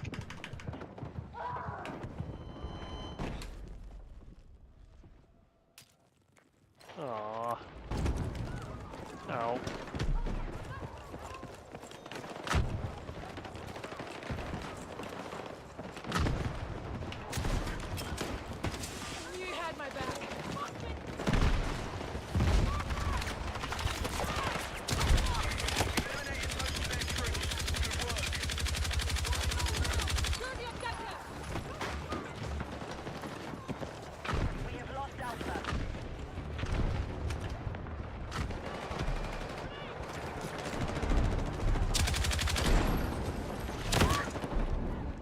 Wow. Oh. Oz, can you get Oz the info to join our server? Or to join our voice chat? Let me go look at it again. Oh crap.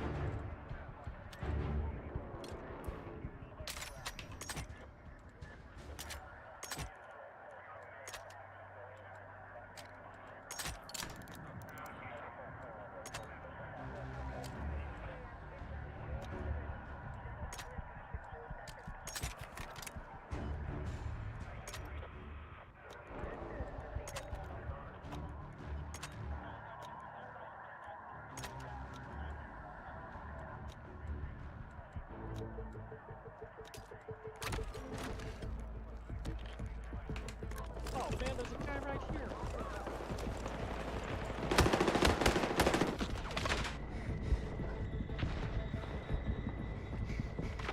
You dang dork.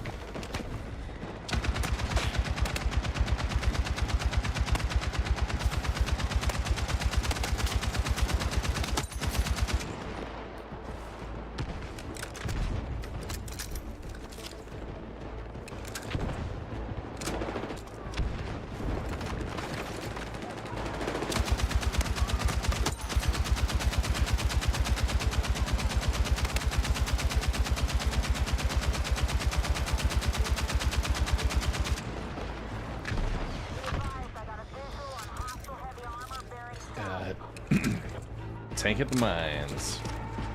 Oh, nice. Yeah, there are mines everywhere, man. We held out. Very nice. Nice.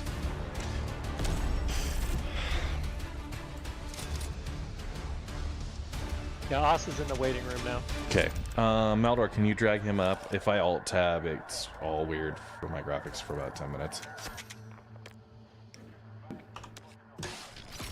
Oss. Yo. Welcome, sir. Thank you. Kick some ass. Oss. Maldor's another local Utah guy. Oh, yeah? Yep. Nice.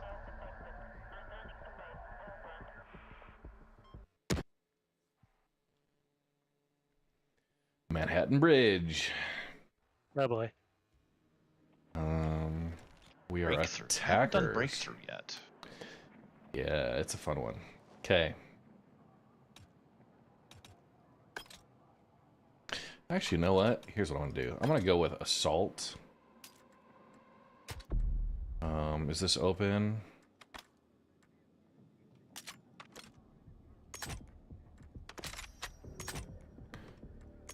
Okay. Side is fine. Under barrel. Alright, we're going.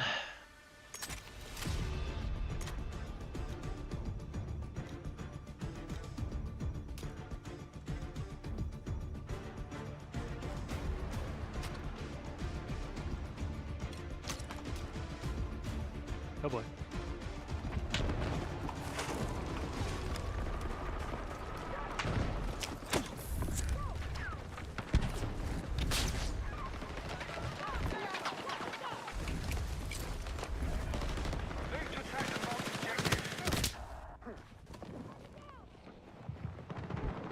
I need a medic! Well, they're hiding in the bushes. Mm-hmm.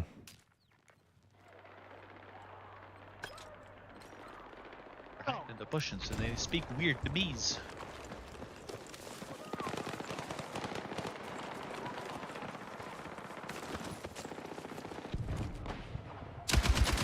Yeah, I can't get you, man. Well, maybe. Okay. Oh, this guy just tried to stab me.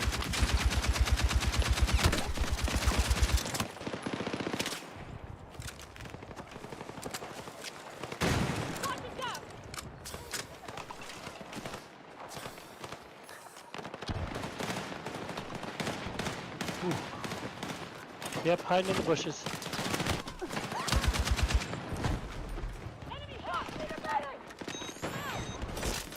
Hey, come on! Oh, come on. Medic!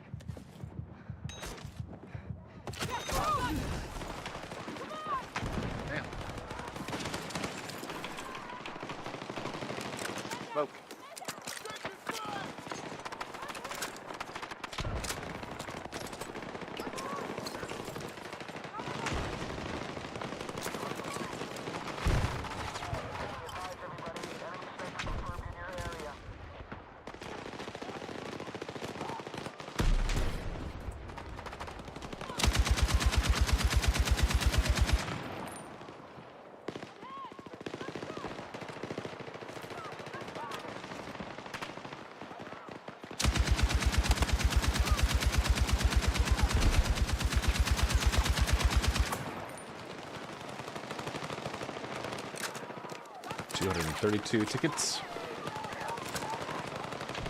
Yeah, we're...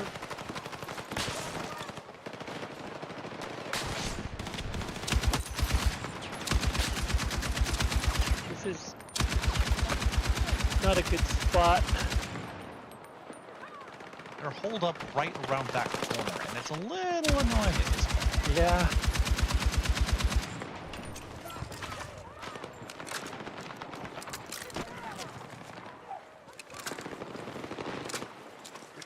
Get some ground on the right side. Okay, that's good. We just keep this basic fire up here and we should be good.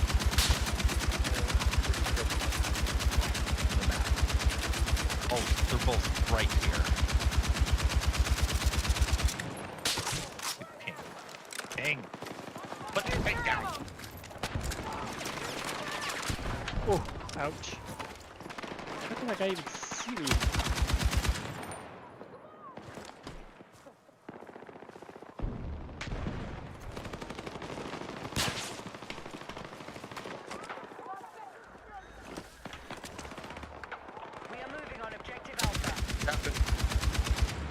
Nice.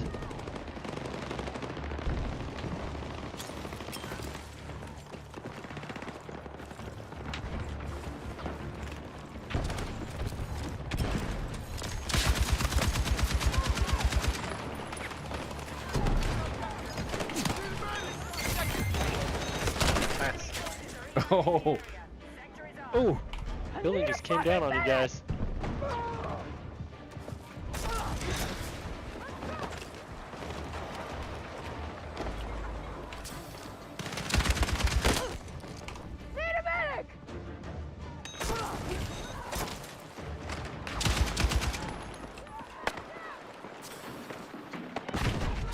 Oh, that's not a friend.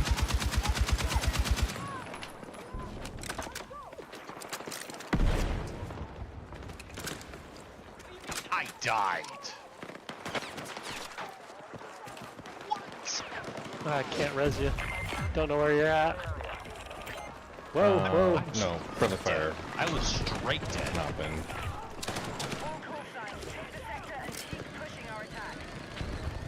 Like, no option for revive straight dead. Wow. Do not pass go. Do not collect $200. Pretty much.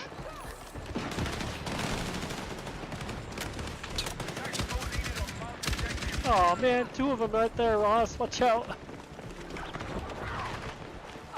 Oh no! Shoot! I said two, right? Well, I waited for it. I thought he ran on it. Oh man, he's right there. His flashlight's all shiny. Let's go!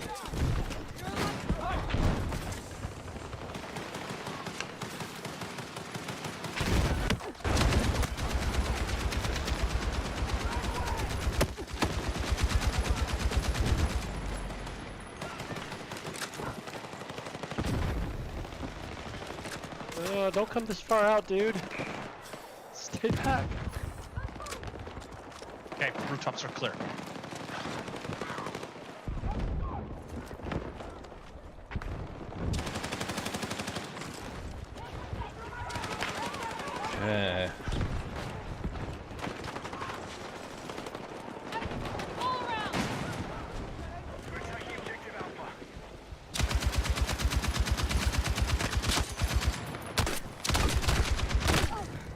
We're gonna need infantry backup here. Yeah, taking Alpha. I'm trying to take Overwatch with the suppression. Take A. Yeah, hopefully we can hurry up and take Alpha real quick. Oh boy. Yeah, the rooftop is ours. Objective Alpha is neutralized. Nice.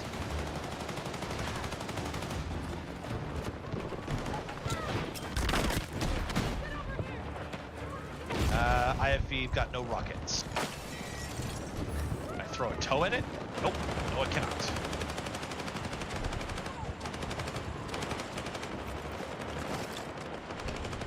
We're gonna need help on Bravo.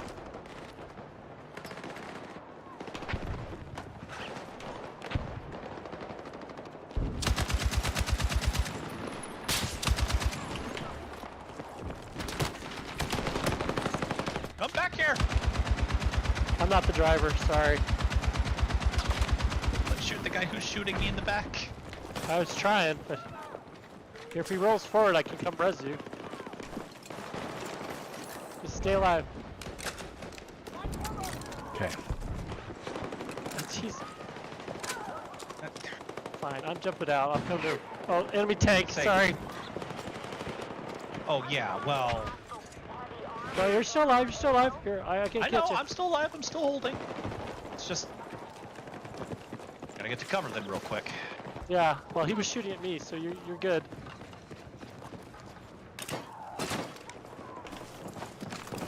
Is he in that smoke somewhere still or no? I don't see him, so I assume not.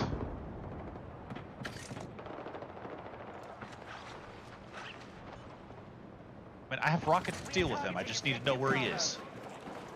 I think he ran away for now.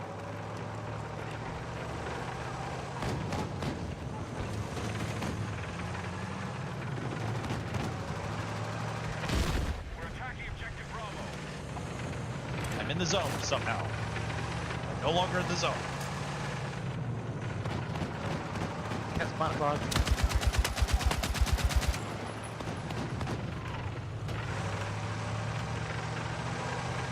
They're really close, so watch out. Oh, behind. Dang it. Get him.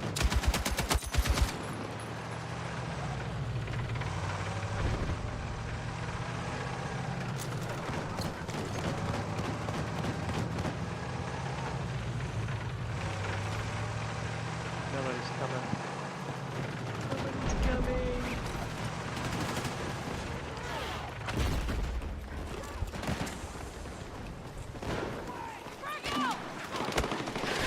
There's a tank waiting on the one of the scared. IFE is just stupid. Yeah. Yeah. Like what the heck are you doing? Yeah, he's just running. Oh, he's repositioning to attack the Bravo. Okay. Bro, come on. I like the new breakthrough. It's good. It's hard.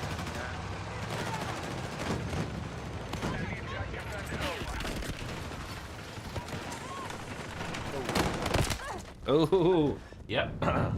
There's a whole quartet up there. Mines? Here, I think I can get you in a second. It's fine. It's fine. Gotta clear. I just. They're taking Alpha.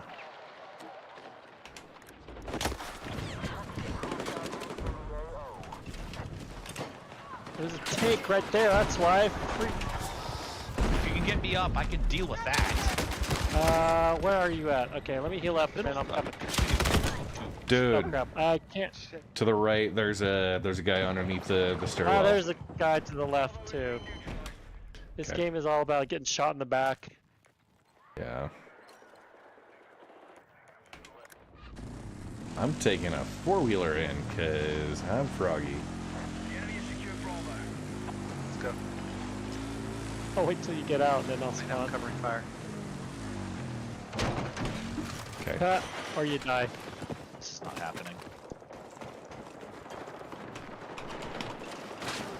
Behind. Like I said, it's all about getting shot in the back. Dude, apparently they can kill you just with a grenade going up the stairs like that.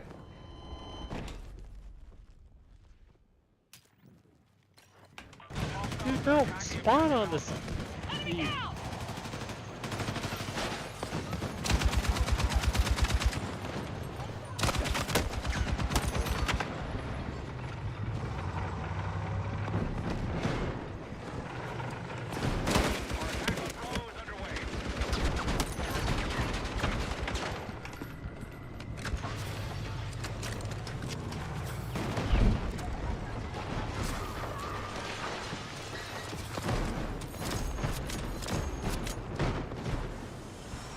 We're in. Let's go. We're losing Brow. Oh, okay.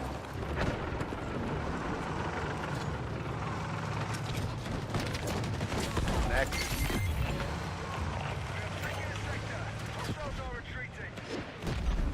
Oh, that's an enemy tank. Oh my gosh.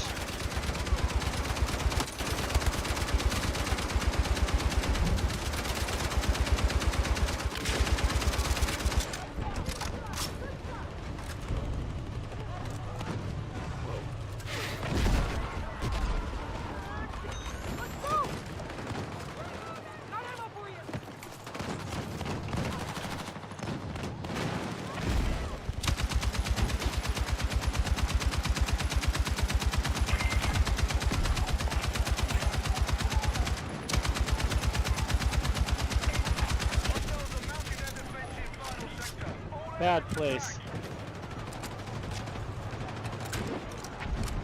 Victoria, I need you to DM me your address.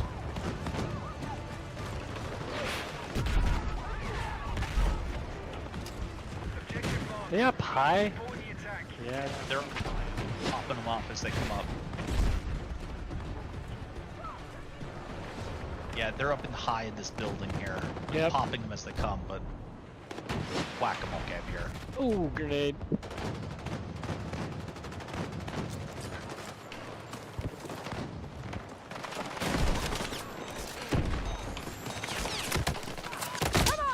Oh. You need to get out of here.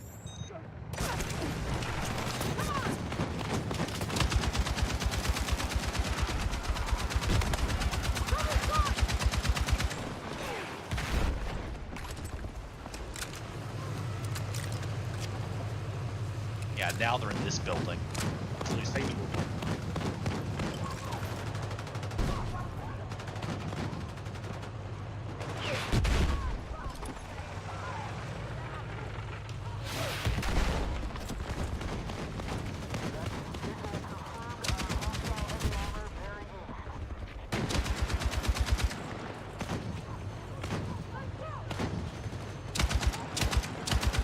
Yeah, Oz, he's... Okay. He's not there anymore. Cool. I'm upstairs above him, I think. Ah.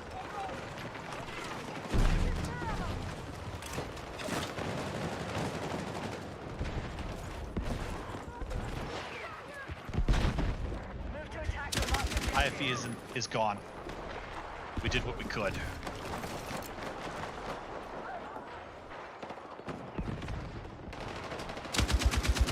They're right in that doorway. Yikes. Yep.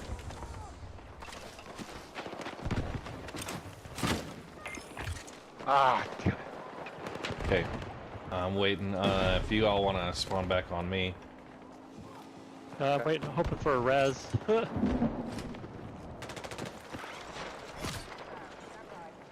are we going?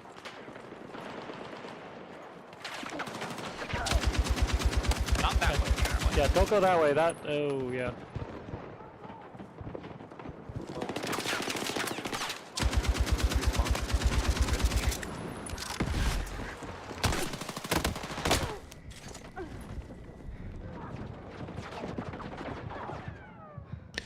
Sheesh. I like the new breakthrough. It's a good one.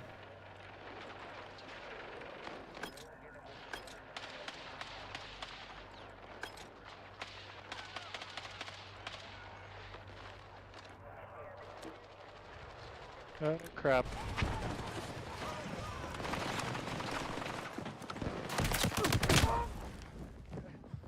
Shot in the ass. Once again, I'm shot in the ass. Hey, I'm upstairs above him again. Want to spawn on me? Oh, I Good just... area. Sorry. I didn't realize you were gonna get out. Sorry. Down. Oss! Oh, there was a mine. I forgot there was that man. They mined that road. Yeah. I even picked up one. Here, spawn on red. Just stay alive. Don't get in a fight. All right. We're targeting objective Bravo.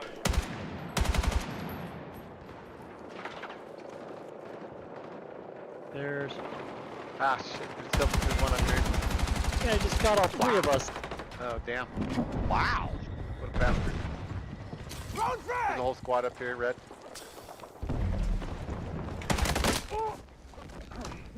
Yeah, I don't think this is happening. Oh, we're getting B. That's good. Ouch. Just barely. There's like one guy and he's dead. Oh, come on. If we neutralize it, they can't take it back. Come on. It's not like Rush where you blow it up and it doesn't come back. Are we going for Alpha? Yeah. Yeah, it looks like we're taking it.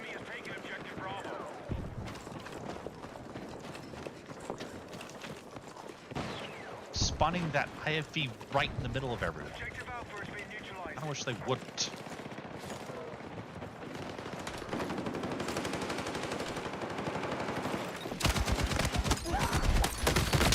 Oh, I just got airdrops. 2 of them onto me, and the third one got me. He's around an A. Homeboy's got him. Capping A at the moment, though, which is nice. I knew you had my back. Oh, this is the dead end. Yeah, that's a dead end. He's upstairs. He's upstairs. Oh. There's a whole squad of them upstairs above you, Red. Oh, Yeah, I know. I know now. Yeah. Yeah, they cleared it out. Come res me. Come on, medics. Give me a medic here. No medics? Thank you.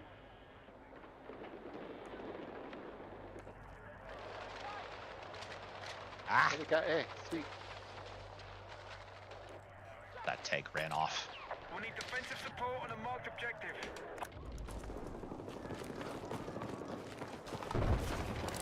Oh, dude, they just came rushing back in.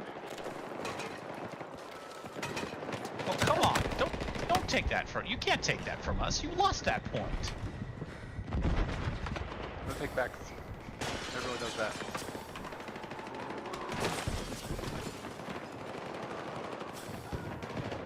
I was getting shot in the butt.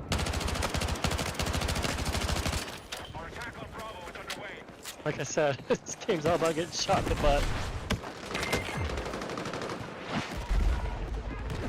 Copy, Bravo. We're losing Alpha though. But good. Bravo's hard. Vehicle damaged. Fuck! Need a medic! Vehicle destroy assist. Oh, come on! Why? How did... Guys! Can they just not see we need medics, or...? I know, they all ran by you. That's the only thing I can assume at this point, is that they don't see it. Oh yeah, there are mines everywhere. Look at you. 147 tickets. We're doing okay. Where are you seeing 147? On the scoreboard up top. Because that score is closer to 99. Maybe mine just didn't update.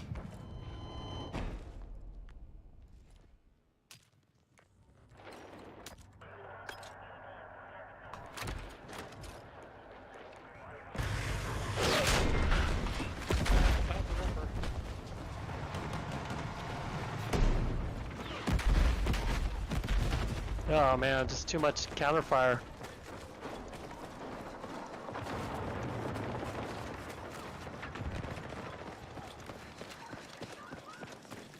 Got 90 tickets. Okay, yeah, mine has not updated. Then.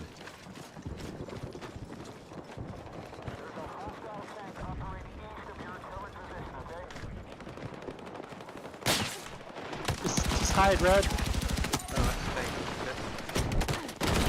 Oh, come on.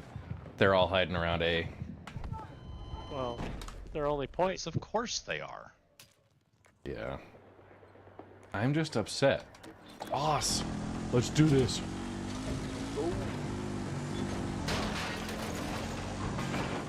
That's a tank. Dodging. That's a cheap, dude. No, there's a tank down the road. It's not a low. Oh, there's guys here. No! Somehow it didn't run them over. I got one. I got one.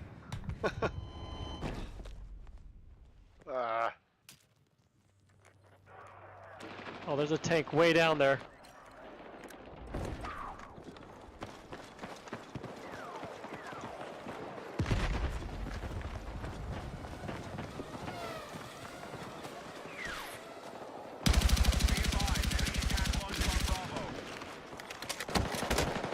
They're attacking Bravo. Come on.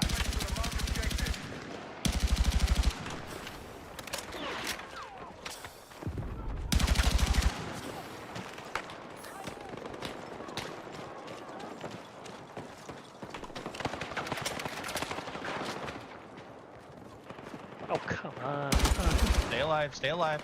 I'm almost there. I'm here, I'm here. Thank you.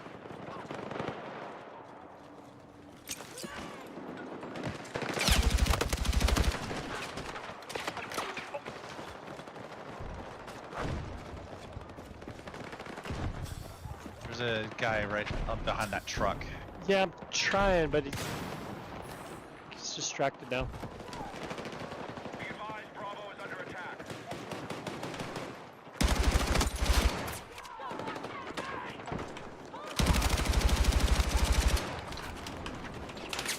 Man, they're everywhere. That's a good spot over there. Go ahead. They're in the thick of that building. Oh, frick. I try to come res you and I just get nailed. Bro. Yeah, that guy in the corner just killed everybody. I tried. I ran out of ammo. Ah. I shouldn't have tried to res you. I should have just waited.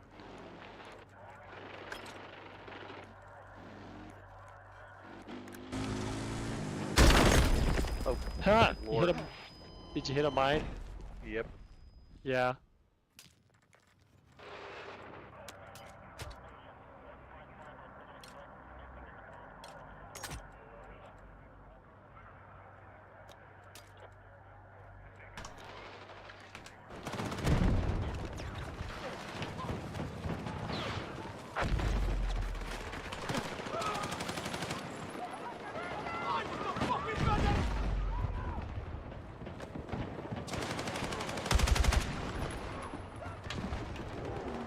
This IFE will not die on our watch. There's like 3 engineers right here. The tank on the other side. Tank to your left.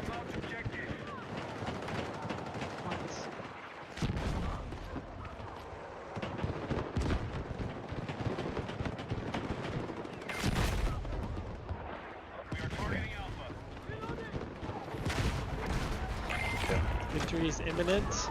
Are we capping? We are capping. Capping. Capping in. Well, but the tank's right there, man. There's so many dead people, there's no medics.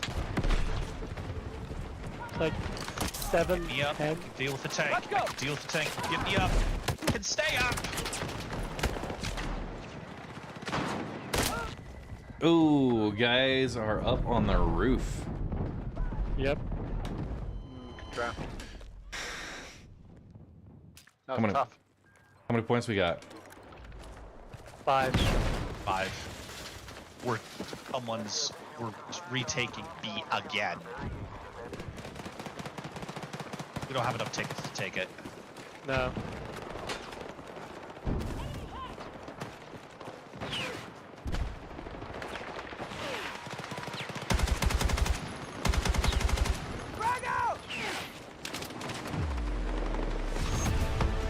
Nope. Like, I'm sorry, but if I can see the vehicle, I can deal with it. If I'm not up, I can't deal with it. Why does no one notice this? There's too many people shooting at us.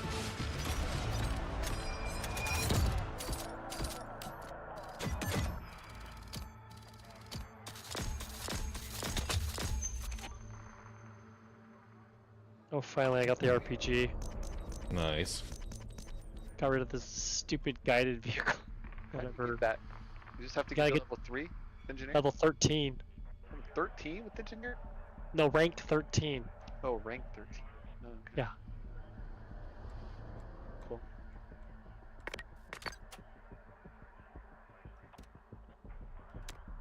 Oh, I just got 13 too. Nice. Well, then you can get the RPG All for your right. engineer. Firestorm. And that other thing. Prep your snippers. No. I guess I could, but You don't want to bust out your snip. Sniper yet? You haven't busted out your snipper riffles? Not yet. I'm gonna do it though.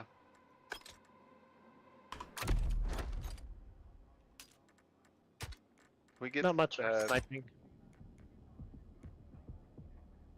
We get a spawn beacon. We get spawn beacon.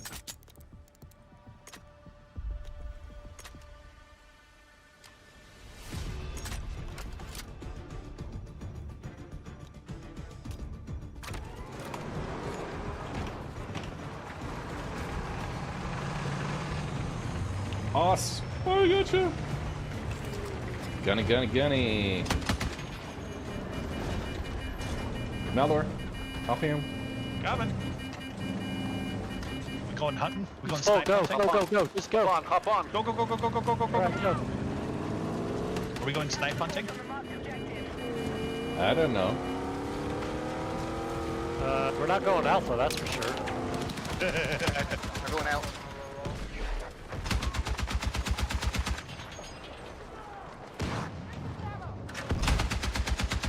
Over here, Helldiver move. Typing to get uncooked.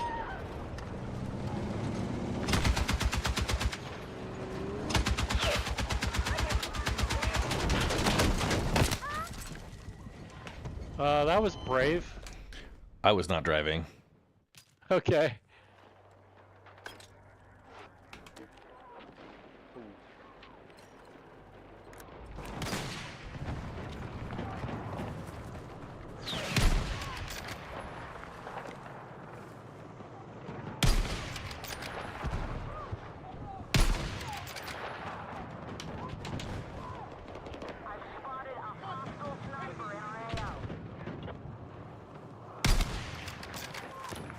Yeah.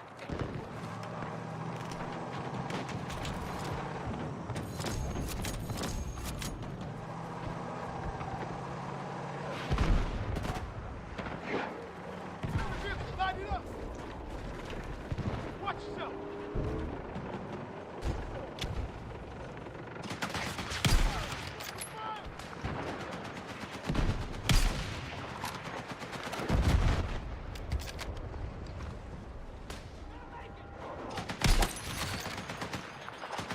Got him.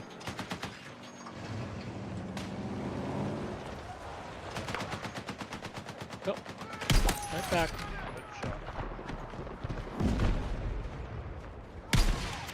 Yeah, Maldor, you get me? Oh, and see you're done.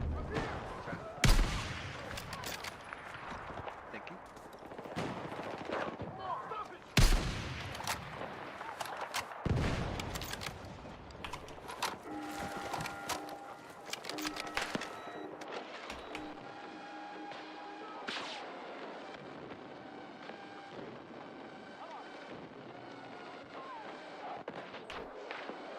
Oh! Right at your feet. Astra. Oh.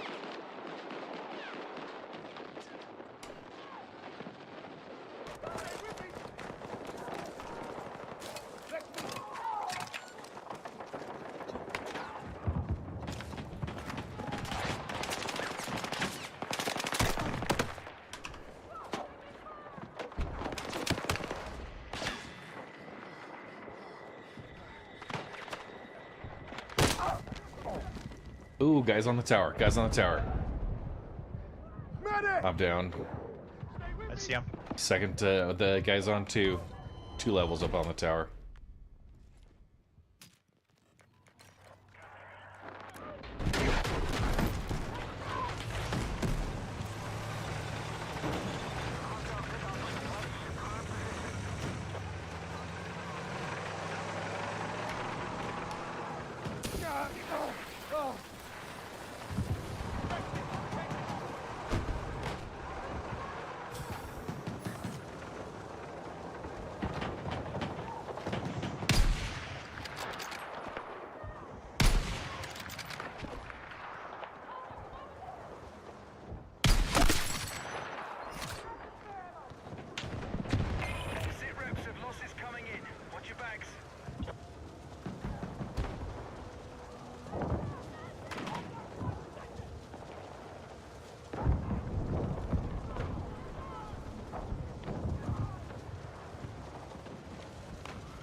They're all over that building.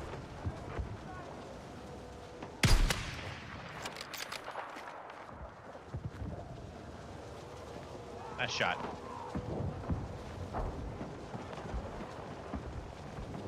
Okay.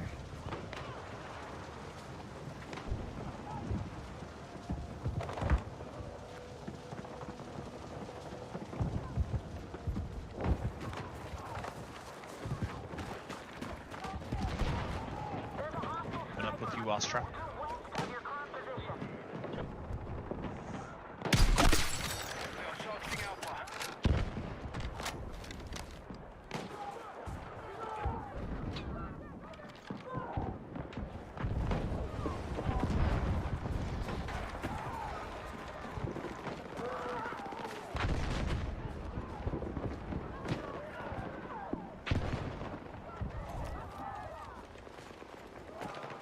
Guys held still, I have so many more kills.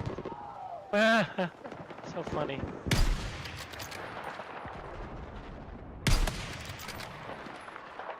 Just, they're all over the tower, aren't they? Yeah. They haven't climbed up there? Some of them have tried.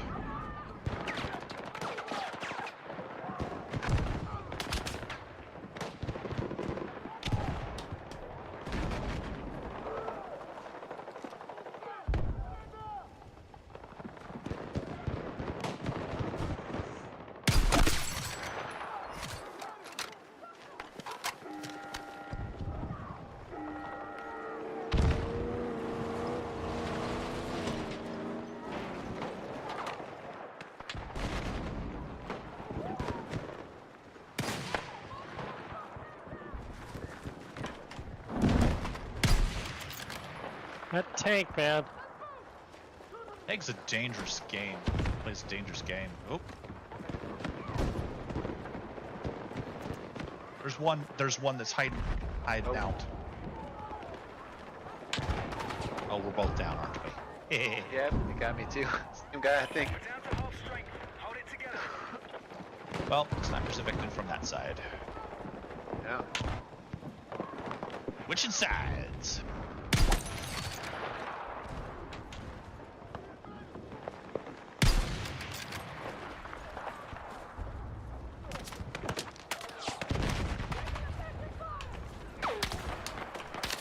Dang it, dude, I had you. Oh. Now they're pushing up hard. Are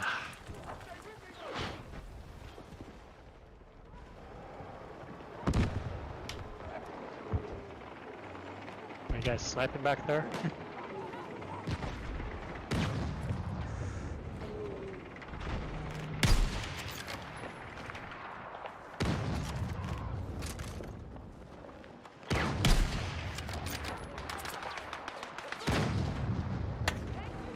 Tank down. Nice. Maybe we'll have a chance now. We can push up. A counter sniper. I like it. Ah, got assaulted from my right. Okay. That's awesome. I'm in gunner seat. Oh.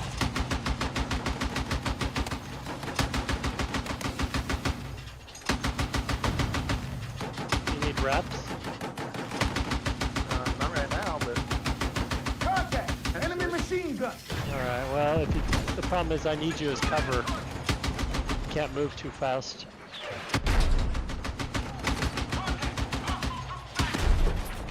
Yeah, they got a lot of guys on me now. Oh crap. Alright. Get me? I'm trying. You just run. Well, you have to run away. Think I'm far enough at the moment? Got another just vehicle up in slowly front of inch us. Just inch up.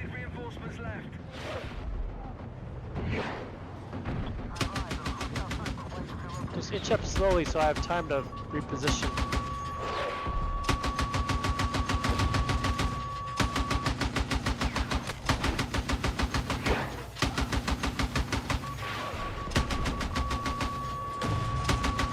I don't know where that's coming from.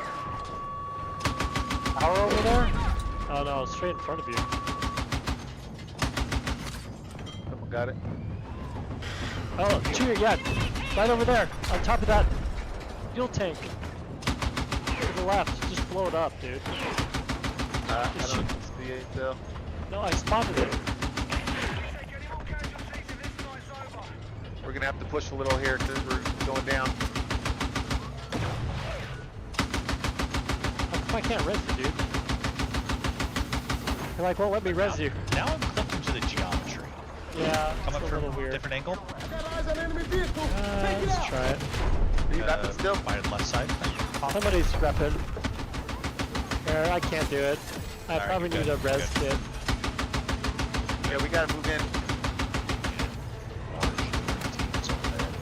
Okay. Good luck.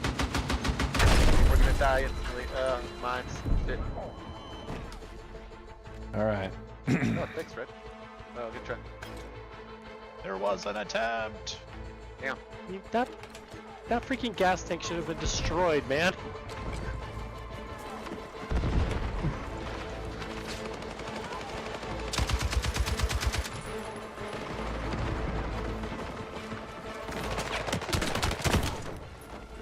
Dude, tough.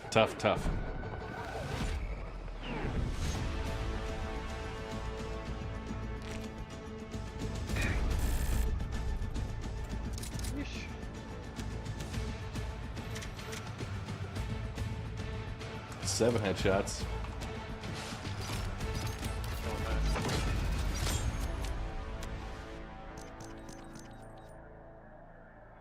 Oh, come on. You couldn't have given me something? No. I didn't get anything. Yeah. Okay.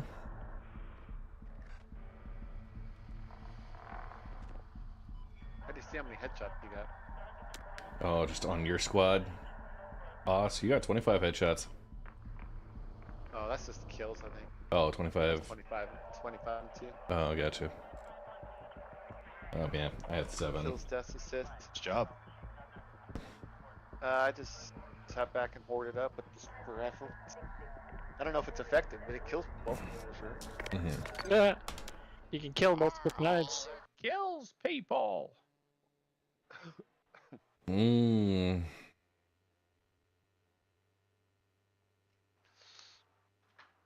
All right. We're gonna smoke the crap out of this if we're on. Oh yeah, we're defender, so we can snipe. We're defenders. Oh well, I did a stupid. Sure, I'll try sniping. Whatever.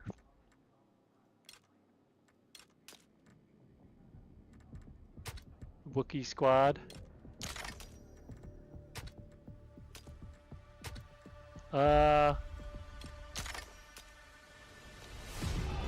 Speared recon. That's...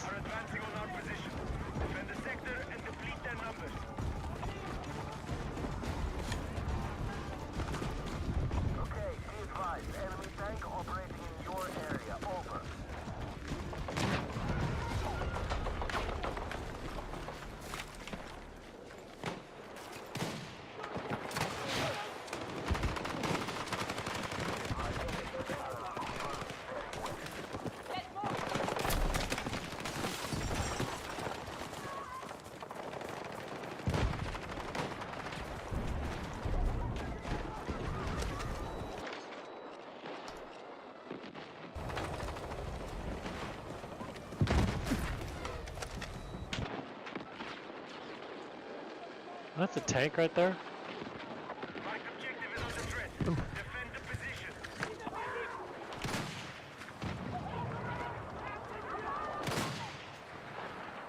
I don't think Maldor's in our squad still. They're capped. No, I am not in your squad. Yeah. Yeah, it's like Yeah, I did a oops and left the match as it was joining. So. Yeah, sorry. Behind you, watch out! Yeah, I'm not sniping anyone. Oh, so you got a guy right next to you, man. I'm dead. Oh, who's number 3? 3 is the new guy. Do I need to kick this guy? Probably. No, don't. It's already placed me in a squad, so it's a little late. Try to get back in. It's okay, we can get you in here. I'm in that same game, I think. Alright. We want you in our squad. We need those sweet reds. I mean, I'm not entirely sure how it's going to try to do that. With me not being in your squad anymore, but... Okay, so hang on. Squad management. We're on Viper squad. Squad is full. I can create new squad. We are in Warlock squad. Okay. Squad. For me. Warlock squad. Alright, now we're good. Now we good. I've got no idea where to go.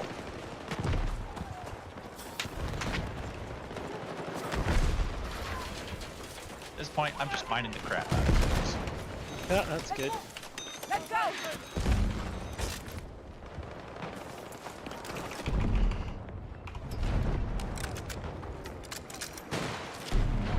We have guys behind us?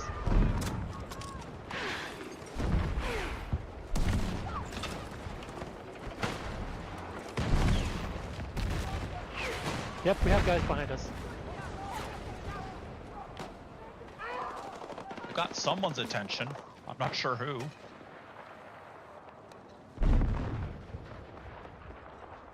Ah, I've got a sniper's attention. That's who.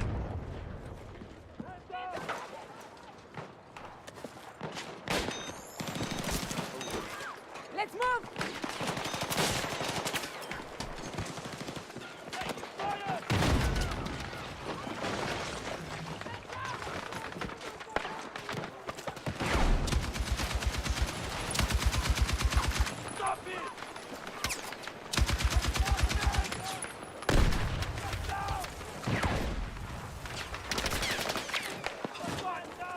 Their tank is wisely staying back.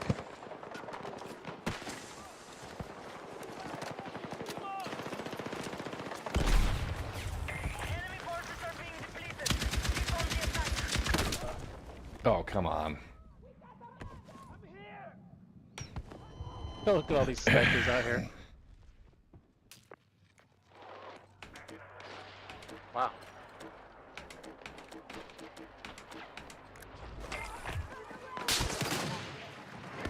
Oh.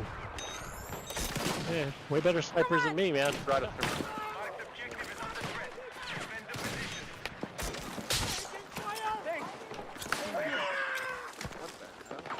Oh, they kind of just got back.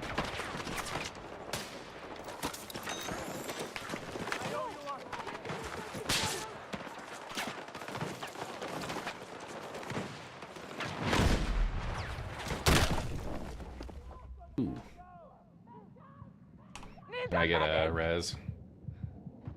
Couple people behind us now. Where are you?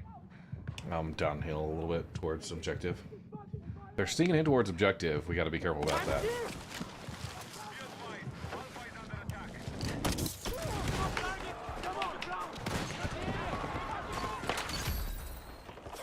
Yeah, there's guys back here. Yeah. They've curled all the way around. Yeah. Wow. And they're capping Alpha. Yeah, they're capping Alpha. We've got Get to... on. Yeah, just get on Alpha.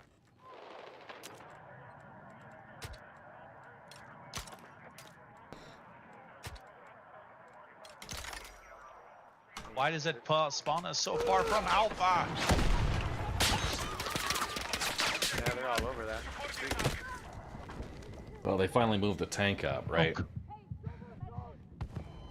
How did I not get that? Forces have captured our position. Get ready to defend the sector.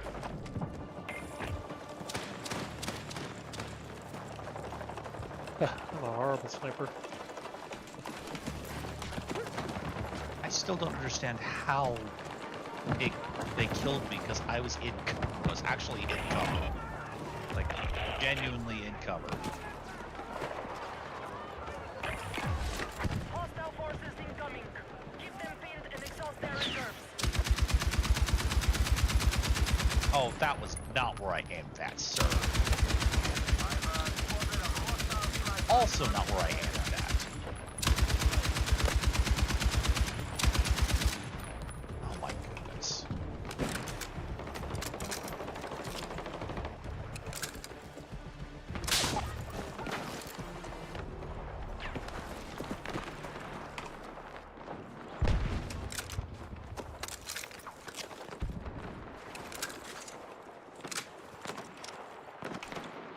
I need a resupply bag. Where you at? I'm coming. Oh, I'm coming. I'm coming. Okay, I'm gonna drop it on Serratus.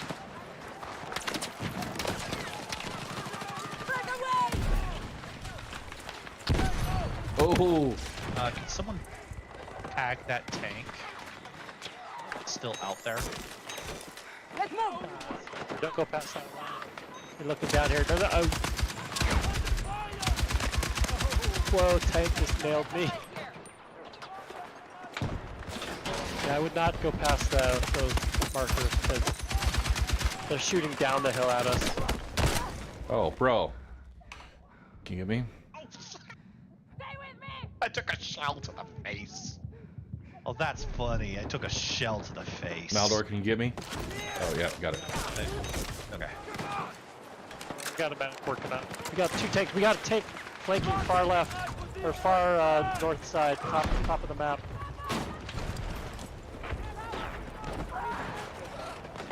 Shoot him out. It's almost dead. That one on the right. Down to 1 shot. Dude. Okay, it's down. You're a lifesaver. Tank has moved. Good for. Yeah, there's a tank on the top side right there. I've hit it 3 times. If you hit it one more time.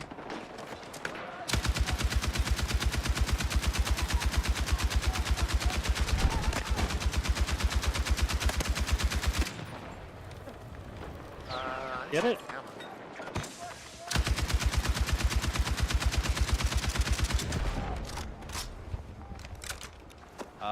Where tank?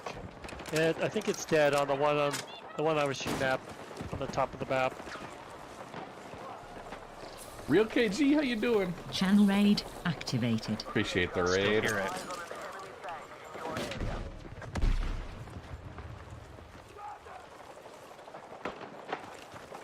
I don't think that our team can actually see when people are down near them.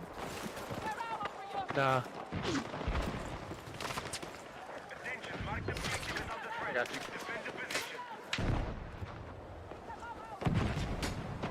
It's like I vaguely hear a tank. Oh, there he is.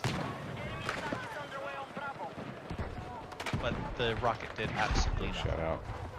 It's going good here.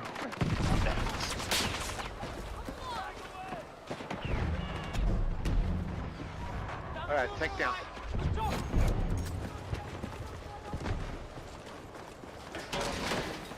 Get out of combat here, though. Let's move.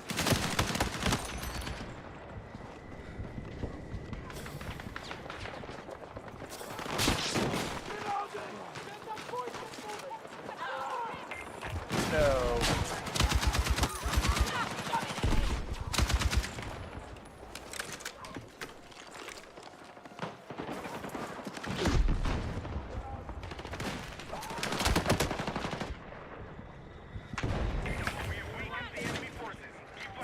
Contact enemy infantry. You got it back? Sweet. Come on. Yeah, we're getting it back. I'm coming.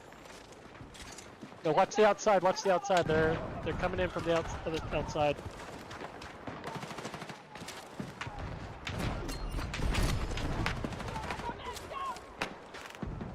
We now control Bravo.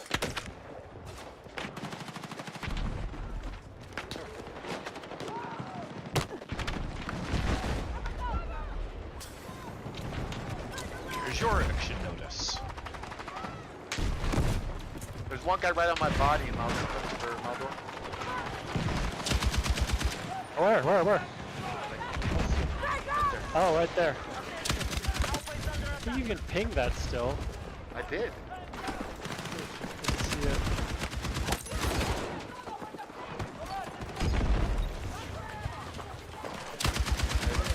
Hey.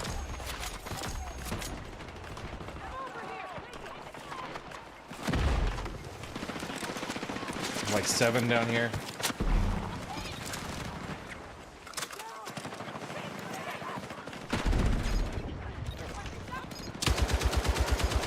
Oh, good. Just one frag. Oh no, don't res. Let's see. Throw a frag in there, man. There's like so many guys in there.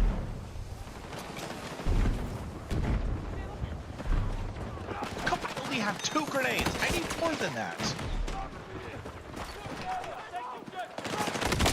Oh! Got down. Push them back off of A.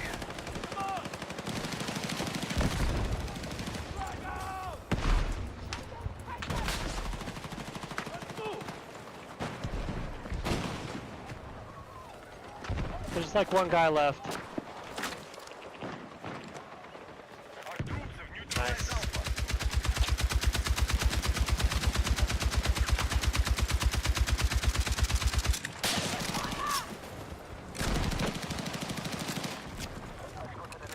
We got tank up again. It's up again? Alright. Tag it. I did. It's on the road. It's on the road.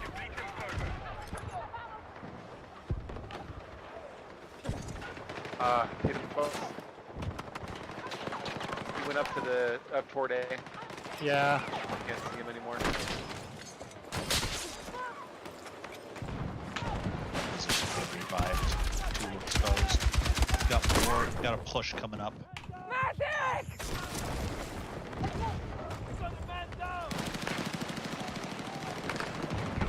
Oh, damn, that tank's here. Where? And ammo.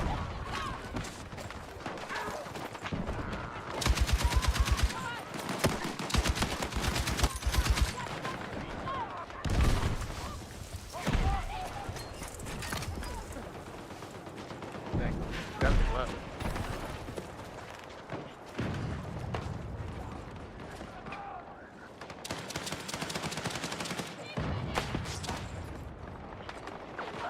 Try to mine this one. Get up. They've got it locked down. Don't bother. Got it locked down, and there's a bunch of engineers behind the tank too. Oh, can I get a res?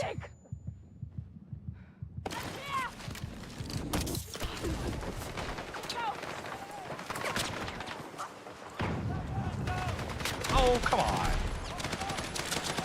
Behind cover this time. At least. Come on! I need more RPGs. I'm out. More HBPGs coming up. Let's go!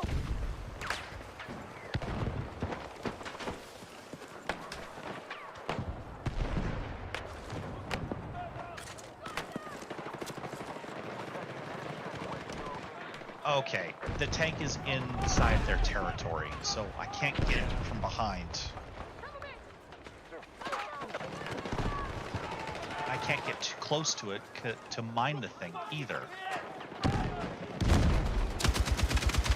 Holy explosions. What the heck? Whoa. Guy just... Oh, like 4 of us. Oh, he's still right there! I somehow switched to desktop shoot, and I don't know how to switch back. Control Windows left. Oh yeah, there's a tank right there. What the hell is happening? Yeah, LMGs are doing really, really good.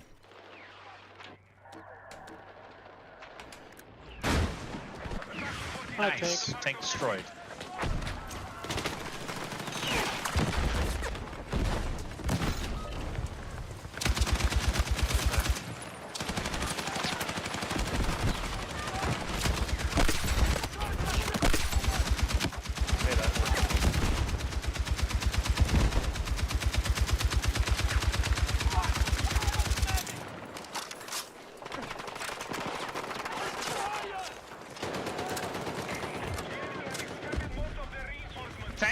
Tank down the road. Oh! Oh! You're a lifesaver! Got knocked into geometry. Oh, it got blown up. Never mind.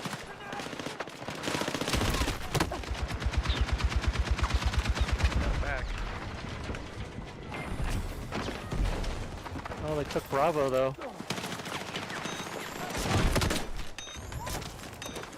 Let's go! Oh! Yeah, tanks are all really close to that side. Here, I'm just gonna spawn.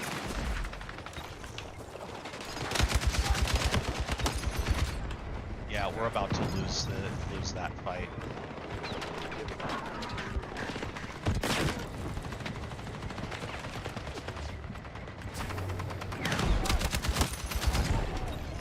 Okay, that was a bit close, sir.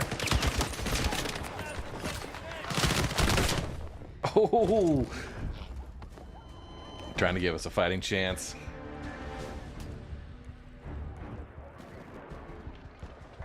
Road is mined. Oh, we're getting B back. Will it be enough though? Maybe. Should be. Looks like we're gonna get Dang it! Freaking tree saved him. Alright, I'm gonna keep pushing Alpha then. Let's go! Still here though. Let's go!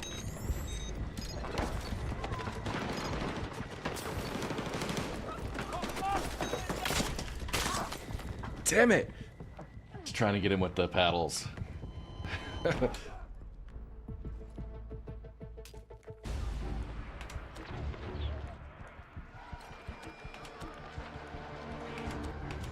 Crap, they're capping. One of you guys?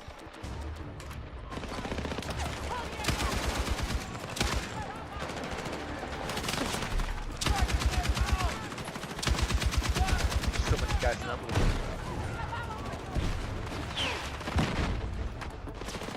Yeah, Joe, we're gonna make you regret that decision. Thanks for taking it back.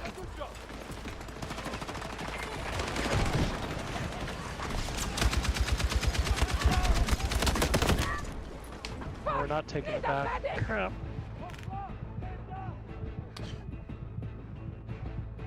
We've got unlimited lives. They don't.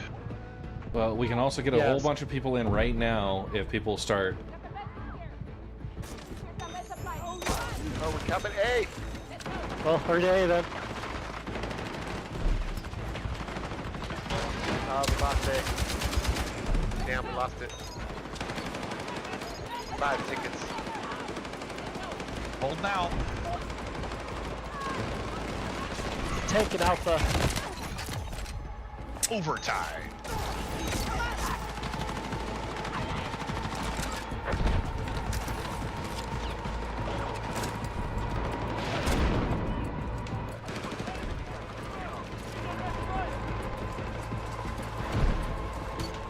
Yeah, let's go.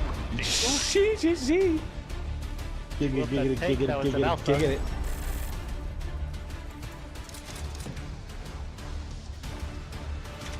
Good hold. Good hold. Good indeed. Career best. Nice. Oh, for what? Maldor had 10,000 damage done to vehicles. Oh, sheesh. And you had 83 teammates supplied. Hell yeah. Nice.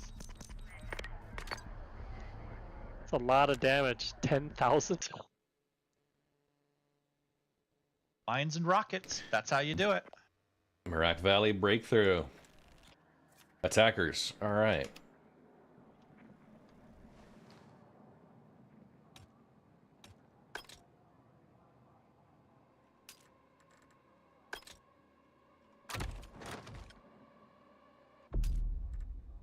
Huh.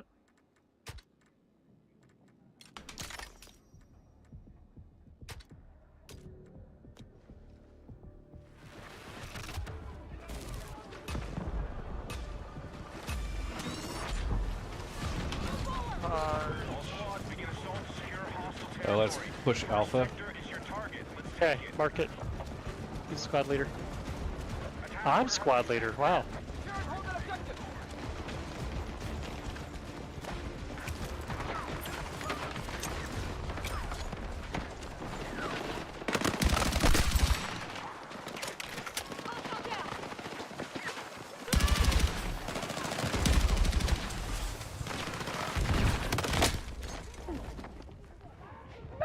Oh, come on. Oh. Okay.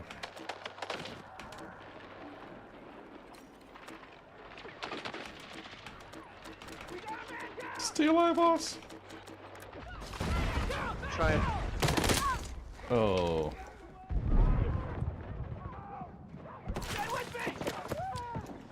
Oh, you spawned me right in the middle of everything. Oh, dude, they're on the other side of the wall. I thought I got you. No, Not quite. You did, but I. Come on.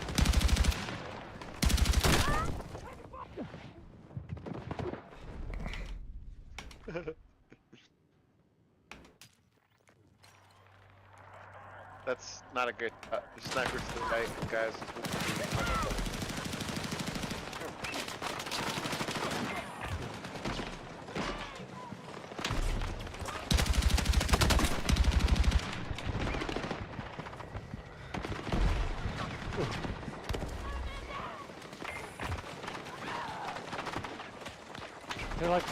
They're like on the other side of that wall.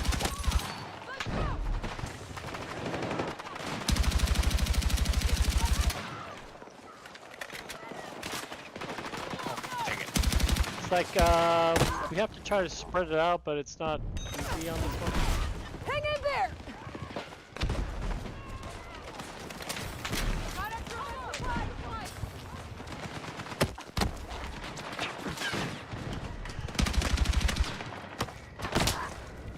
Oh. Thanks. Thank you.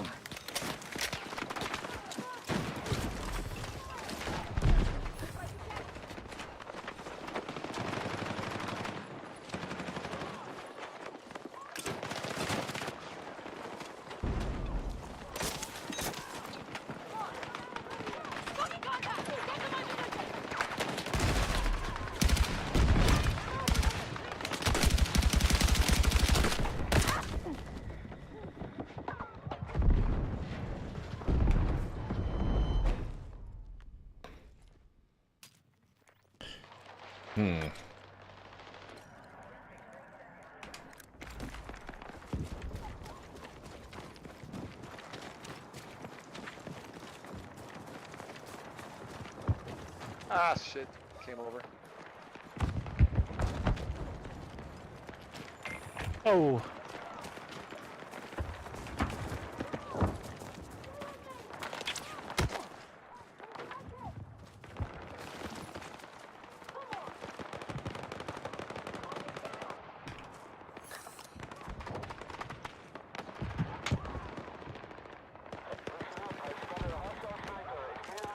Oh, wow. They're really, really close.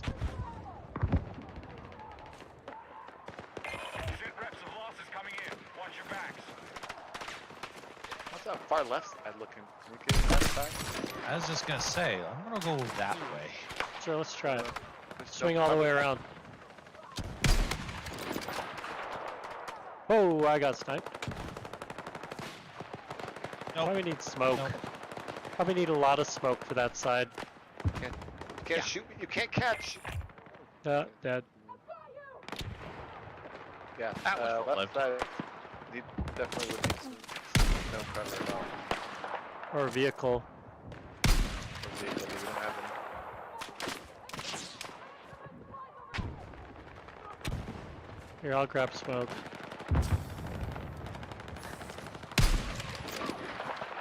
Spawn on red. Stay alive, red.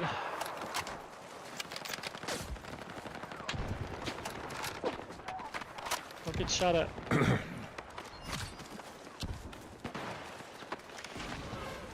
Okay, red, I'm gonna mess up your shots. Ooh.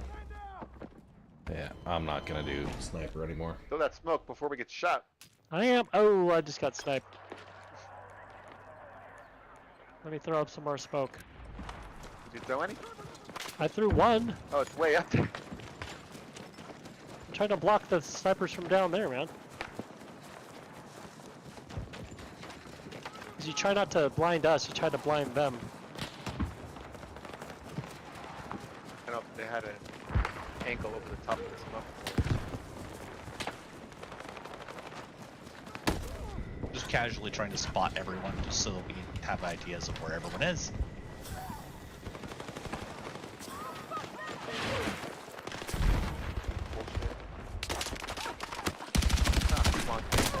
Oh my gosh. Hard right. He's like laying down in a trench. Oh, freaking then sniped. It's all good. Yeah, I Can mean, only throw so much smoke. should smoke A and push it. Who gets smoke? Support. Support. I'll smoke A. Alright, well, we all need to just throw all over so we can push forward then. I just switched. Okay. Smoke going in. You ready? No time like the present.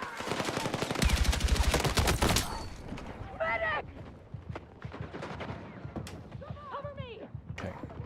I rolled back down the hill. I got in cap.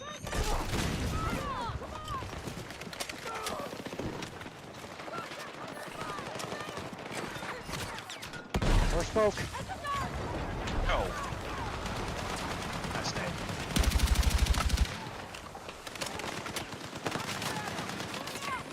Oh, type of flame.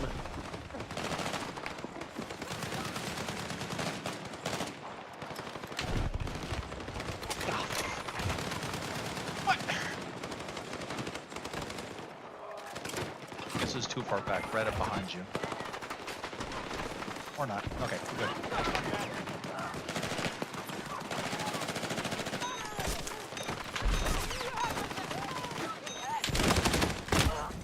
Oh, there's a guy like on the ground prone.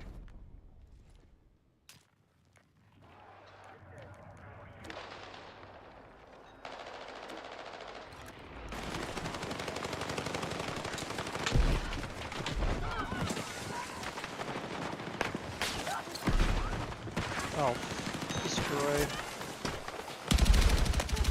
No one else is throwing smoke. I'm on fire. What the hell? I got killed with the. There's only like 5 defenders on the point at the moment. 6 defenders.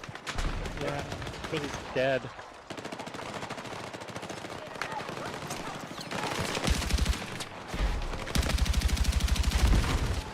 Waiting for res, but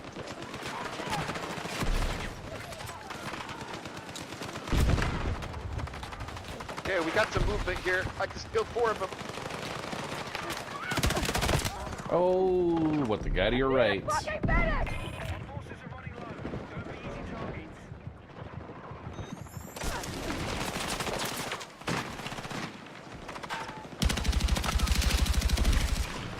grenade. Boom. Oh. Jesus. Yeah. These maps are terrible. Alright. I'm blaming the maps for this, by the way. The fact that we can't cross this one hill. This one, not even significant hill. No less.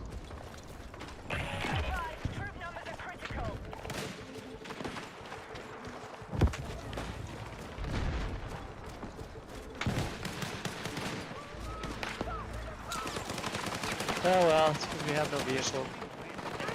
Just get shot. And now he's just running in like freaking Rambo.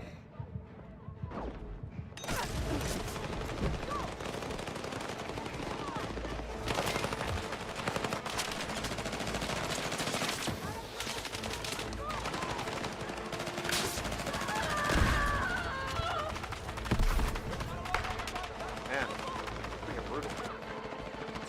Meat grinder. Oh, we're taking it. Taking it. Are we? Allegedly. Nope, it stopped. Come on! Thank you! Oh. Can't even get up there, I'm getting sniped. That was rough. Alright, do we want to switch over to just closed weapons all-out warfare? Get some better variety. Oh, sniped again. Okay. So let's leave the menu.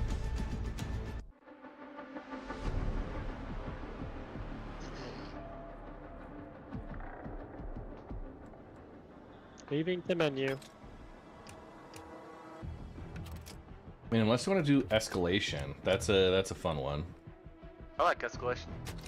Okay, we'll do that.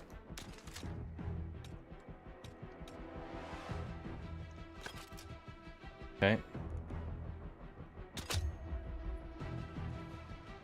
Maldor, battle ready. Infiltrator, good.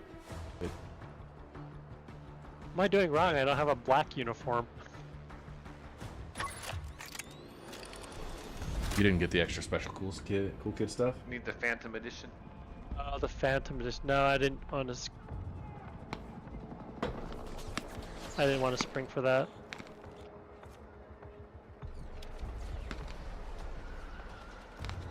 You guys want to be roof sniper crew?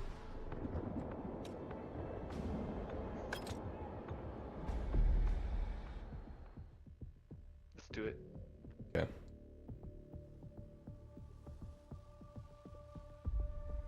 Get up there, have 2 support. Sure, where are we going? Go somewhere where we can cover a bunch of spots.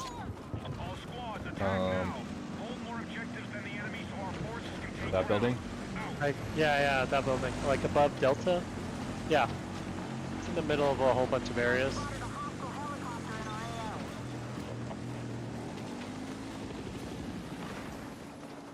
They're dropping people off. Rooftops across there. Pick a building. Get to the roof. Or...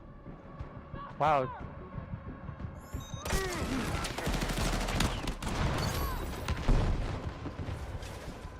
I don't know if you can get on the roofs.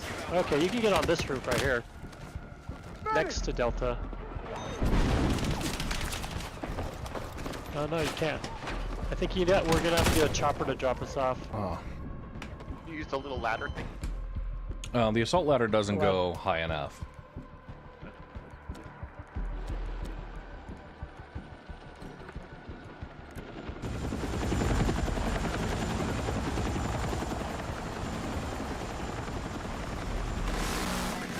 We're losing Delta.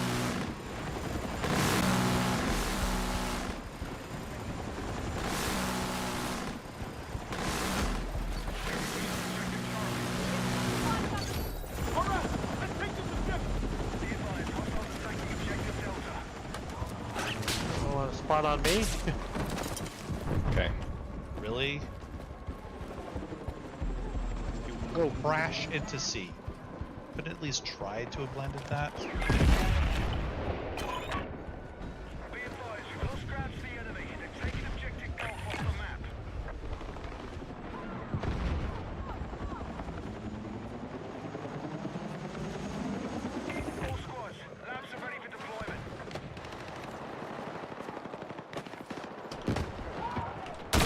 Oh, downed. Need a medic. I'm up here with you. Stay with me.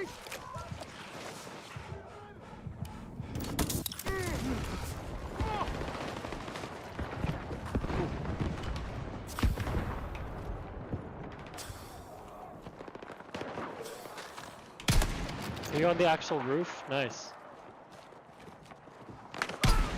Oh, I see him. One there, one there. Okay, got meds.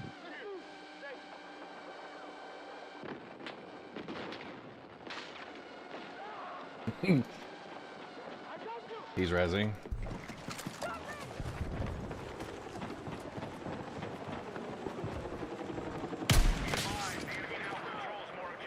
Suck it.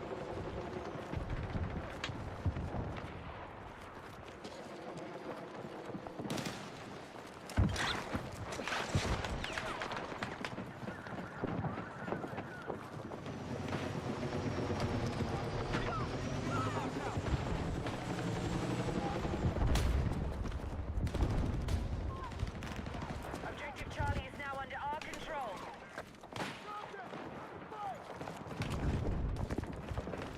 We're attacking Charlie. Moving buildings?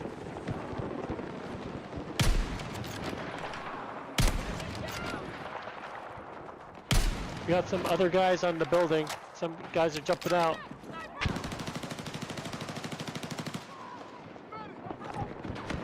Oh, you swapped buildings. Yeah, they moved over there. Oh, here, I can get you out. Oh, I got sniped too. Here, come.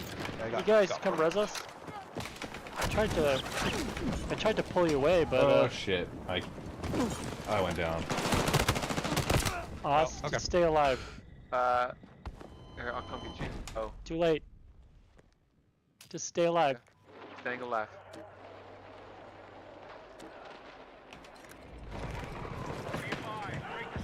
On the wrong. Can we get back up there?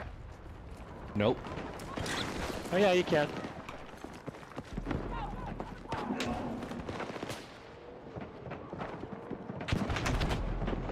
Yeah, there are guys way out there, man.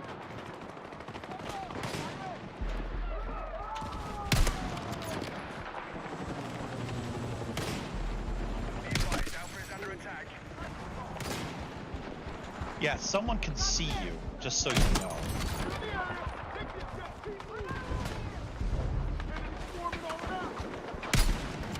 Well, they don't like you anymore.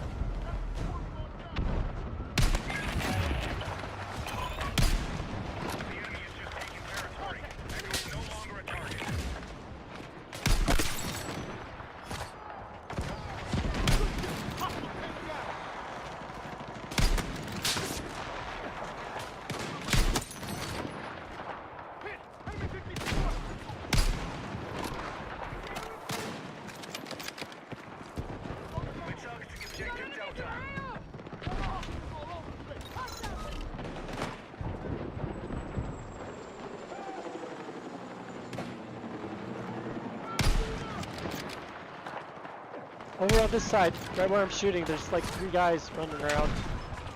Hostile machine gun in sight.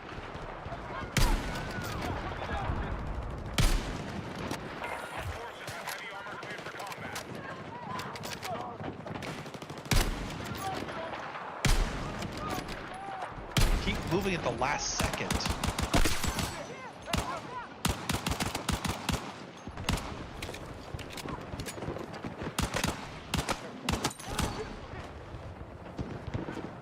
Get ammo over here, Red. This is our objective. Take it.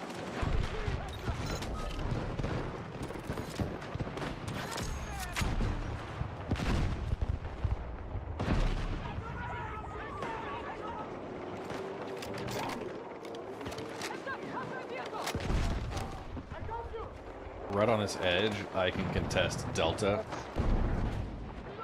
Oh yeah? Well, that's a tank.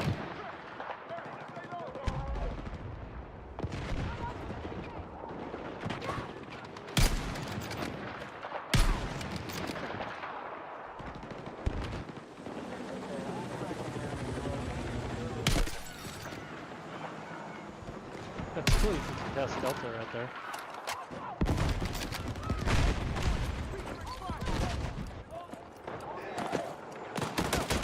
Oh, somebody got up. Rooftop.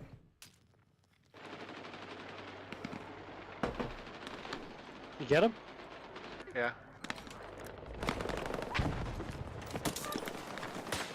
Come on. You have my back.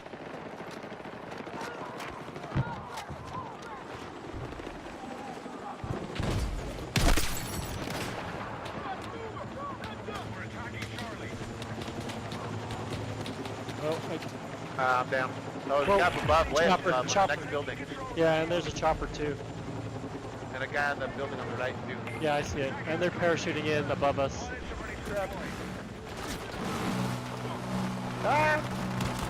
Chopper got me. I They swapped got buildings. Yes, they did. I swapped buildings. Oh, nice. With my death.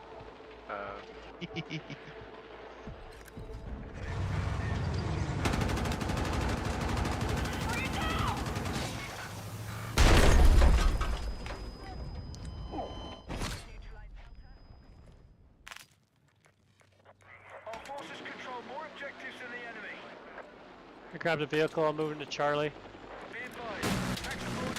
I'm back on the roof. Yeah. There's a bunch of enemies up there too now. They're not up here anymore. Oh, that's an enemy tank. Oh. Chopper's still up though. No, you dude. I ran right into that tank.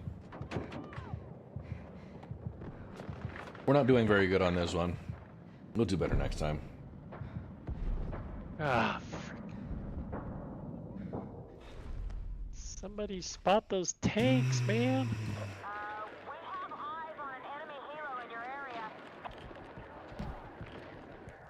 Are you still alive up there? Sure. Yep, still alive. It's because we're a bunch of Building's still alive. roof campers. That's why we're not doing well. Enemy chopper back. Where? Okay. I think there's. I fell down a weird hole. There's a sniper across from us. Big Yes. He just shot me. And there's got another me. one too. Got me. Oh, we got territory. Nice. Did we get cleared off the roof? Yeah, we did. Yeah, we could cleared off the roof. I got knocked off with a weird corner. Is there a way to get up there without the helicopter? Thank you.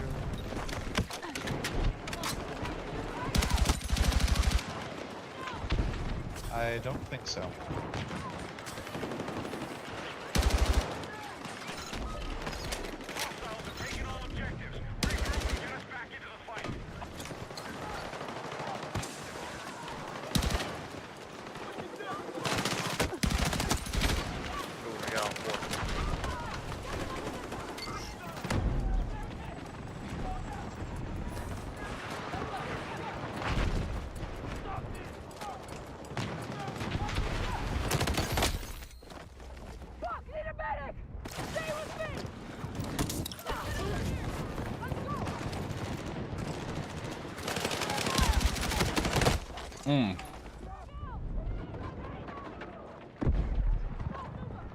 Alright.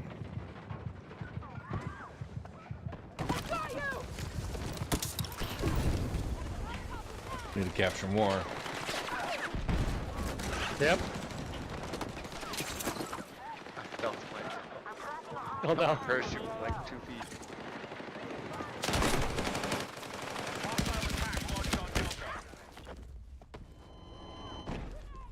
Yeah, they're gonna take this one. Yes, they are. Can't find our way outside of one.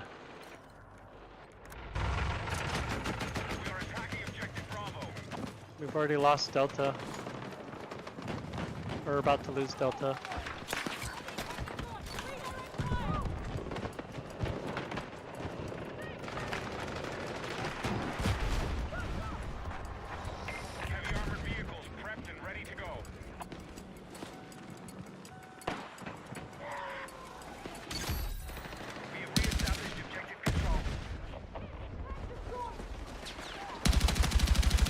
Are you trying to fly the attack chopper, dude?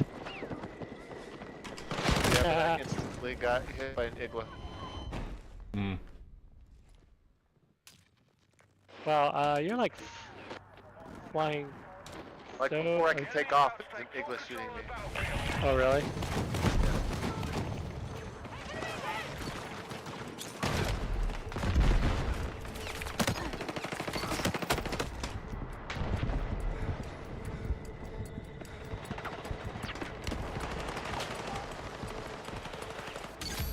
Yeah, I'm looking forward to the server slam for Arc Raiders on this weekend, actually. 17th through the 19th.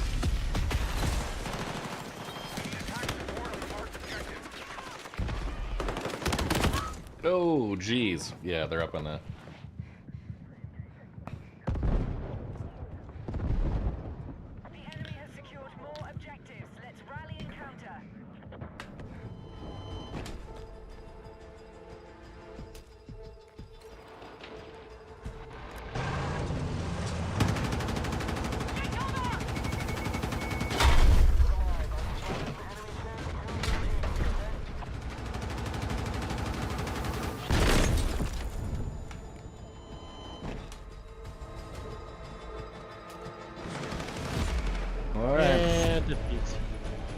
Yeah, so Server Slam this weekend.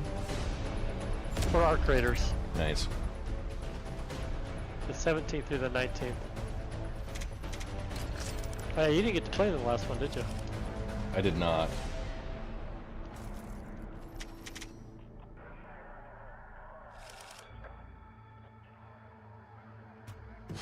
That was subpar.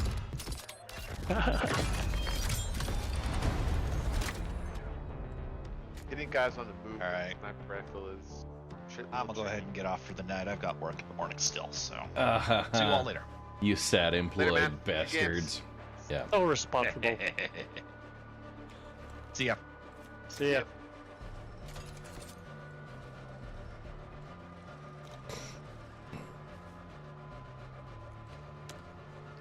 I'll go one more. Then I'm out too. Good idea. 12. Shit. Yep.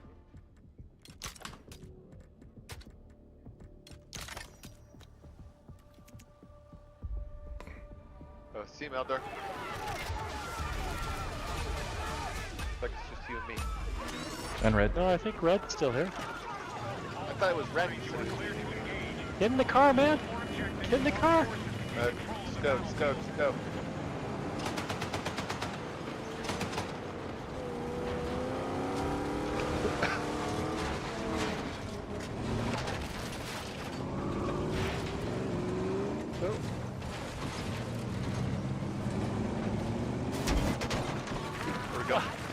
Trying to go Delta. It's right here.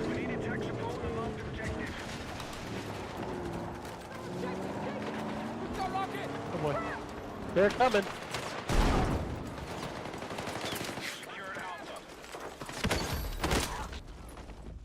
Oh, bullshit. Get me up, buddies. Oh my gosh. Did you get the guy that shot me on us? Yeah. Oh, nice. Oh, not that guy though. Oh well. This spot has like 6 ways in, sheesh. But we kept it. So we have 4 versus their 3. Getting hot in here. Yep. Spawning outside. Sniper, that's it. Find the sniper spot. Hmm. I'm fucking hit! Can I res you, Red? He's in a rooftop, heading east. Up east.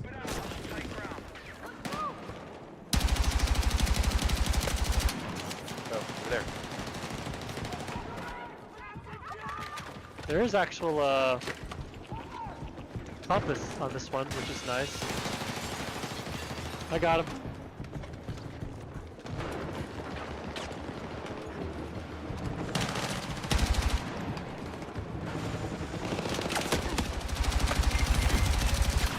Oh, you can shoot through walls too.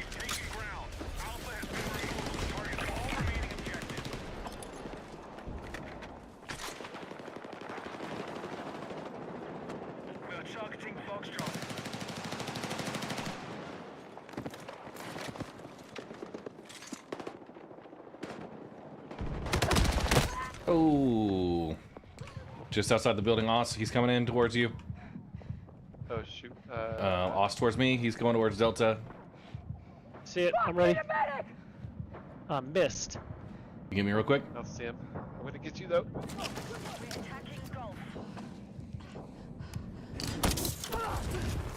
Okay.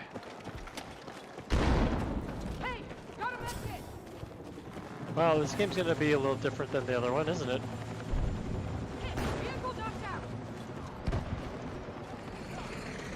Got people on roofs over here on Charlie.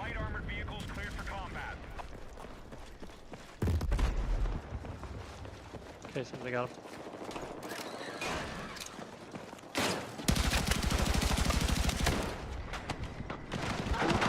They're back to D. Okay, coming back.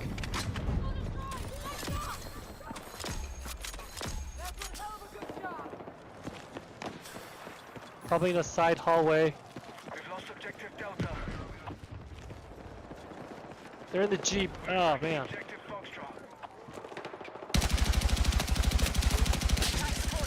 shit, there's 6 of them here. Not gonna happen.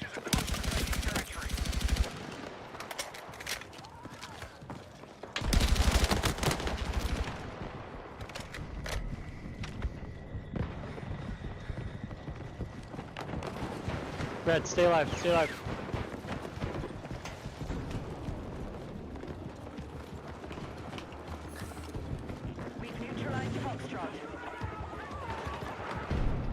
I'm going in Dang for it, I Delta. came in behind him. There's two on the roof. Behind you. Oh. He's rezzing, red. Nice. Come on! Nice, another one's here. Downstairs. Two on the stairs. Yep. I got me with this pistol. Dang it. Bitch mode. Well, we'll just spawn to Charlie, because they're gonna go for that next, probably. It's right next to him.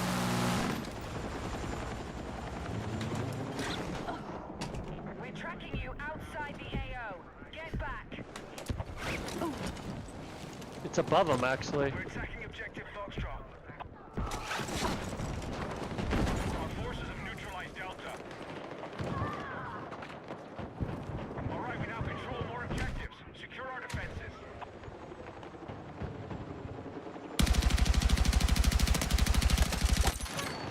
We are targeting Foxtrot. We need to ready defense on the marked objective. They are here. Yeah, I got one. Hit Charlie.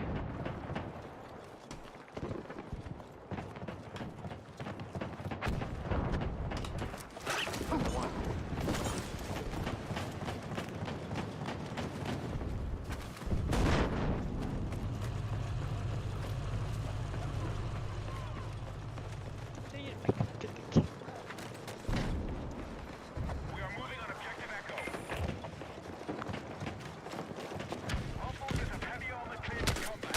Frag away!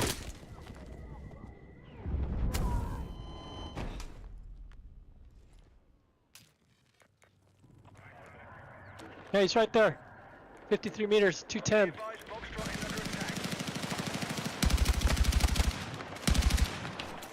Frag out!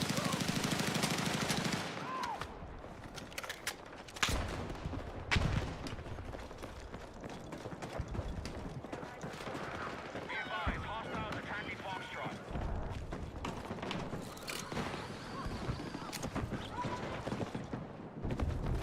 Go down and get him. Did you get him?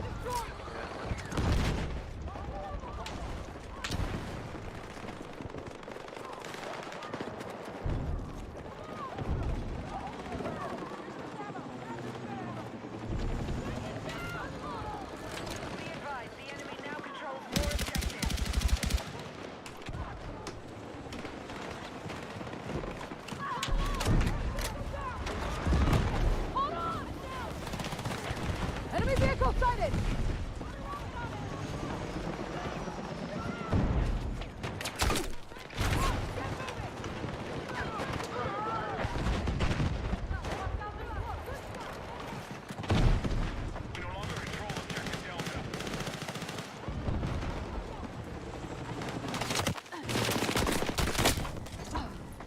Fucking hit!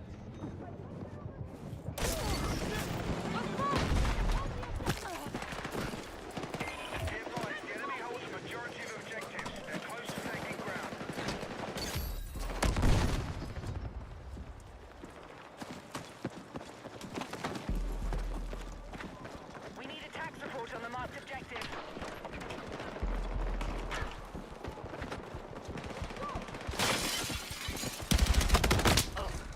Oh. What point we going for?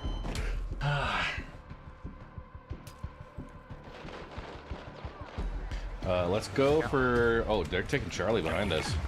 We are attacking objective Delta. Okay. Back to Charlie. Back to Charlie. Be advised, the enemy now controls more objectives. Our Heading to Charlie.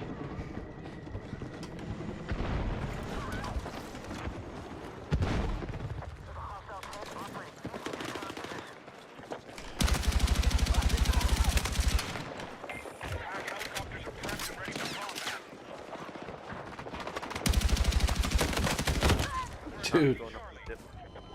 Friggin' 6 of them. Oh yeah? Yeah. Foxtrot, we're losing Foxtrot.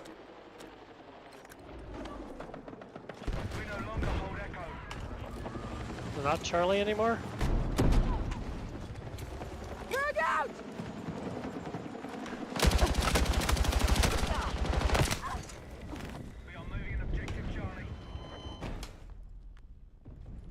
Oh. Looks like we're getting. I'm going up. We've neutralized Charlie. They're also taking Delta.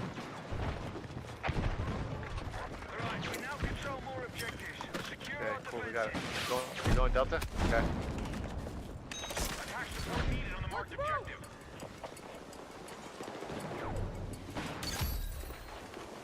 Foxtrot has been secured by hostiles.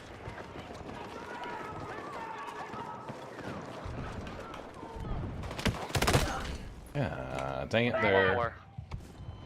Coming for. Nope, they're coming that same Oh, way. come on, no way. Yeah, go for Foxtrot. Okay.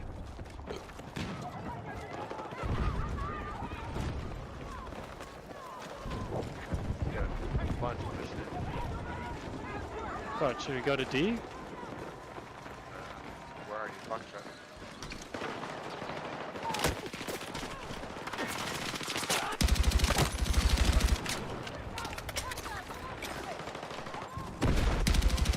Yeah, there's a bunch of them.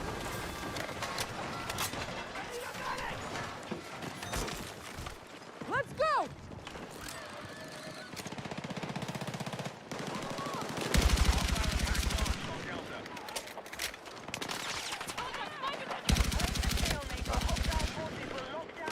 Oh, Delta?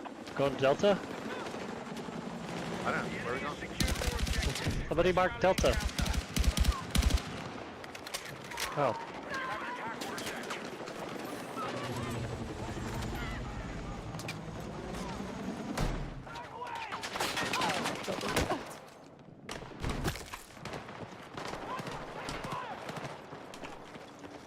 I'm squad leader. How am I squad leader? Our attack on Foxtrot is underway.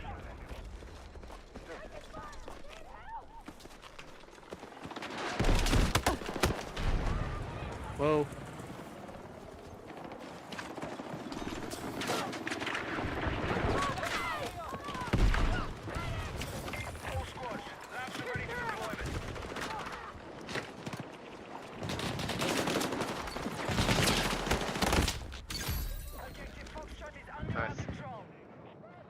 I think there's a tank. Yeah, there's a tank.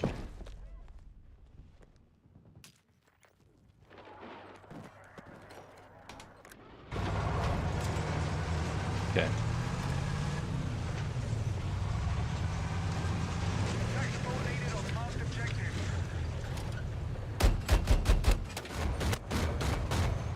Okay, we got 2 again. The tank coming up on Delta.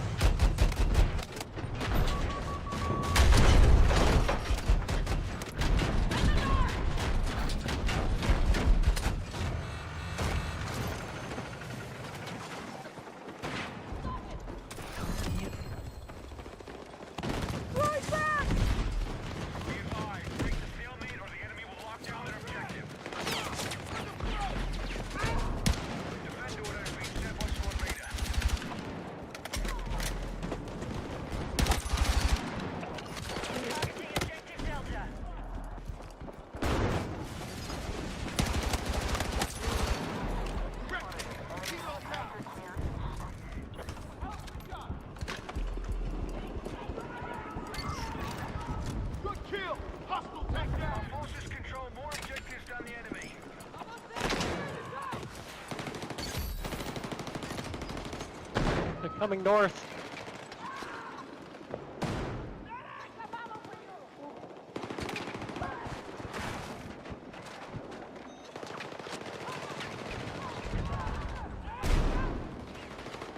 Ah, and they're coming 60. Attack the marked objective. We have heavy armor ready for combat. Can I get you? Yeah, you can get me.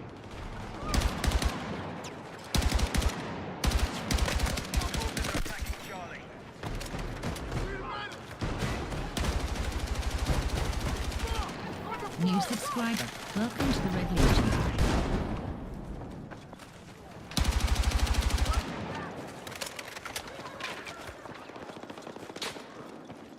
Gonna go down to 1 soon. Or... No. Oh yeah. We're in good shape Oh, though. no. That's for getting C. It's good. No, there's resing right here on Delta. There's 3 of them on Delta. No defenders. Bunch of snipers up high. Yeah, they're capping Delta right now. Okay. Right on my body. Ah, shit. Behind. See that, Red? Oh, damn. I was left.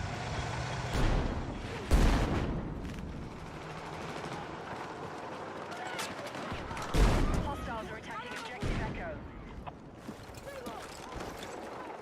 Marked objective under threat. Let's defend the position.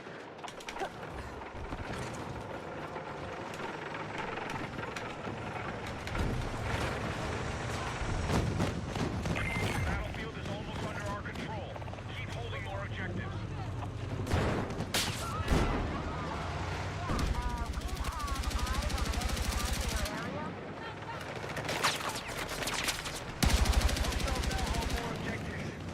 Oh crap. They're pushing into Delta again. South. Oh boy. Let's move! Ah, dang it.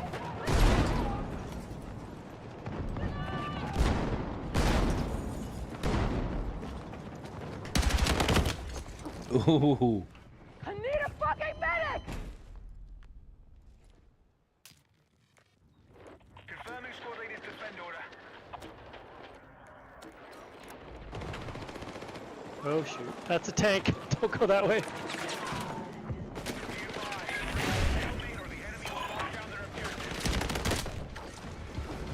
Fuck, need a medic! Okay. Sheesh. I'll spawn on you Stay alive, guys. Red. Okay. I was gonna just spawn. Control objective Delta.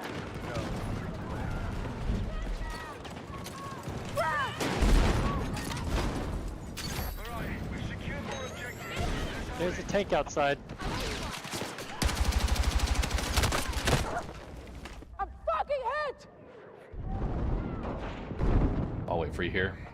I just dropped guys off at ski. I'm gonna spawn at ski. Hostiles are assaulting Charlie. Oh, grenade right up there.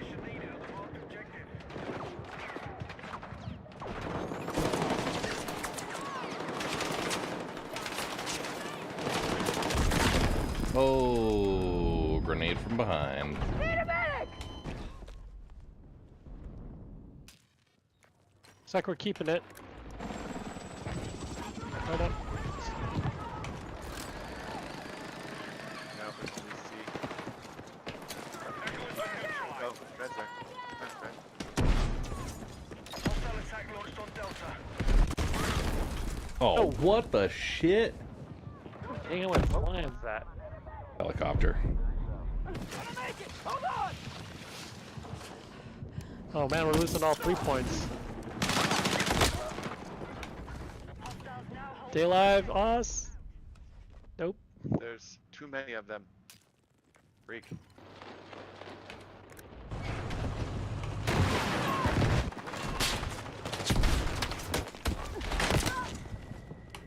Medic! Forces are attacking objective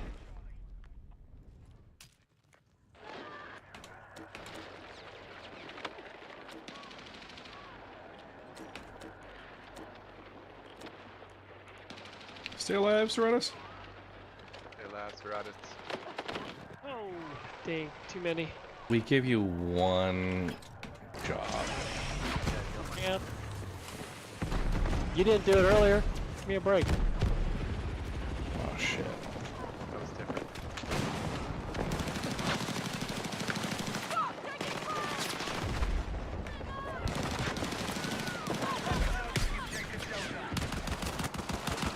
Oh, come on.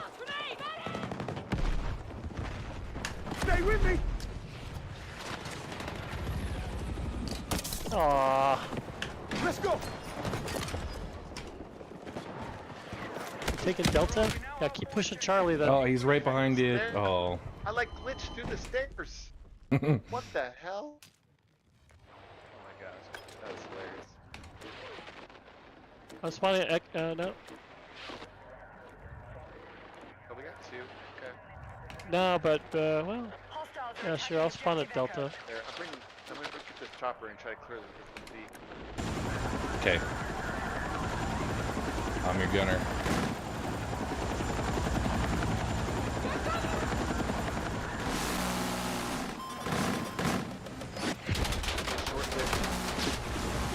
Short-lived tent.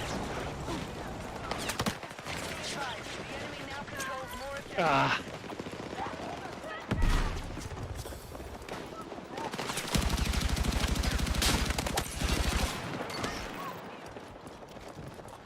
I get a res? I get a res? Thank you. Yeah, we're losing. Well, we lost Echo, but good enough. We now control more objectives. Secure our defenses. Whoa, we found an enemy chopper? He just ran? Yeah.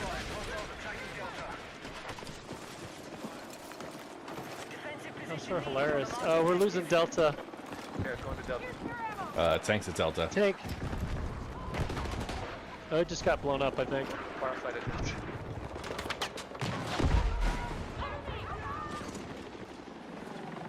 Staying at sea. Wow. Need a medic. Oh, we got Delta. Okay. Do we? Oh yeah, we do. Delta. Yeah. We're securing. I'm gonna hold up at sea. Actually, I'm gonna help. Falling back to sea. I'm gonna help protect Delta. Let's protect Delta. Okay.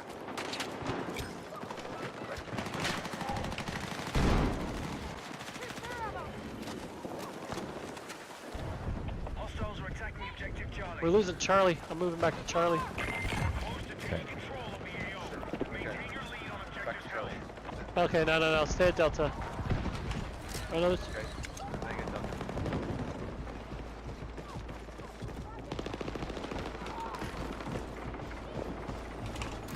there's somebody here. Come on. Let's move. Okay. Oh, come on. Got it, boys.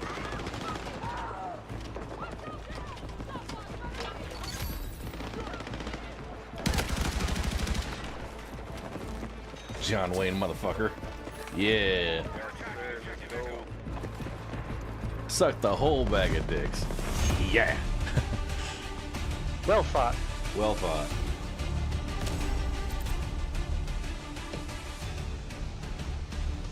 All right. Oh, we stalemated one round. Oh, we're still not top squad. Oh, we're 5th squad. Hydrate, you bastard! Hydrate! Hey, Jenks. Yeah. Get that hydrate. Progress.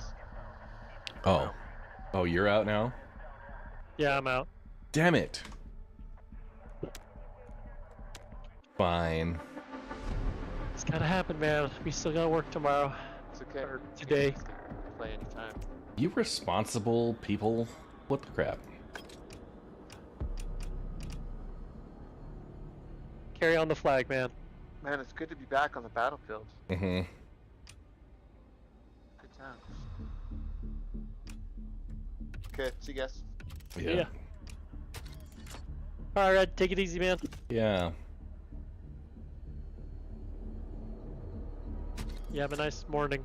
Yeah, man. I'm gonna try playing some CQB attrition, infantry only. I don't know. I don't know.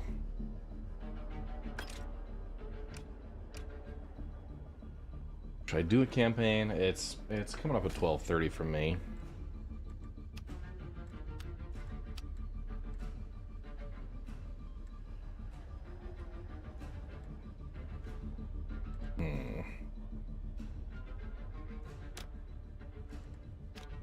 I'll go join NeoFox.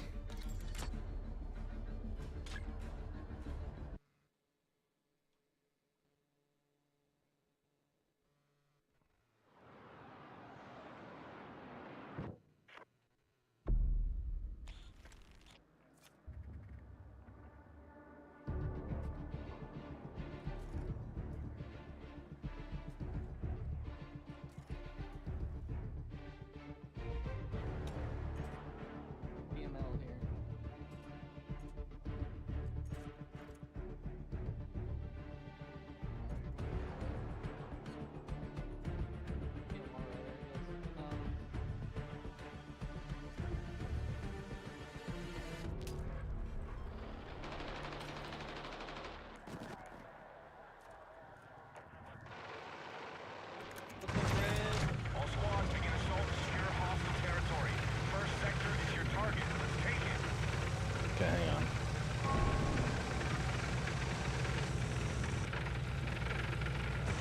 Every time I alt tab.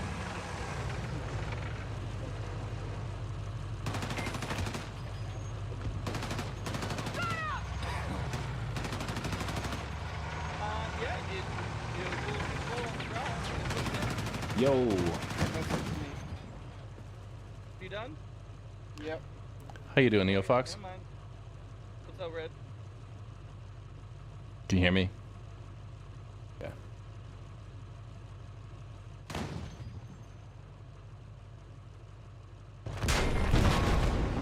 How's it going, Red? What's up, bud? Oh, just getting set up here. Switching over a little bit. I tried this DMR. It looks like it's pretty good. Pero what up, guys? DMR has really good.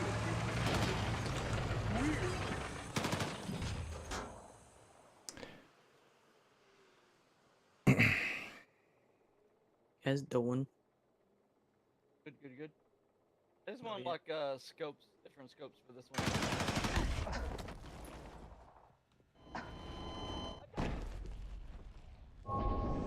Shit, you should be playing assault class then. That's the class. Great scopes for that. Assault has nothing to do with the lunch. Go, next time you're in the loadout shit, go to the scopes and look at what's required to unlock like variable zoom 1x2. It's like assault class fucking task 2 or some shit. All right, got my stuff sorted. How you doing, NeoFox? What's up, bud?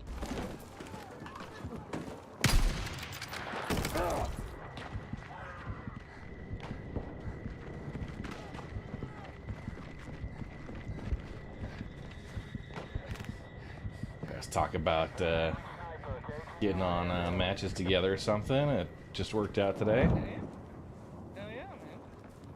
I'm kind of closing out for my night. I got a couple of rounds left, but I wasn't ready to be done, you know? Yeah, absolutely.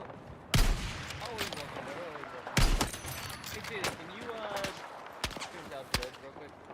You guys wanna watch this,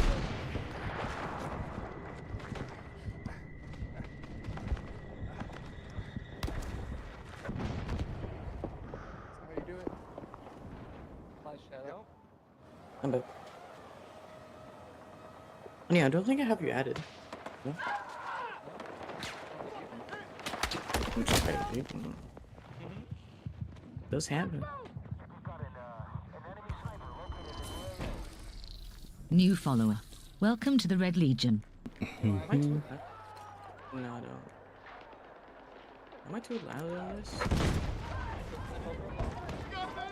That's true.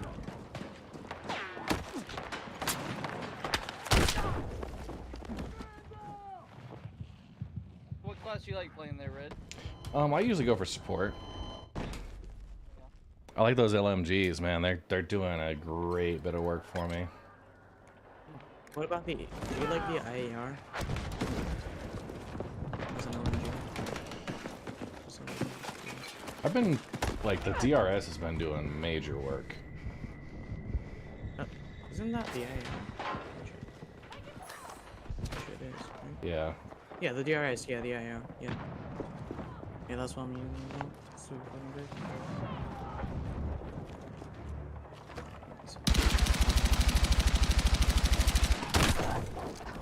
Ooh.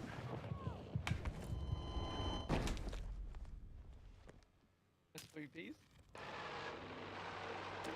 Yeah, you caught me just as I decided to go into a little hardcore mode. Hope you don't mind. Is this hardcore? Yeah. Oh shit, yeah. Alright. I like this knife. I like the fact that, like, if I get caught in the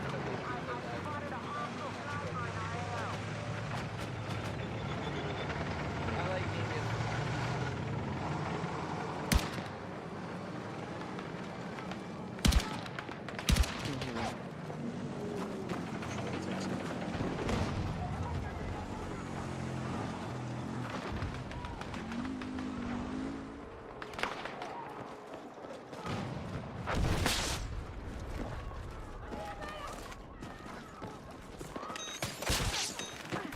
Come on!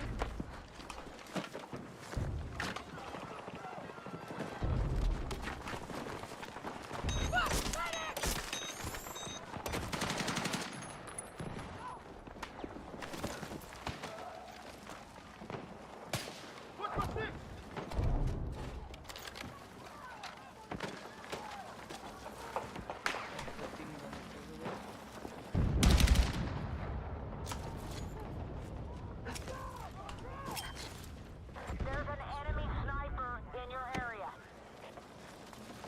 Yeah, I don't enjoy that.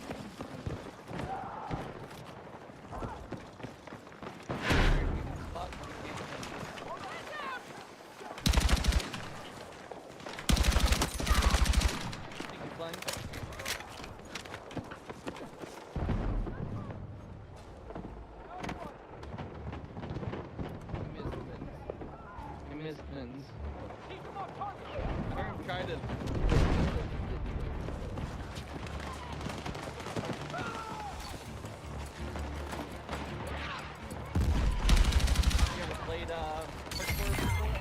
I haven't, but it's definitely a game mode I could appreciate. I'll probably go more like the assault class. That'll be a... Wait, question. Does the custom suits go towards your XP as well? Absolutely. It does? Full XP, yep. I did not know that. Oh yeah, and if you want to add...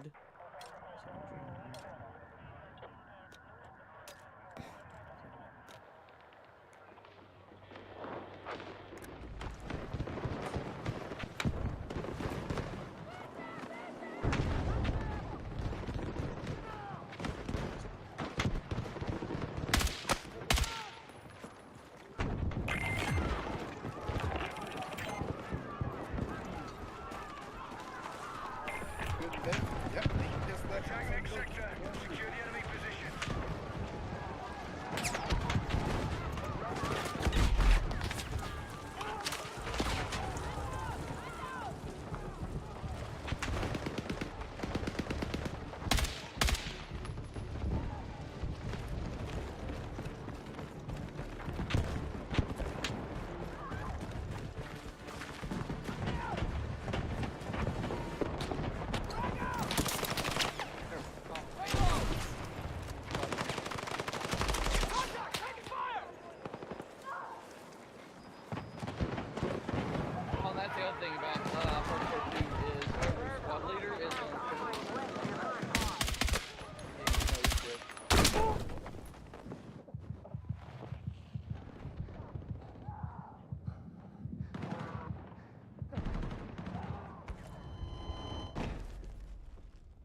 spoiled real quick by that thermal.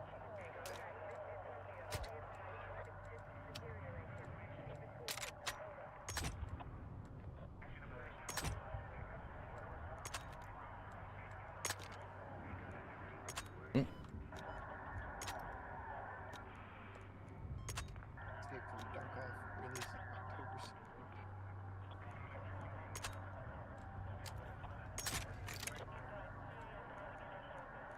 Yeah, it's releasing on 4? Yep. You didn't know Dark Off 1.0 is coming? No, I know. I haven't, dude. I have not been on my PC. Yeah, I have not been on my PC for the past months. Left it. Yeah. Yeah, they already did what they called the hardcore wipe, and now they're about to do a softcore wipe before 1.0 drops.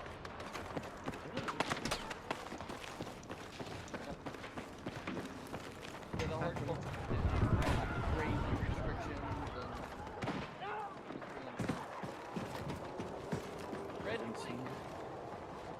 and Yeah, I played a little bit. I am not good or particularly.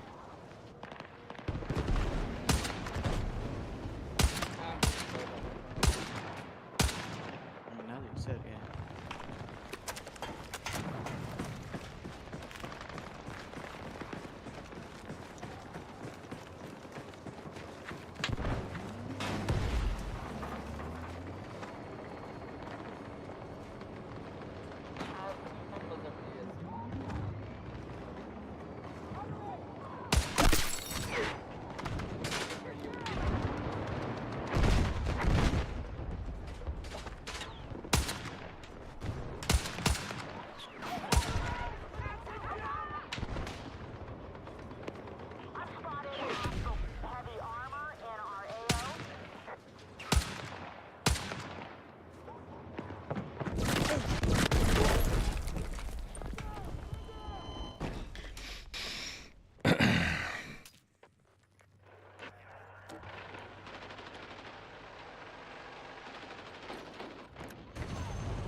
I'm gonna get that guy.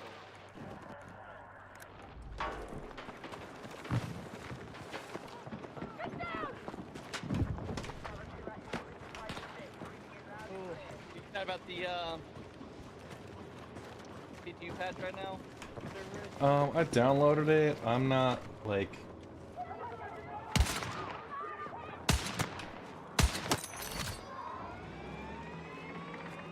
I'm not rushing to play it, you know?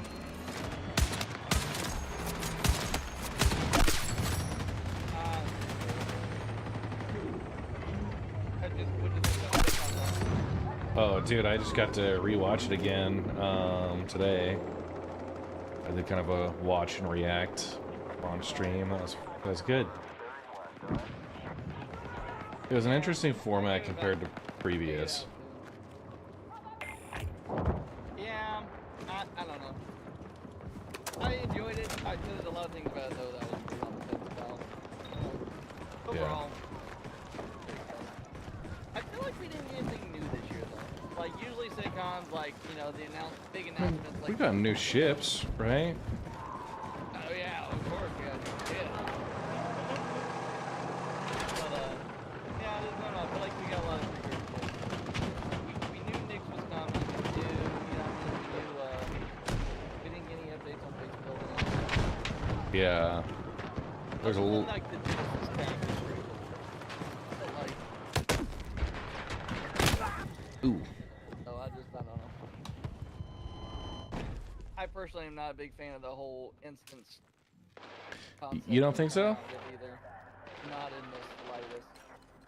Player interaction is supposed to be what makes the whole thing.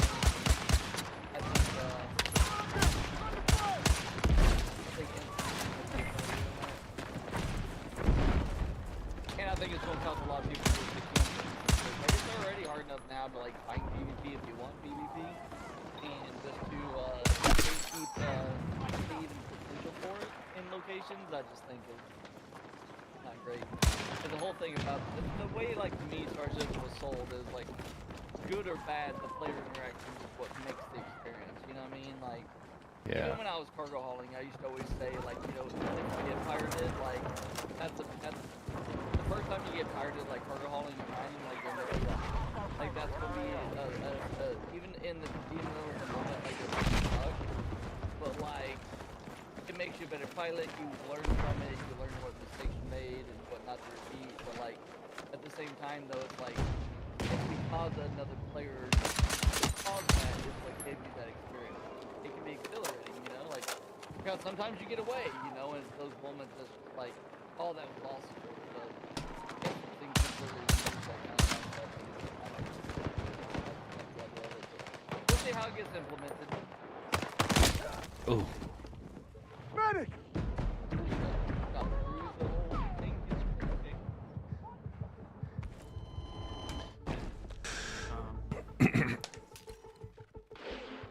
Overall, I'd say a good, solid, like, Ooh. I definitely hope they go back to a real event. Yeah, I think they are definitely planning on it.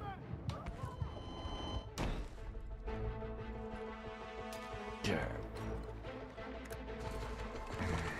That gray market brain, though, that's pretty intriguing. Yeah.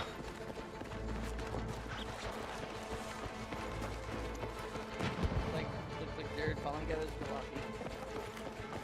Not quite the jalopy I think he wants.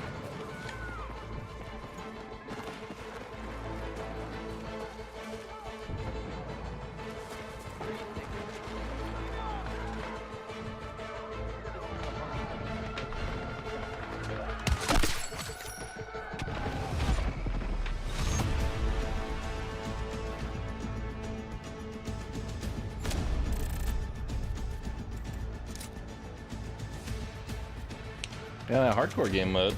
It's good for the DMRs, man. Yeah, that's what I'm trying to level up. Yeah. The one I like is this SDK. It's not too bad. Yeah. Oh, 37.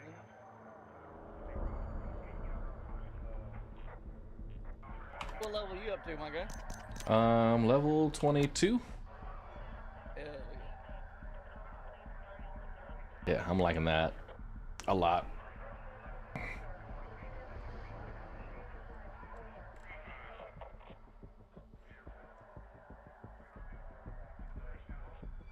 Well, if you like this game mode, we can stay in it. Otherwise, Yeah.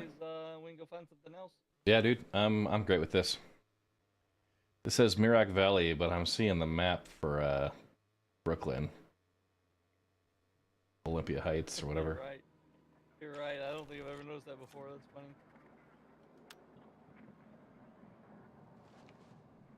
Populating with bots. All right. It backfills. It will backfill with bots to give it a full server.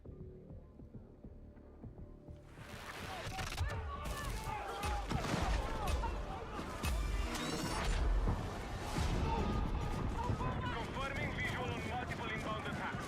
Protect all sectors.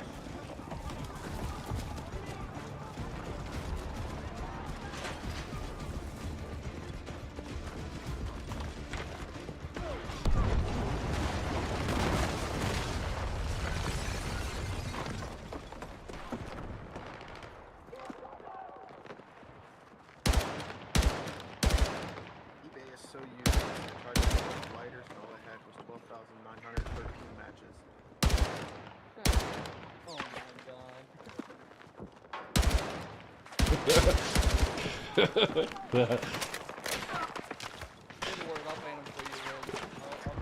No, it's fine. I like dad jokes, man. It takes a second, but when it hits, oof. Have a good dad joke. Bro, so I hosted the Utah Star Citizens watch party for CitizenCon. Yeah. And my opening line was I came in, like I was testing the mic, right? And I came in, I said, is there a Michael in here? Can you raise your hand? Michael, Mike, anybody? Okay, we got a mic in the middle there. We got Michael in the back. Cool. Got a couple of you guys in here. But that's gonna conclude our mic check.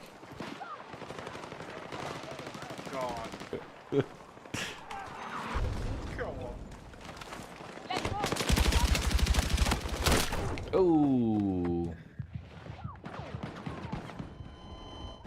I'm gonna re-outfit.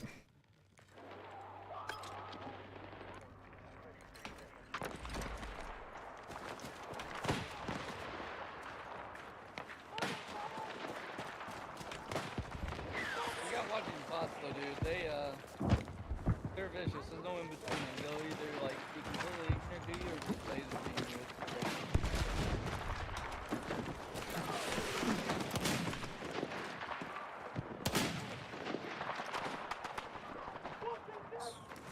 They're especially vicious on like conquest when they're in those vehicles. Oh my goodness.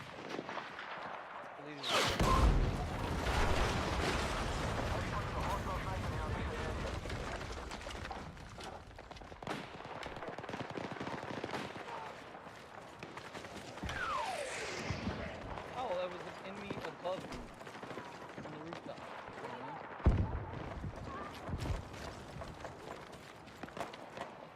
Potentially behind the bed, Oh. That rooftop, I think is where I died.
I got you!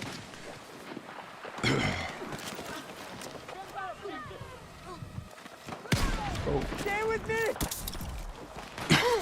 Let's move! Cheers, thank you. Yeah, I don't know how much I love this gun. I'm out.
What's up? Yeah, I was just BSing with Levenge.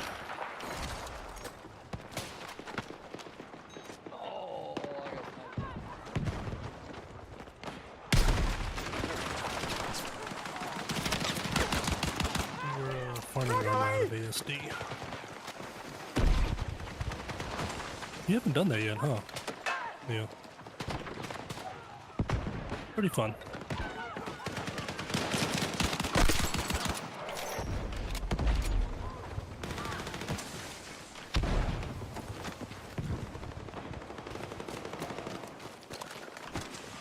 So I got thermals for my M4, which I thought was great, and then I realized it's just too damn distracting.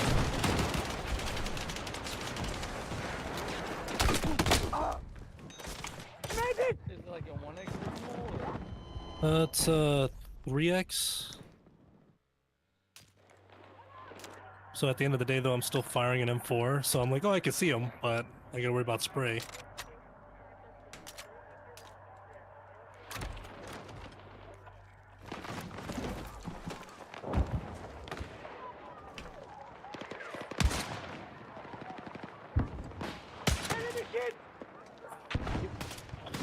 Really? He got me with a shotgun.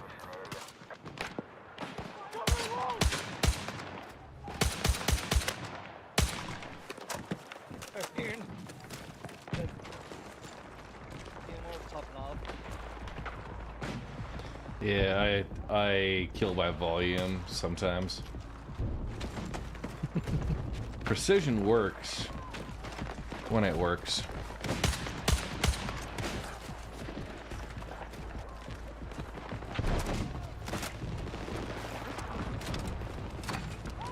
Alright, I'm risking it again for you, buddy. I ran away from you already. I full sprinted, dropped the pads, run away.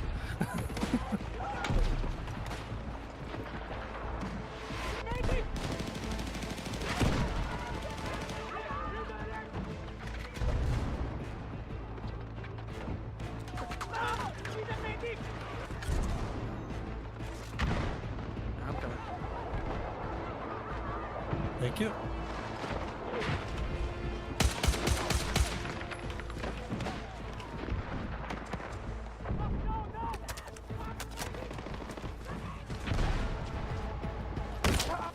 Ooh. He got you too, right?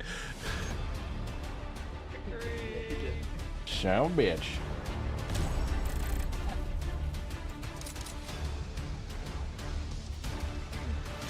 Yeah, I think it's pretty fun though. Yeah, it makes snipers a lot more deadly. You really gotta watch. Oh, yeah. It's a lot harder to spot them.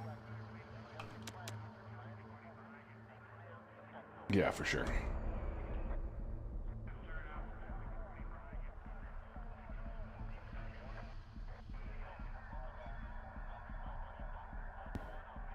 I just want something better than this 3x I've got on this thing.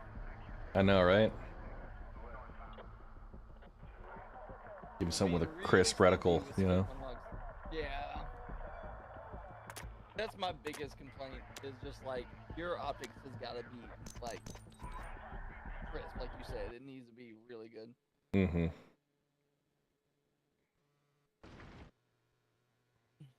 Siege of Cairo.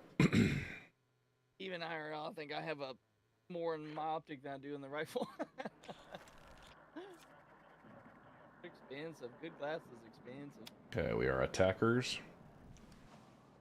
For some reason, I don't like this map. I just wish it would save my load. That is my biggest concern. Hostiles have established multiple defensive positions. Attack by sector and capture their territory.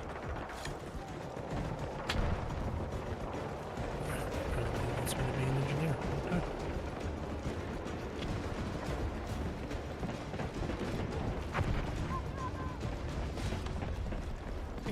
Do they have vehicles for this? I think they do, right? We have vehicles. I don't think they do.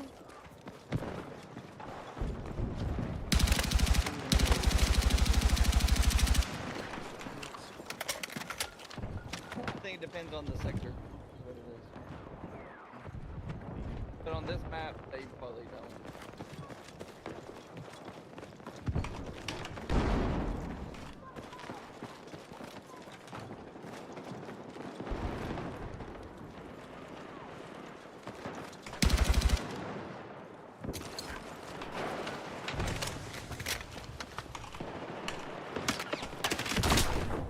Oh.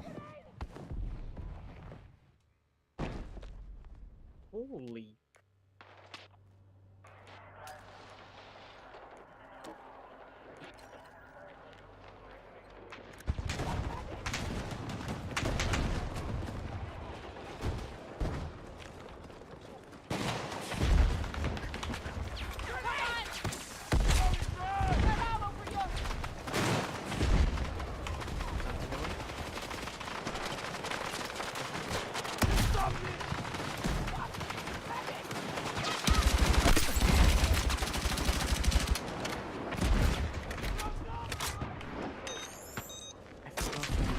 On. By accident, I did run in front of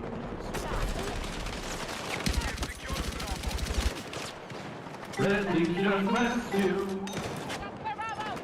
I don't know if a bot is driving this vehicle, but it feels like it.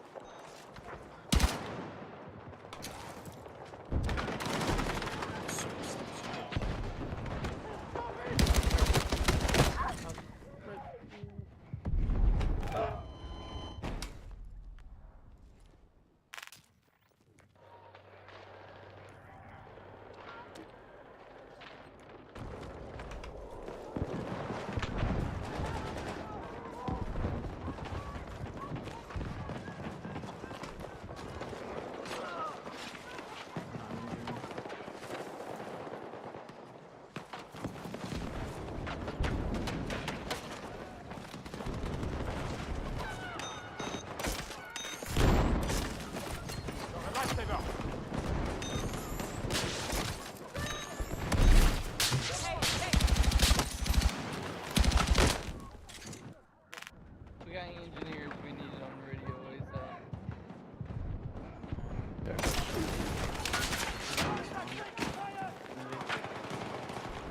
I'm down. Alright, have a good run.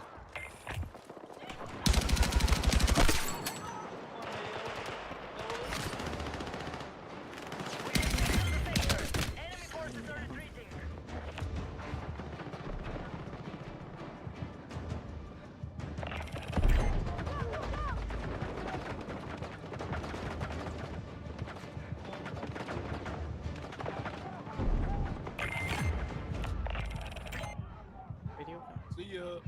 Oh. No. Someone's down. Who is it? Red. Oh. Oh, they'll make it. I think you said lit it.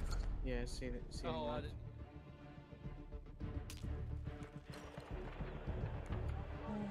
Dirty grandpa playing dirty. Yeah, or they end up like teabagging you.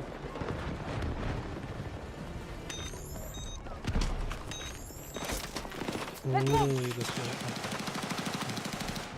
I'll come back. Thank you.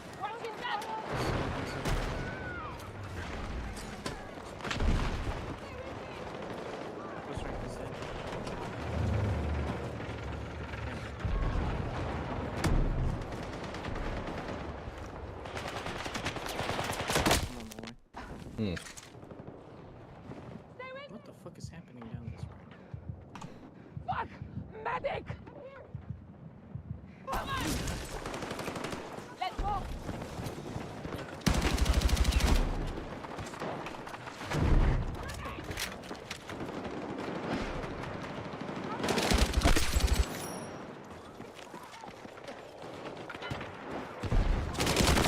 There's an MG on me.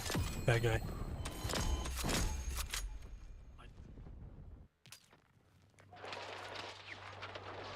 Oh, he's down. Down in the face. Have you seen this new Revive Tech radio? What the hell? Yeah. Well, today I also learned, you know how you have that drone? Yeah, I've been trying to C4, it doesn't work for shit. Well, you can blow up mines. Oh, yeah, you didn't know. I never knew that. I just been like using it to spot.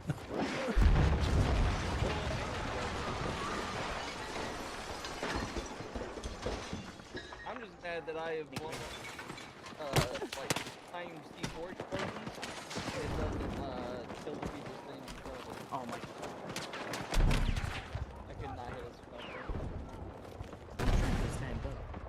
I'm just trying to give you cover, buddy. Just stand up, but it shot me. Oh, behind me. Why do I always forget about this?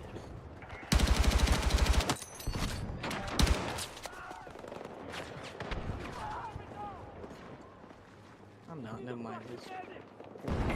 Mother of... Yep, that bad idea. Yeah, always. I didn't know that the guy was in the None of the guys that got me was to the right. Street.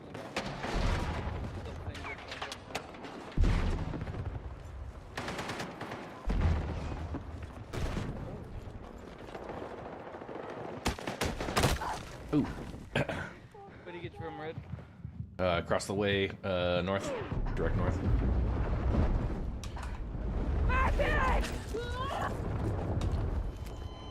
Did you die to fire? Until I got burnt to death. Did you die to fire? You guys back to the building collapsing. Flames are bad. They dropped the building on my head. Oh shit, oh my god. Okay.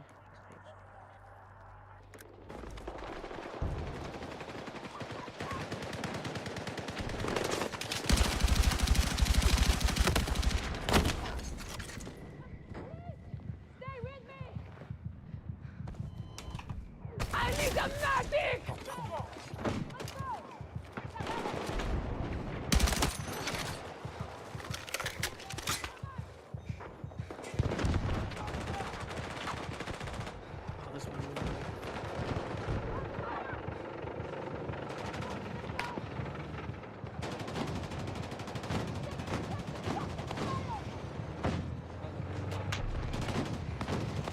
Oh shit, we're close.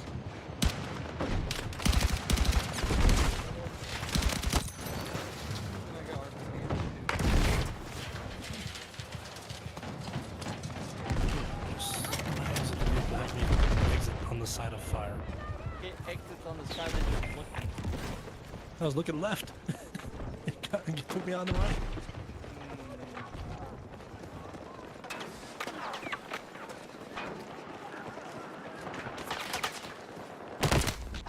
Oh, from the back. Yeah, there's... Need a medic! Oh, I'm dead. Oh no, he's laying down. No, he's laying down. Oh, Punch through this defense. Oh, I was trying to get you too. Good. This is like a crossfield to death. Wow. Yeah. Okay, you're going. Yeah, Pull me back. I'm pushing hard left. Right's too much of a probability. 62 tickets. We got plenty. All we need's one. Do we not have any armor? Got clear.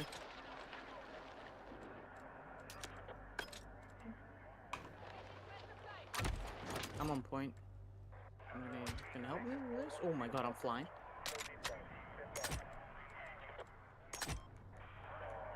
Shit, I'm dead.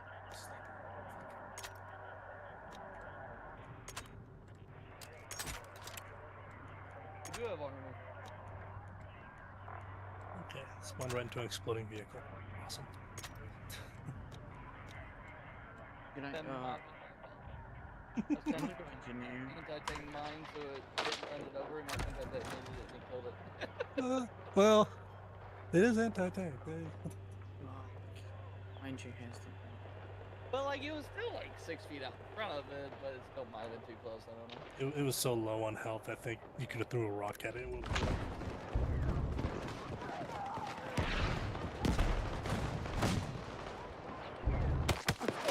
Well, I think that tank was going to be our last tank.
this course is pretty rough because it just vastly rewards camping.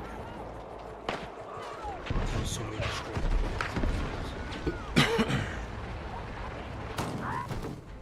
Oh my god. Oh, building top right, right above radio. Behind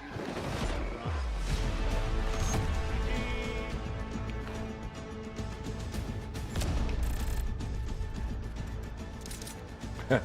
Not even the med bots or resing made them too accurate.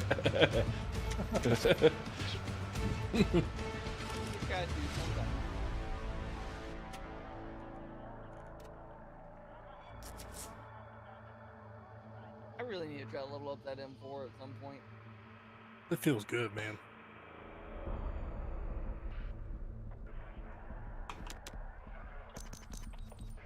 Five X. I wonder if I like that better. Between that and the SVK DMR. That's what I'm using. You like it too? Oh yeah, dude. You feel the punch. You know what I mean?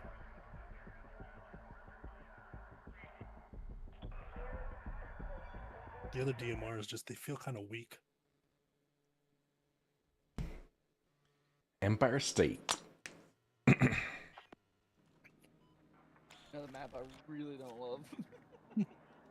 Oh, actually, no, this one's fine. It's the Brooklyn one that I don't like.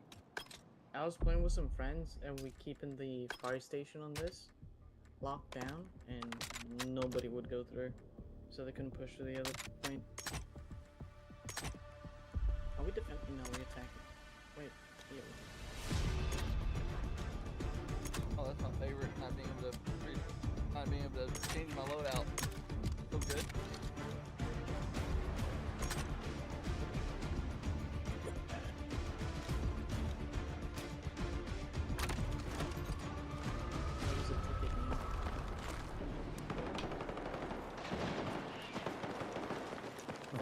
I'm going the wrong way.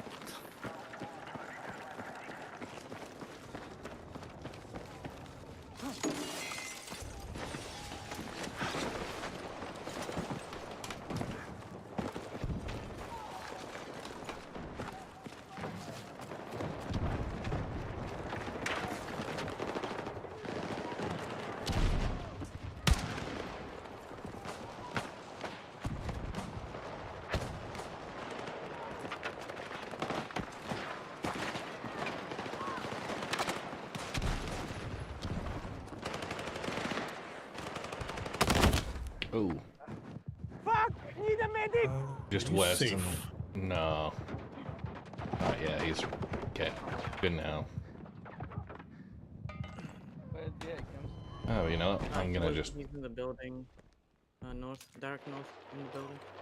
Oh, I guess on the back. There. Got shot from Oscar's Pizza. Yep.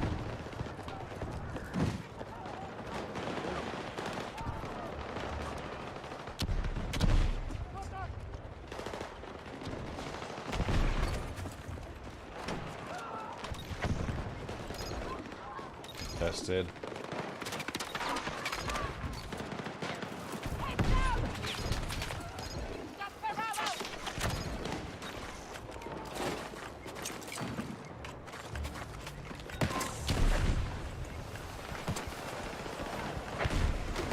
Oh, there's too many of them, I guess.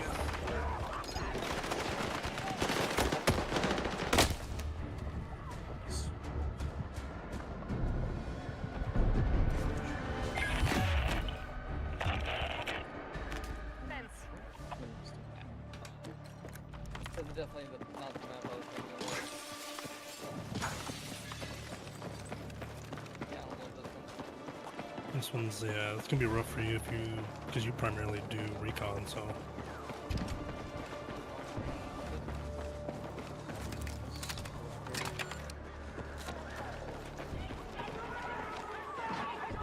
Charge lead!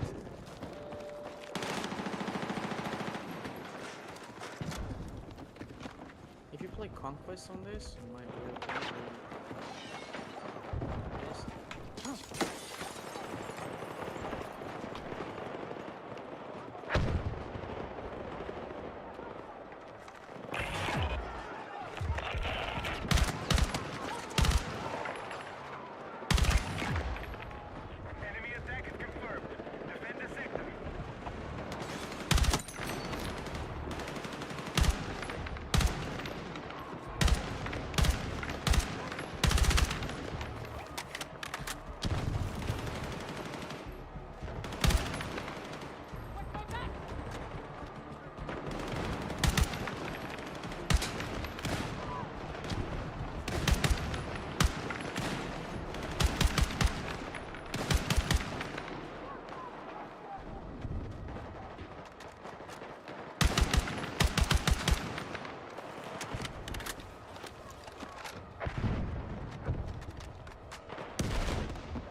Oh, they're already on A. Okay.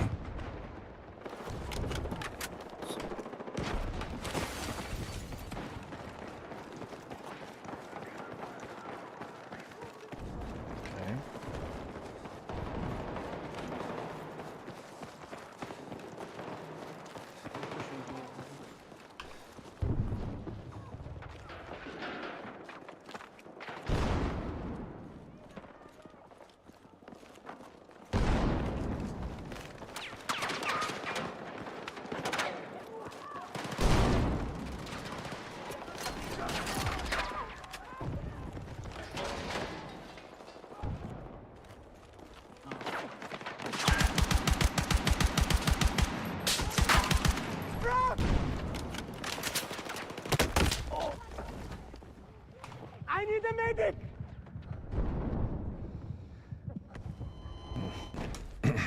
Defenders doesn't really matter, right? We're good. We're good.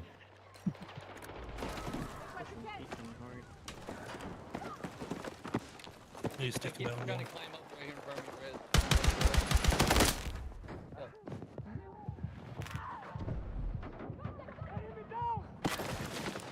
I got you!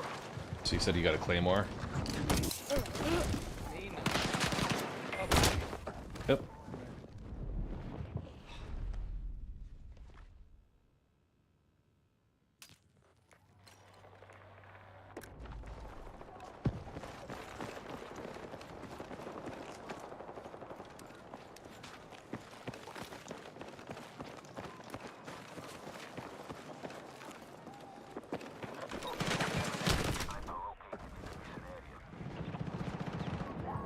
In the west corner. I'm hit!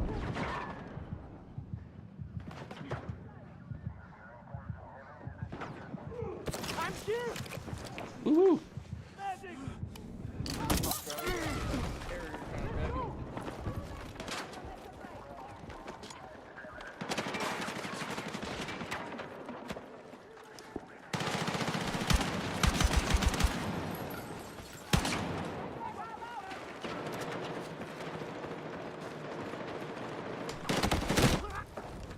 Oh, he's in the stairwell coming out. I need a medic! Taking Bravo.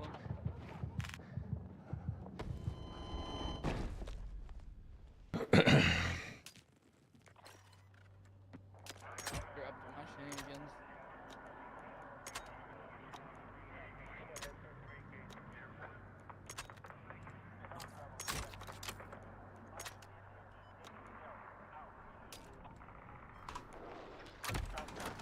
Come on, this one.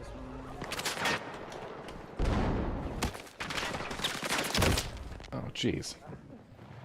Came in right behind you. Shit, no. I need a medic! Oh. God, Cams, could you like do something? Saved your life just to get me shot. Sleep. Hide.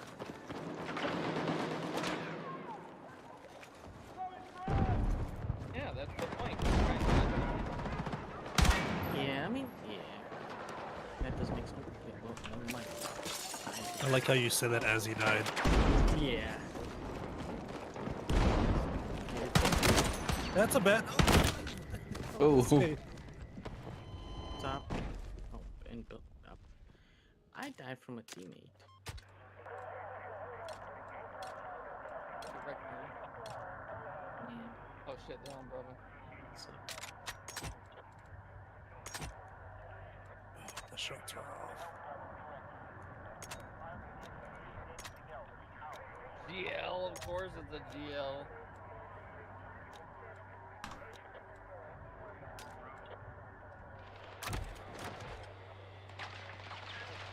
Support here. Oh my god, there's a lot of people in. Behind me.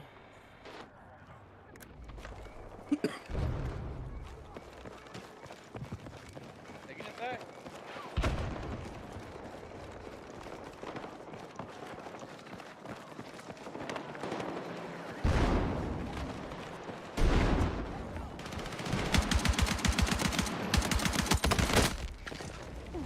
Shit. Magic!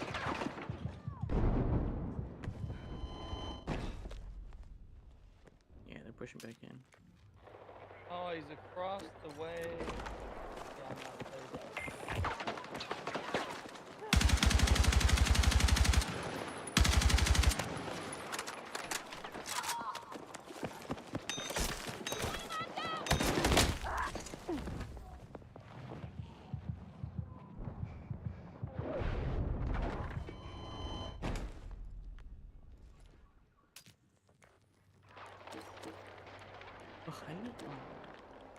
Stay alive, Neo Fox.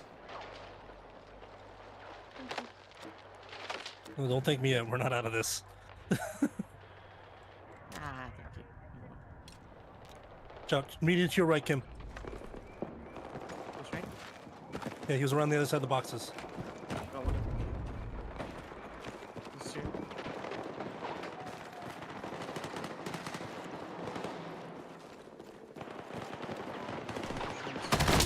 Hmm. Oh, upstairs. Yeah, I'm trying to get up. No, you did. Other side of the door, you see him? There you go. Next side. Oh.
Ugh.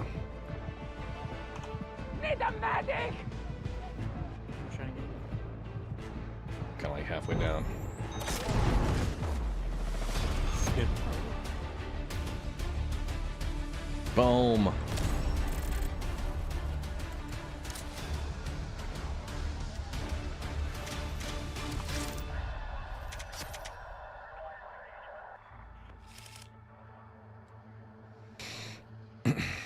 Love how my last death was from team kill.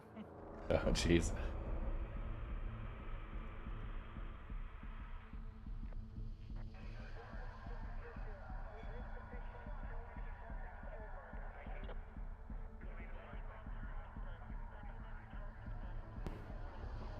Isn't Griffin doing challenges? I don't think it is, right? I mean, XP's XP, right? Yeah. Some challenges unlock other weapons, some challenges unlock. Just depends, but Yeah, if for they XP, want yeah. the battle pass is a thing, it'll be crucial. But Liberation Peak.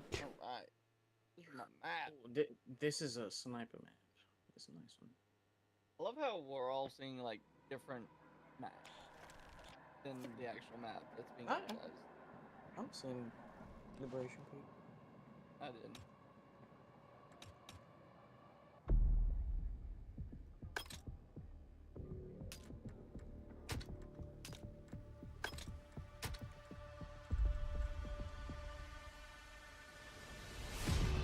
Hmm.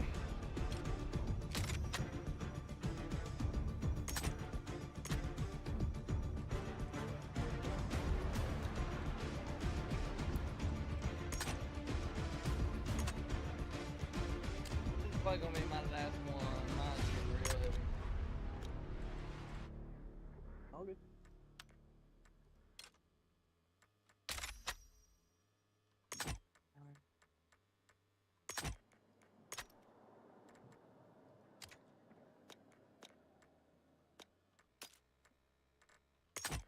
Oh, yep. Here's some ammo. No, never mind. That's why I'm here.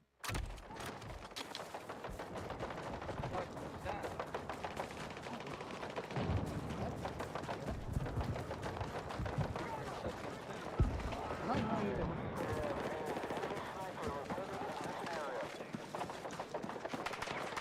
Oh, one close left. Close left. Down the roof. Instant.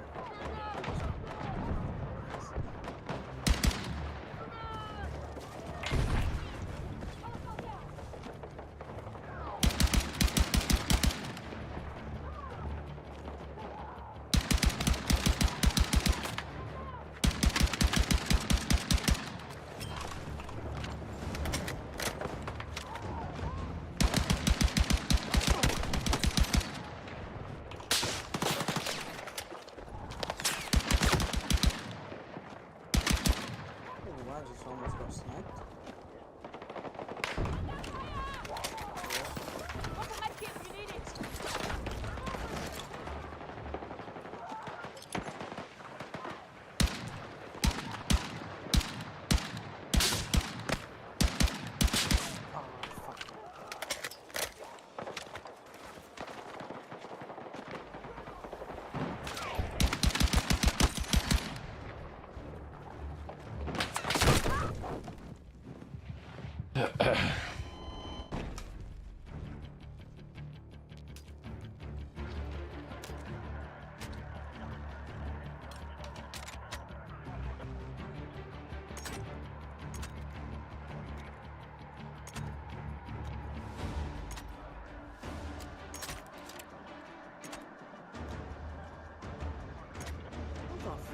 I have 4 people in front of me and I'm the one that can shoot.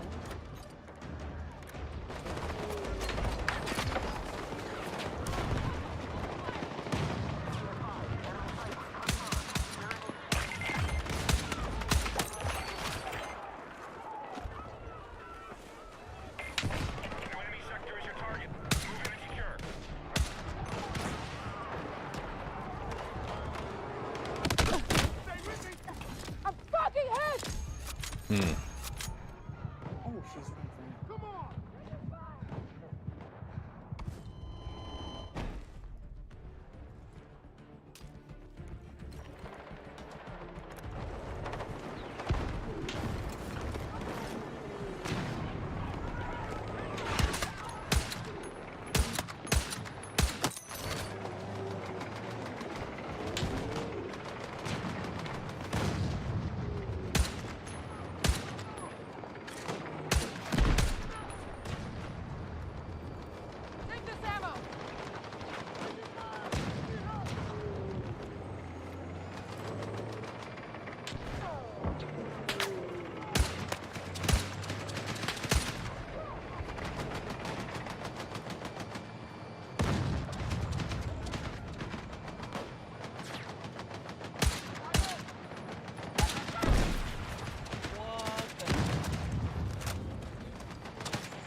Same time tonight. 8 degrees. Come on!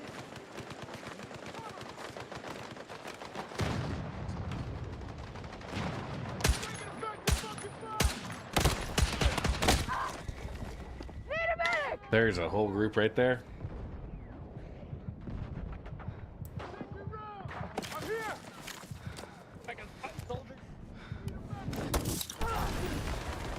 Hey, thank you!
Hmm.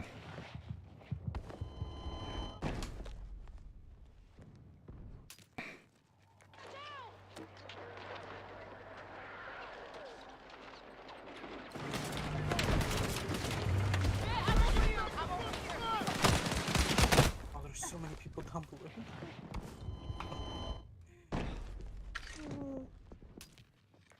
Anybody got smokes? We can jump in on Alpha or flank hard left and take Bravo. That's pretty much where we're at. Hard left is not good. Should just everybody sitting in. They have armor, right?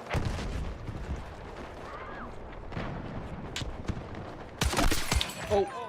My bad. That was totally me. I'm sorry. I know, I watched it.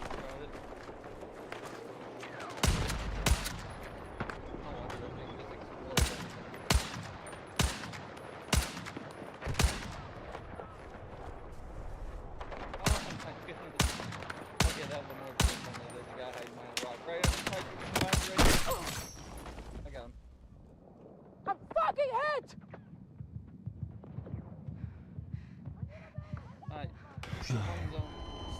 Alright. All right. All right. Fuck.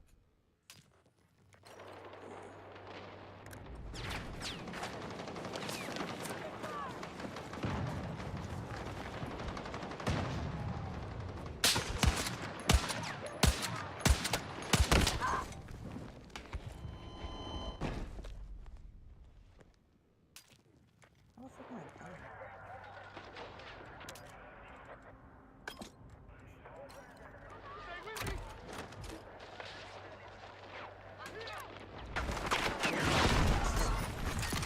Thank you so much! Bleed it out! Come on!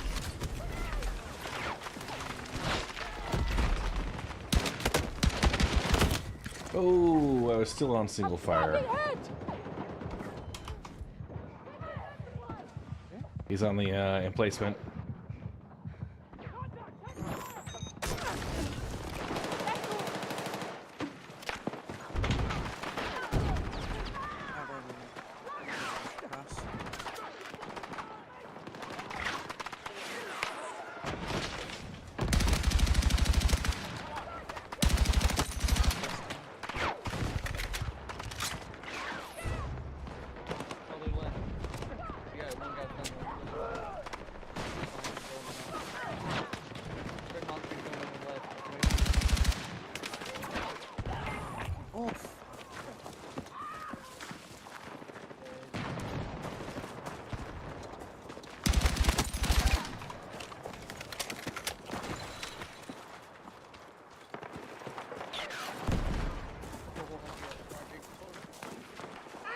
He got me, fuck him right behind me. Got me right as I came off the cliff. Bastard. I thought it was a 1.5 Ooh. Oh, did you get you too? Yeah. Oh. Good shots.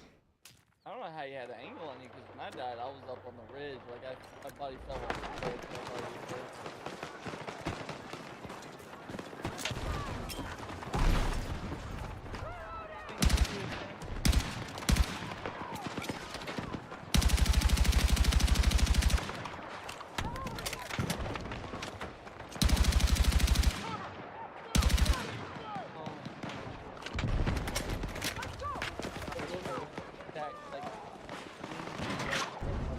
Thank you. Oh, and I'm dead. Fatal sniper shot.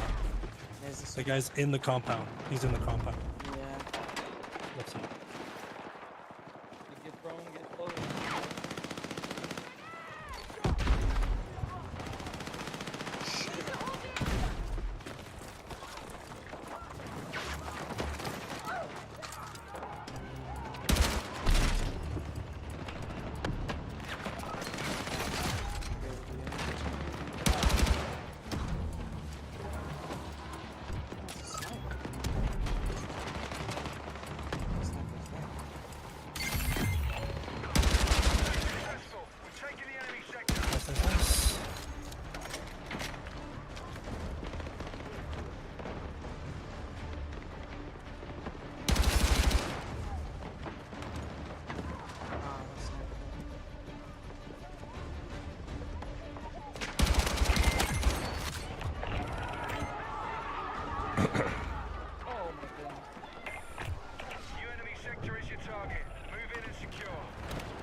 was just trying to get you out of the way. So you didn't get shot as soon as I revived you.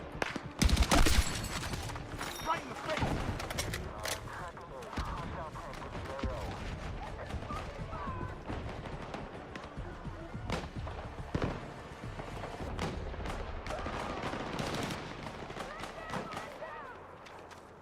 Oh, he's on the rocks right in front of me. On the mountain. Oh, you're on the right place. The one that's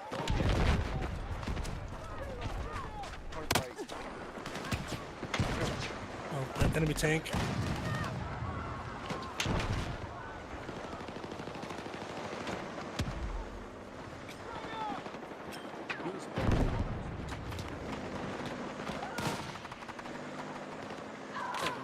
Oh, multiple on me. Watch out, Neil.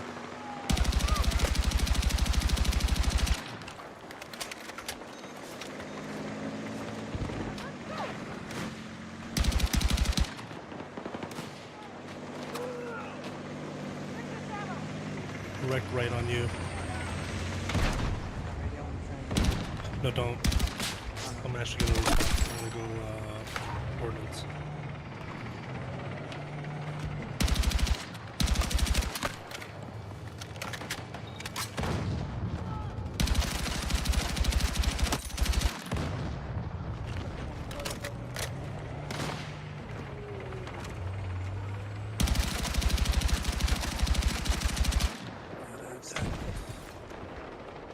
Got one right in front of you to the right. I killed him.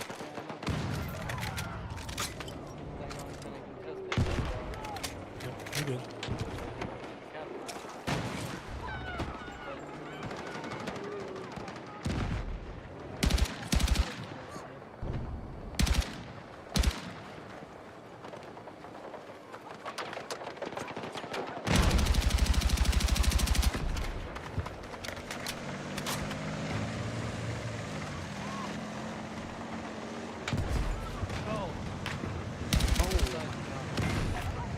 Tank.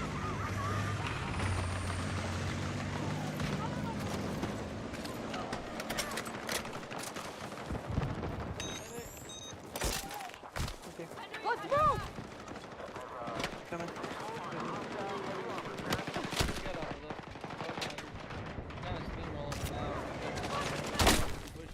Hmm. I need a medic! Oh god, tank.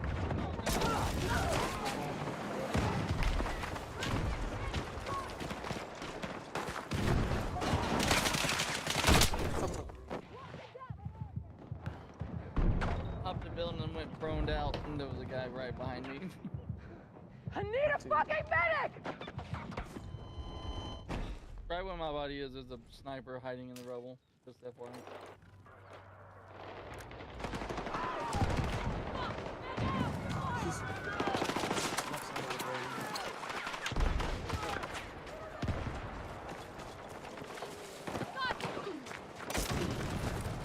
Let's go! I just walked in there. I was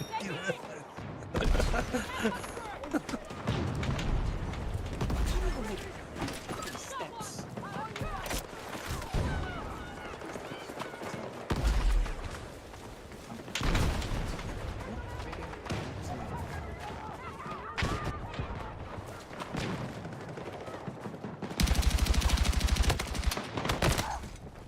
Ooh. You need a medic! Okay.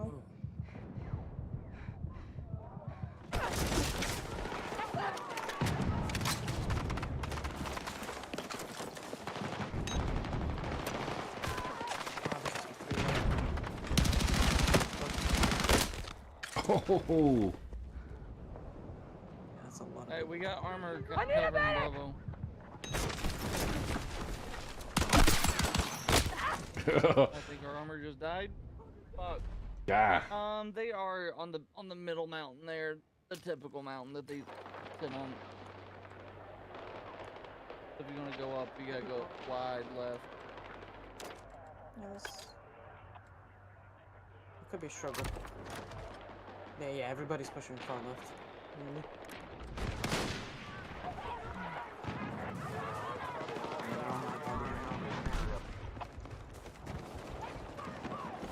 we got things pushing in there. You're outside the combat area. Return ASAP. There's no way to get to them on the ridge. No, we got it. Yeah, they're pushing. We're out of bounds to get to them.